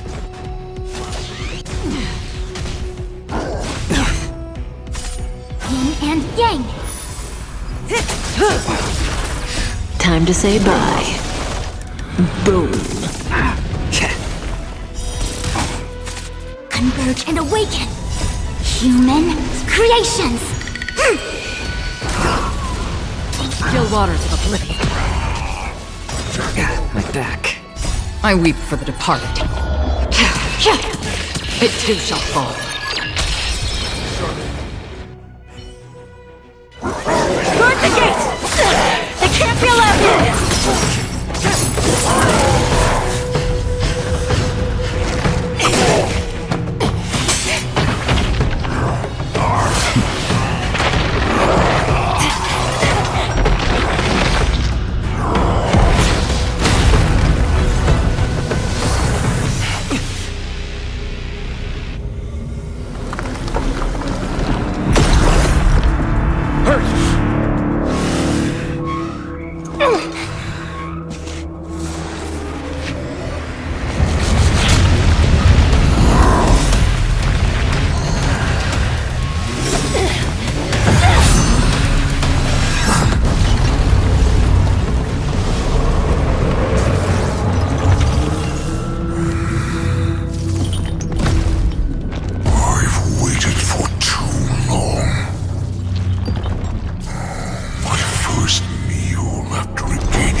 Been a long time, boy. Welcome back.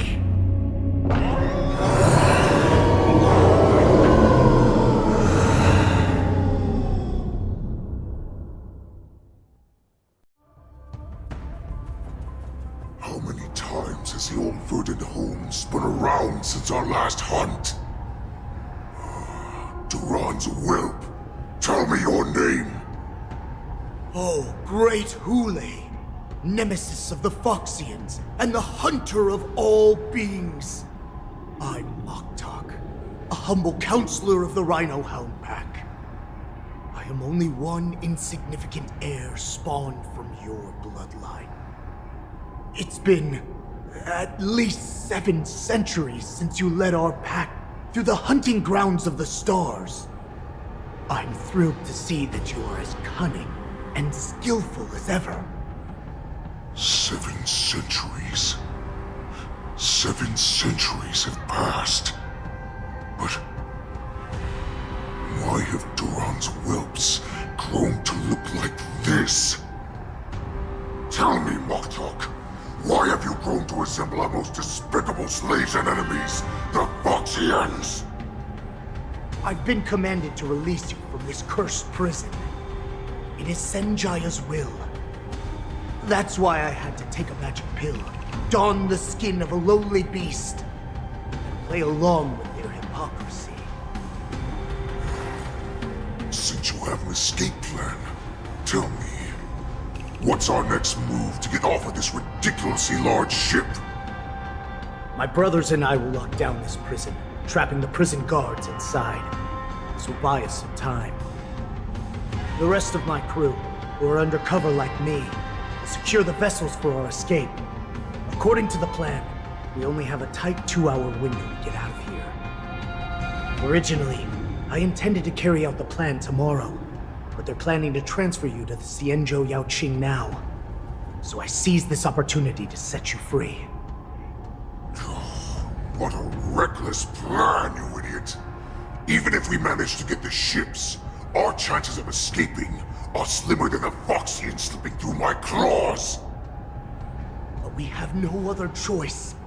The angel serving under the Master of Immortality sent me with a message. Only your return will end the prolonged divisions among the Borisin. Every one of my crew is ready to lay down their lives if it means setting you free.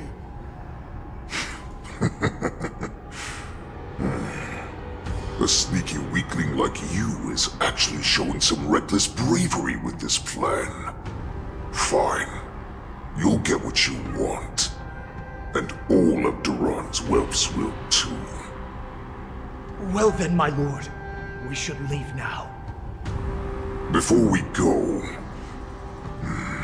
give me one of those magic pills. My lord, you seriously want to don the skin of a lowly beast? That would be a disgrace to your greatness, my lord. You idiot. Greatness means nothing without freedom. Once I get out, I'll need a disguise that won't raise any suspicion. As you wish, my lord. Is that Foxian slave my meal? No, he's an envoy from the Xianzhou Yaoqing. I plead you to endure him a bit, my lord, as he's more valuable as a hostage. Take him, guys. Time to move out.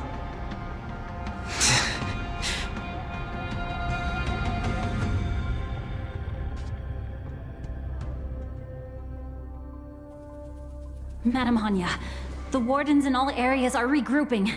Those Ingenium enemies are wandering around and causing heavy casualties.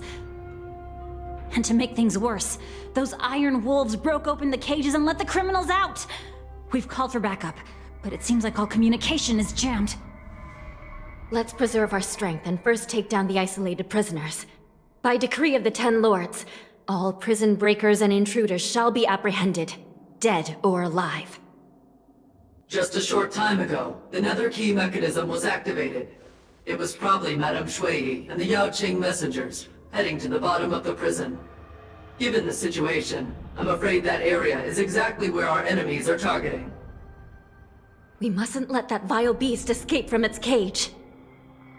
We've gathered all the prison guards who can still fight, and we'll split up and secure each floor. Go! Those intruders are quite bold. They must have been planning this for quite a while. Indeed, but Borisin tend to favor direct and aggressive approaches. Crafting careful and precise plans like this is simply not their style. Let's focus on the current situation right now. Please help me.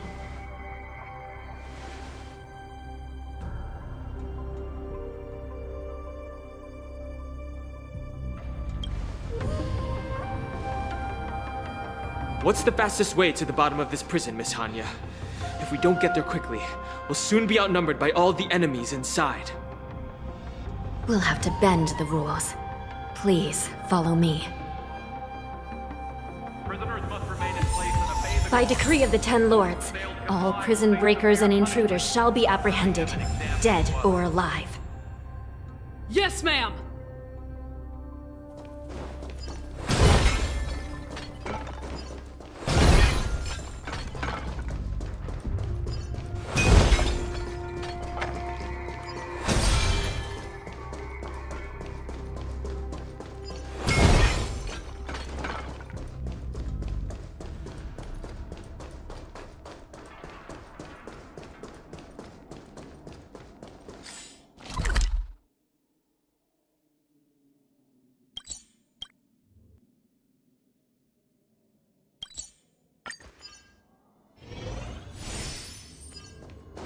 Hold your position here. Yes, ma'am. We need a few tools if we want to reach the bottom quickly. Follow me to the next floor. The path is cut off. Someone must have altered the mechanism. No matter. It'll just require a bit more work to get through.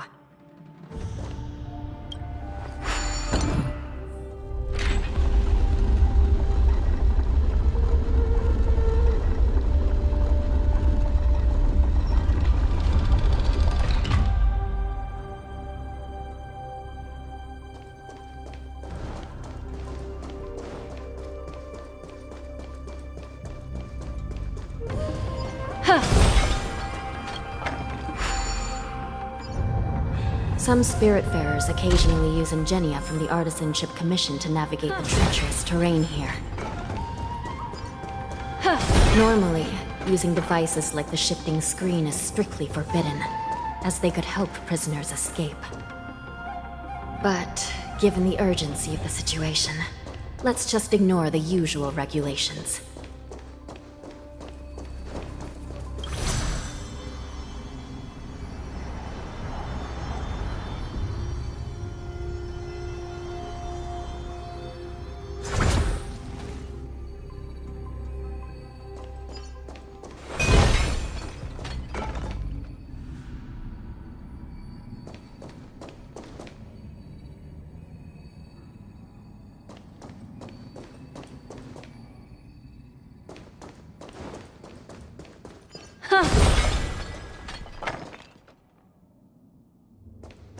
The nether key has been activated. I hope we're not too late. Hang in there, sister.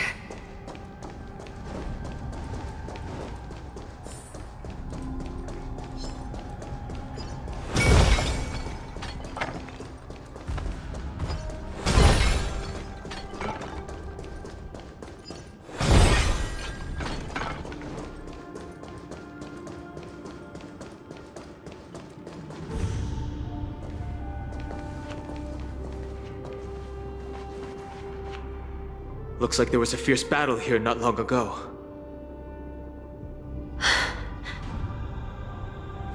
The gate to the prison delve is wide open.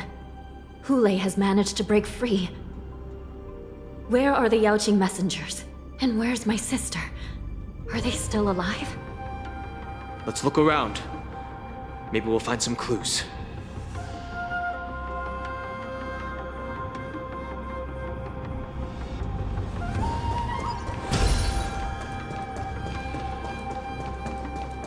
Yeah.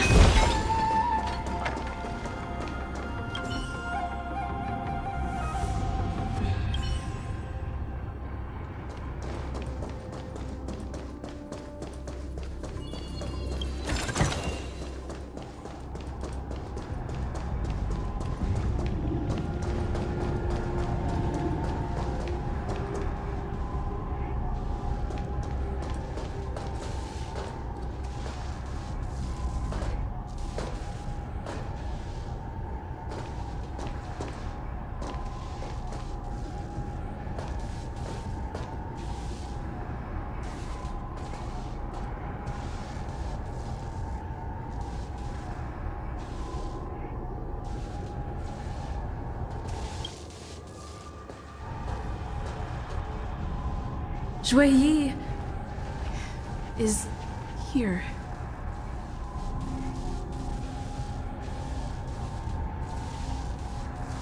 Miss Shui Yi bravely sacrificed herself. My condolences, Miss Hanya. Condolences? Well, that's unnecessary. You must understand. Thanks to the Ten Lords' blessing, my sister turned into an ingenium centuries ago. Dying and returning as just a soul to the Hall of Karma's document office has become a routine for her. While I'm not keen on seeing her throw away her body like it's some replaceable part, but...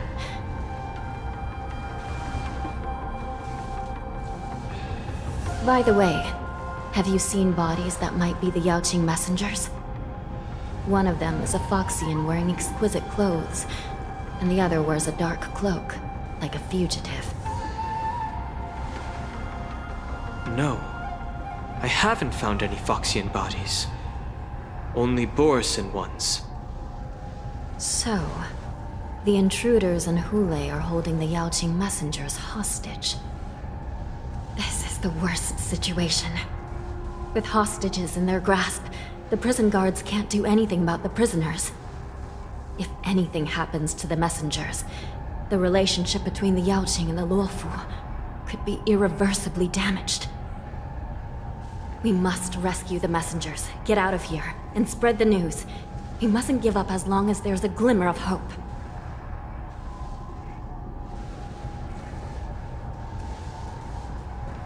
What have you found, Miss Hanya?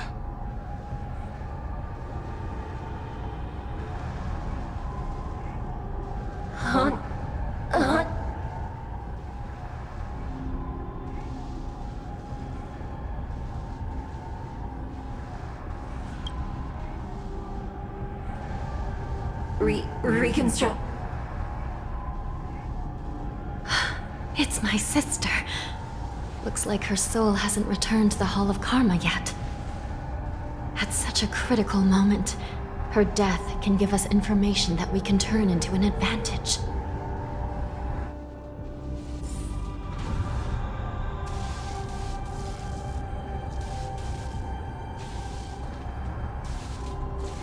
Let me see. The damage isn't too bad. If I can fix it up, my sister will have a temporary body.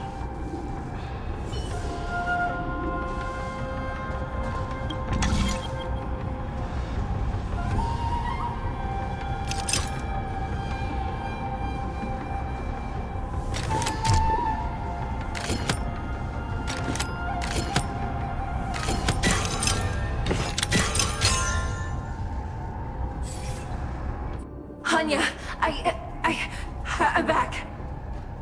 Welcome back, sister. I don't know what kind of expression I should have at a time like this. Happy? Tears of joy? Forget it. I'm used to you coming back in all sorts of forms.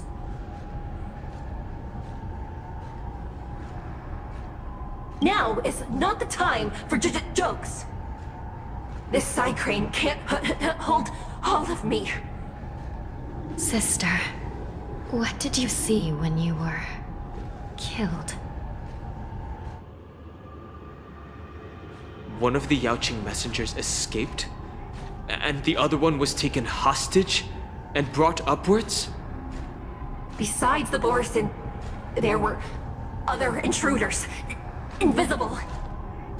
Invisible intruders? What does that even mean? How many conspiracies are tangled up in this mess? Do me a favor, sister. The intruders have cut off all communication between inside and outside the prison.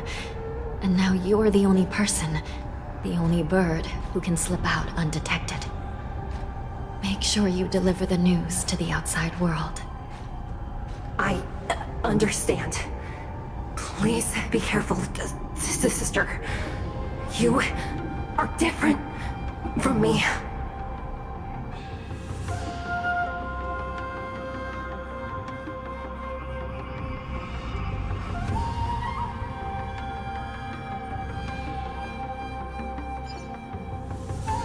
Time is running out, Miss Hanya.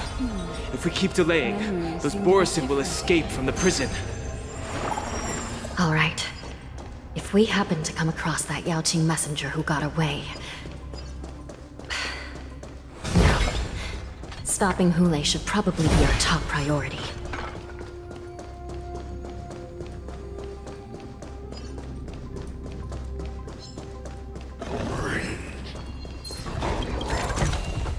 A sincere heart prevails.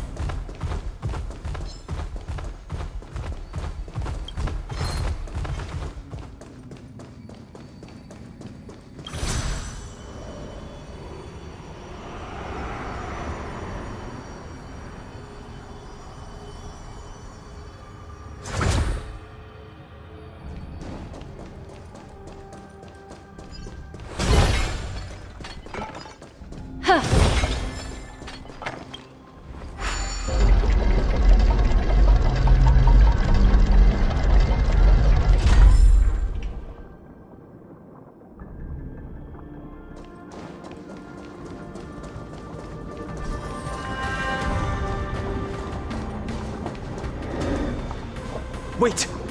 Something feels off. Something's approaching us. The invisible intruders? Watch your back! These abominations aren't prisoners from this prison. Bad breathing. Converge and awaken! Relax.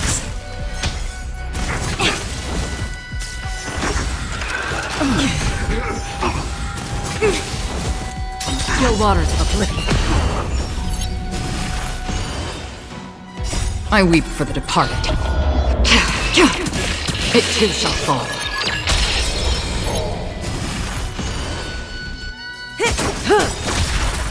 Time to say bye.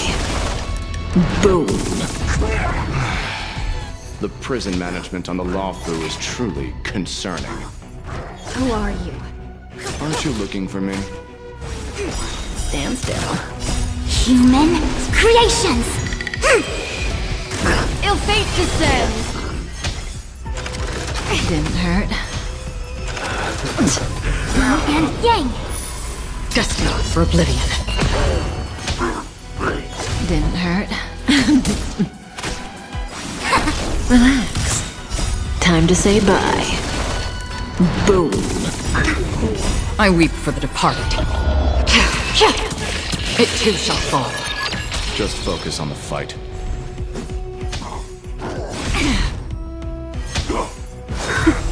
Immortality means forever. Together as one! Stand still. Still waters of oblivion. Human creations! Didn't hurt. A miracle. No matter. Yin and yang!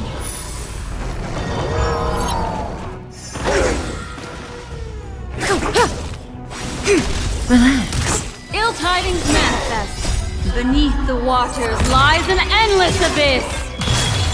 I weep for the departed. It too shall fall.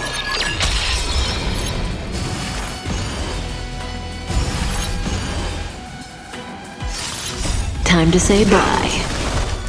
Boom.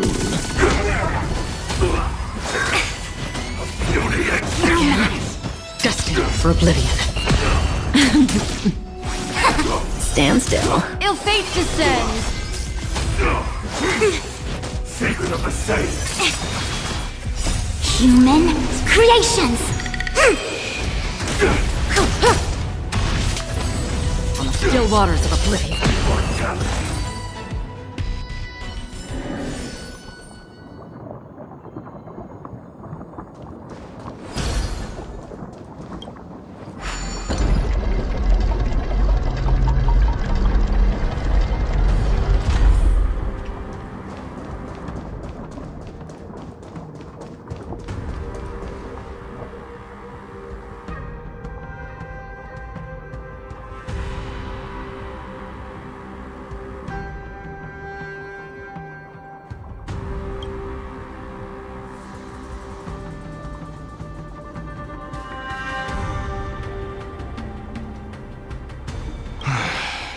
The prison management on the Lawfu is truly concerning.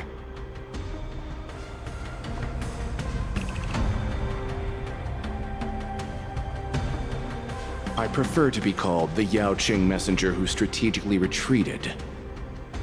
At least 2 different groups of intruders infiltrated here. The wolf cubs and these Mara-struck soldiers. Their hiding technique, it's pretty similar to the wind mantle technique used by the Vidyadhara serving Kailorum Venti on the Yaoqing.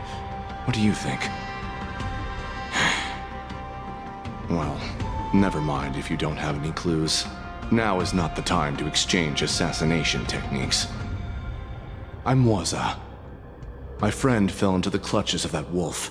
I was planning to escape and report back as quickly as possible, but now it seems... The prison on the Lawfu is a real maze, I must admit. Thank you for your help, Mr. Moza. We'll do our best to ensure your friend's safety. No, you can do nothing for him now. and you shouldn't be focusing on his safety at the moment.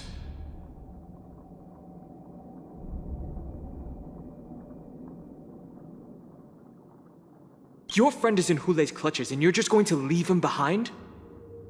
Look, I'm the Yao Qing General's guard, not his. I've seen how that giant wolf fights, and there's no way. Trying to save my friend will only get us killed. I don't know how you think, but I won't throw my life away for a lost cause. Listen up. I've been tracking these fugitives, and I know their next move. They're planning to seal off the entire prison to keep the outside world in the dark. The worst case scenario, we are all killed by that giant wolf, and the shackling prison is sealed off.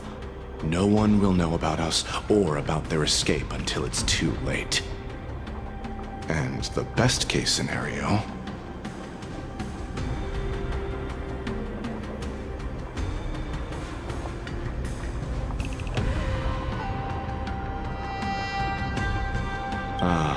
looks like we've got some clever minds here after all.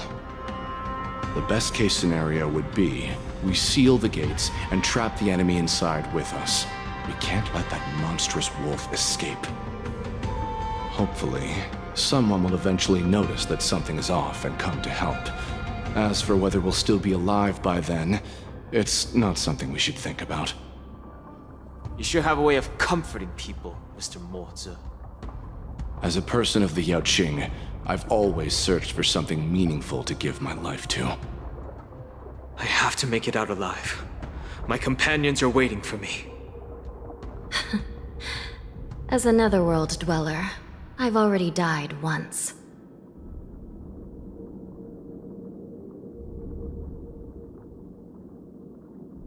Don't worry.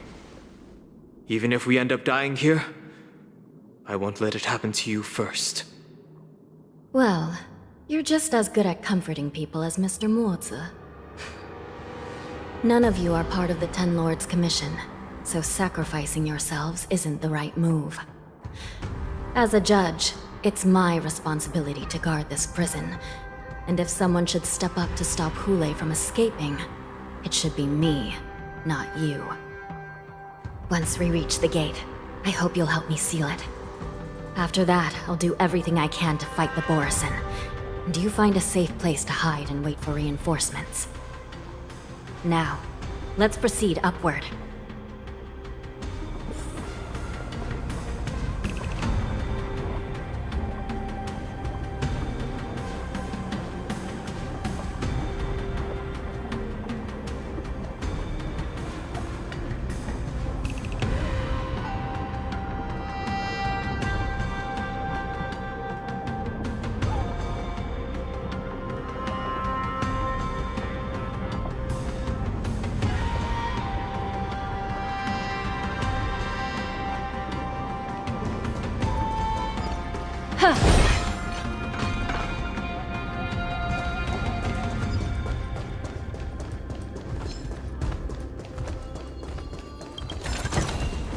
A sincere heart prevails.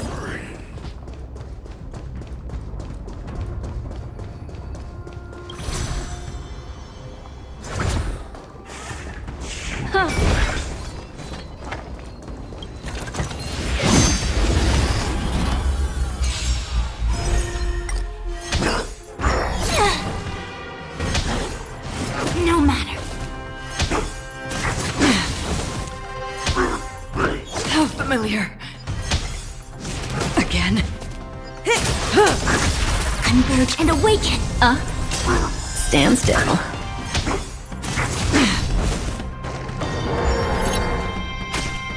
Still waters of oblivion. I weep for the departed. It too shall fall.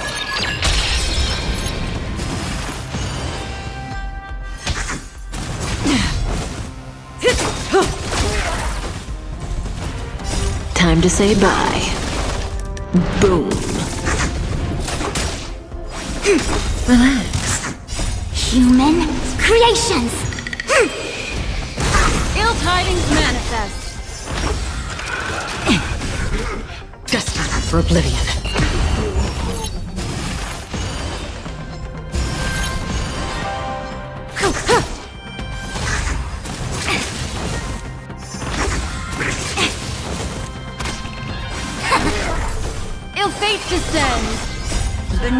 waters lies an endless abyss! Another precious memory to hold on to.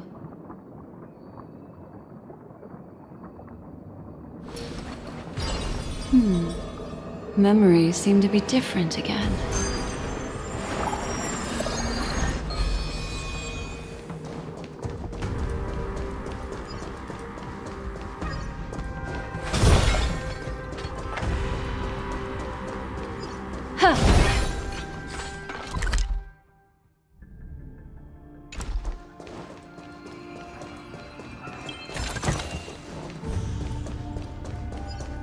Yeah.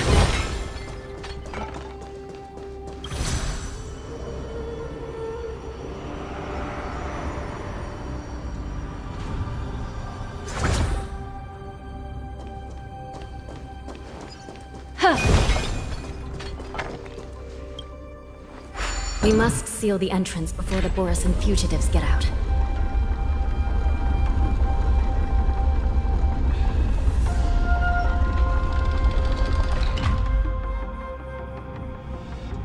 The prison wardens and mechanisms won't be able to hold them for long.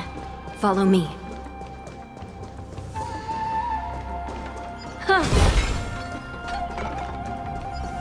Yeah.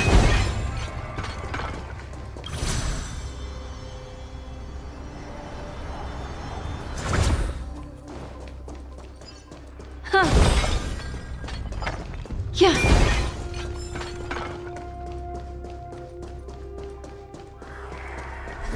We're almost there. The gate is just ahead.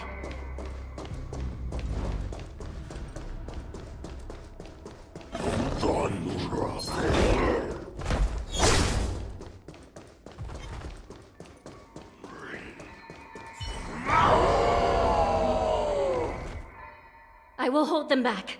Don't let Hule escape.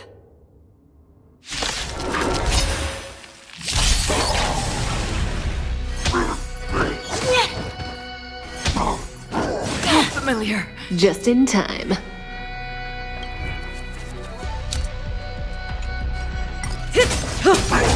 Converge and awaken! Human creations!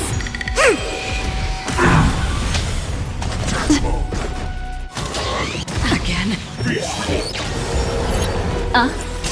Stand still. Time to say bye. Boom. I weep for the departed. It too shall fall.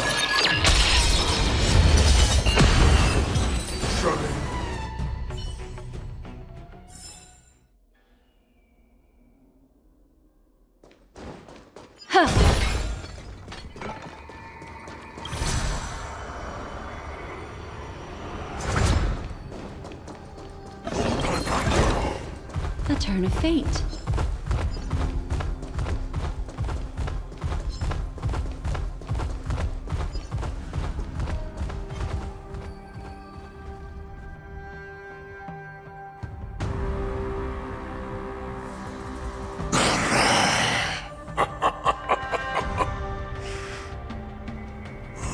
This brings back such familiar memories. Memories of chasing, gnawing, and tearing. Oh, they're back. They're back. They've all come back. My lord, we're just one step away from freedom. As we pass through the gate, no one will be able to stop us. So this hostage is useless now. Kill him, Moktok. He's getting away. Do something, Jiao. It's just like the old days, you useless loser. Just do something! Maybe this Yaoqing messenger can strike a deal in exchange for his life. He can use his status to help us escape from the Xianzhou. What do you think, Mr. Jiao?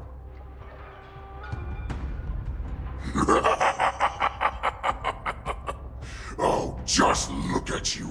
Fallen so low during my absence. You're even negotiating with livestock. As far as I recall, No one from the Yao Qing would ever consider a deal with Duran's offspring. I've got to make this beast stay here, whether it's for the sake of Fei Shao or the Yao Qing. Deal. I certainly have more value alive. My identity, my knowledge of the Xianzhou, and my understanding of many things that your minions have no knowledge of. They'll all be valuable. Lowly beast. Muster up that pitiful tongue of yours and plead for what remains of your life. Speak up. I'm afraid you're unaware.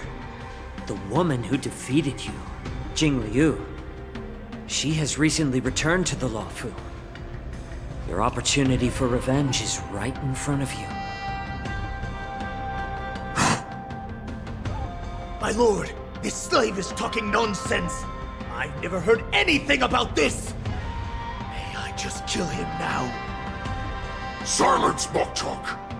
And you, slave. From now on, you'll stay by my side. You'll only speak and move when I allow you to. Otherwise, I'll dismember you from head to tail, inch by inch. Got it? But my lord... We must stay here for some time, Moktok. Fear not. Because once I step out of the prison, it's the people of the Xianzhou who should tremble in fear. I'll show them what true calamity means. Now, Duran's whelps, follow me!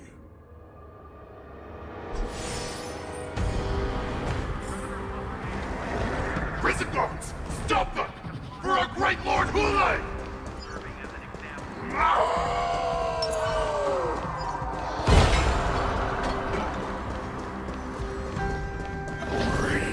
Prisoners must remain in place and obey the guard. Those who fail to comply will face severe punishment, serving as an example to others.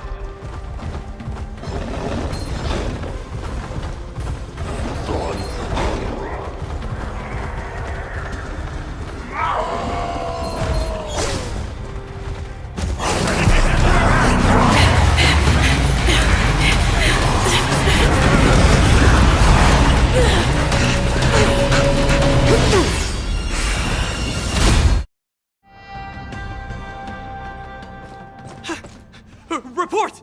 After we lost contact with the shackling prison, we received a message from a Psycrane.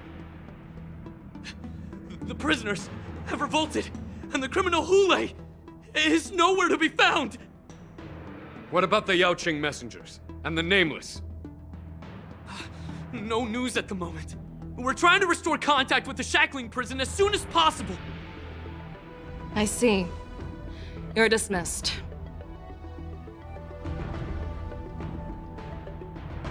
General Jing Yuan, General Hua Yan. It's just as we suspected. The rise of the Ambrosial Arbor was not the end of things, but the beginning.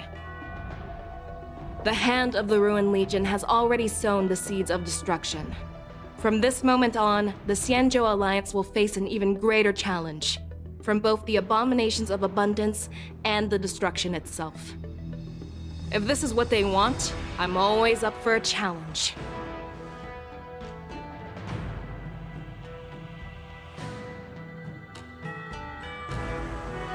As the Marshal's Special Envoy, I'll dispatch the Luofu Cloud Knights to pursue Hule myself.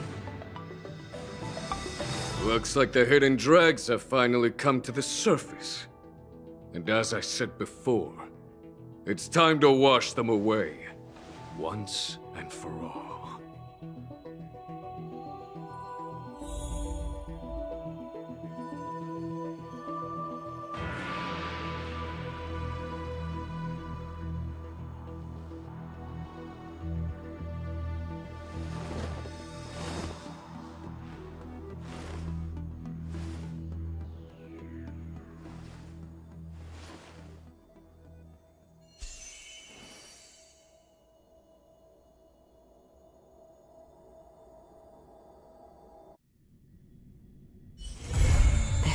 haven of memories.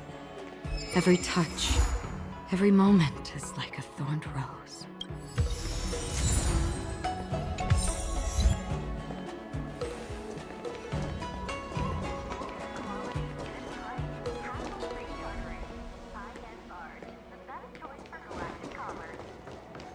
Tuskpear wrap, song lotus cake, guaranteed delicious. Did you hear?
My skills have improved.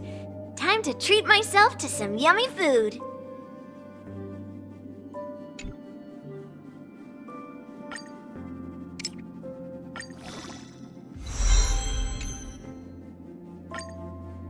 My skills have improved. Time to treat myself to some yummy food.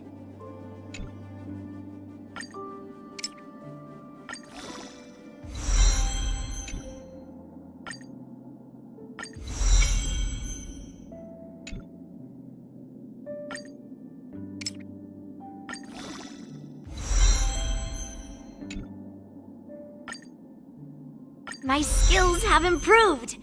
Time to treat myself to some yummy food.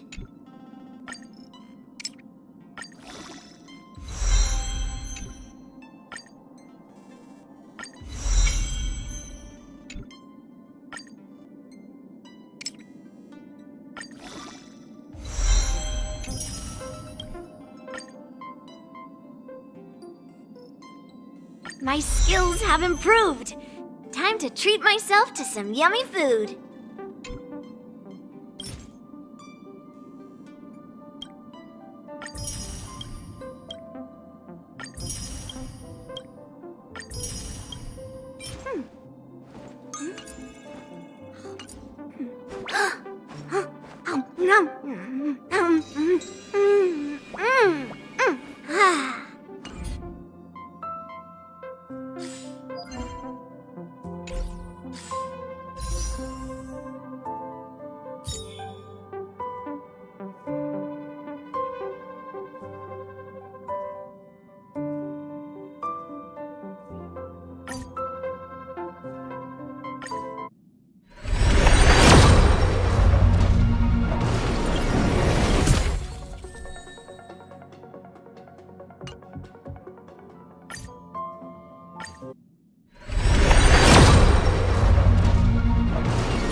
Hmm?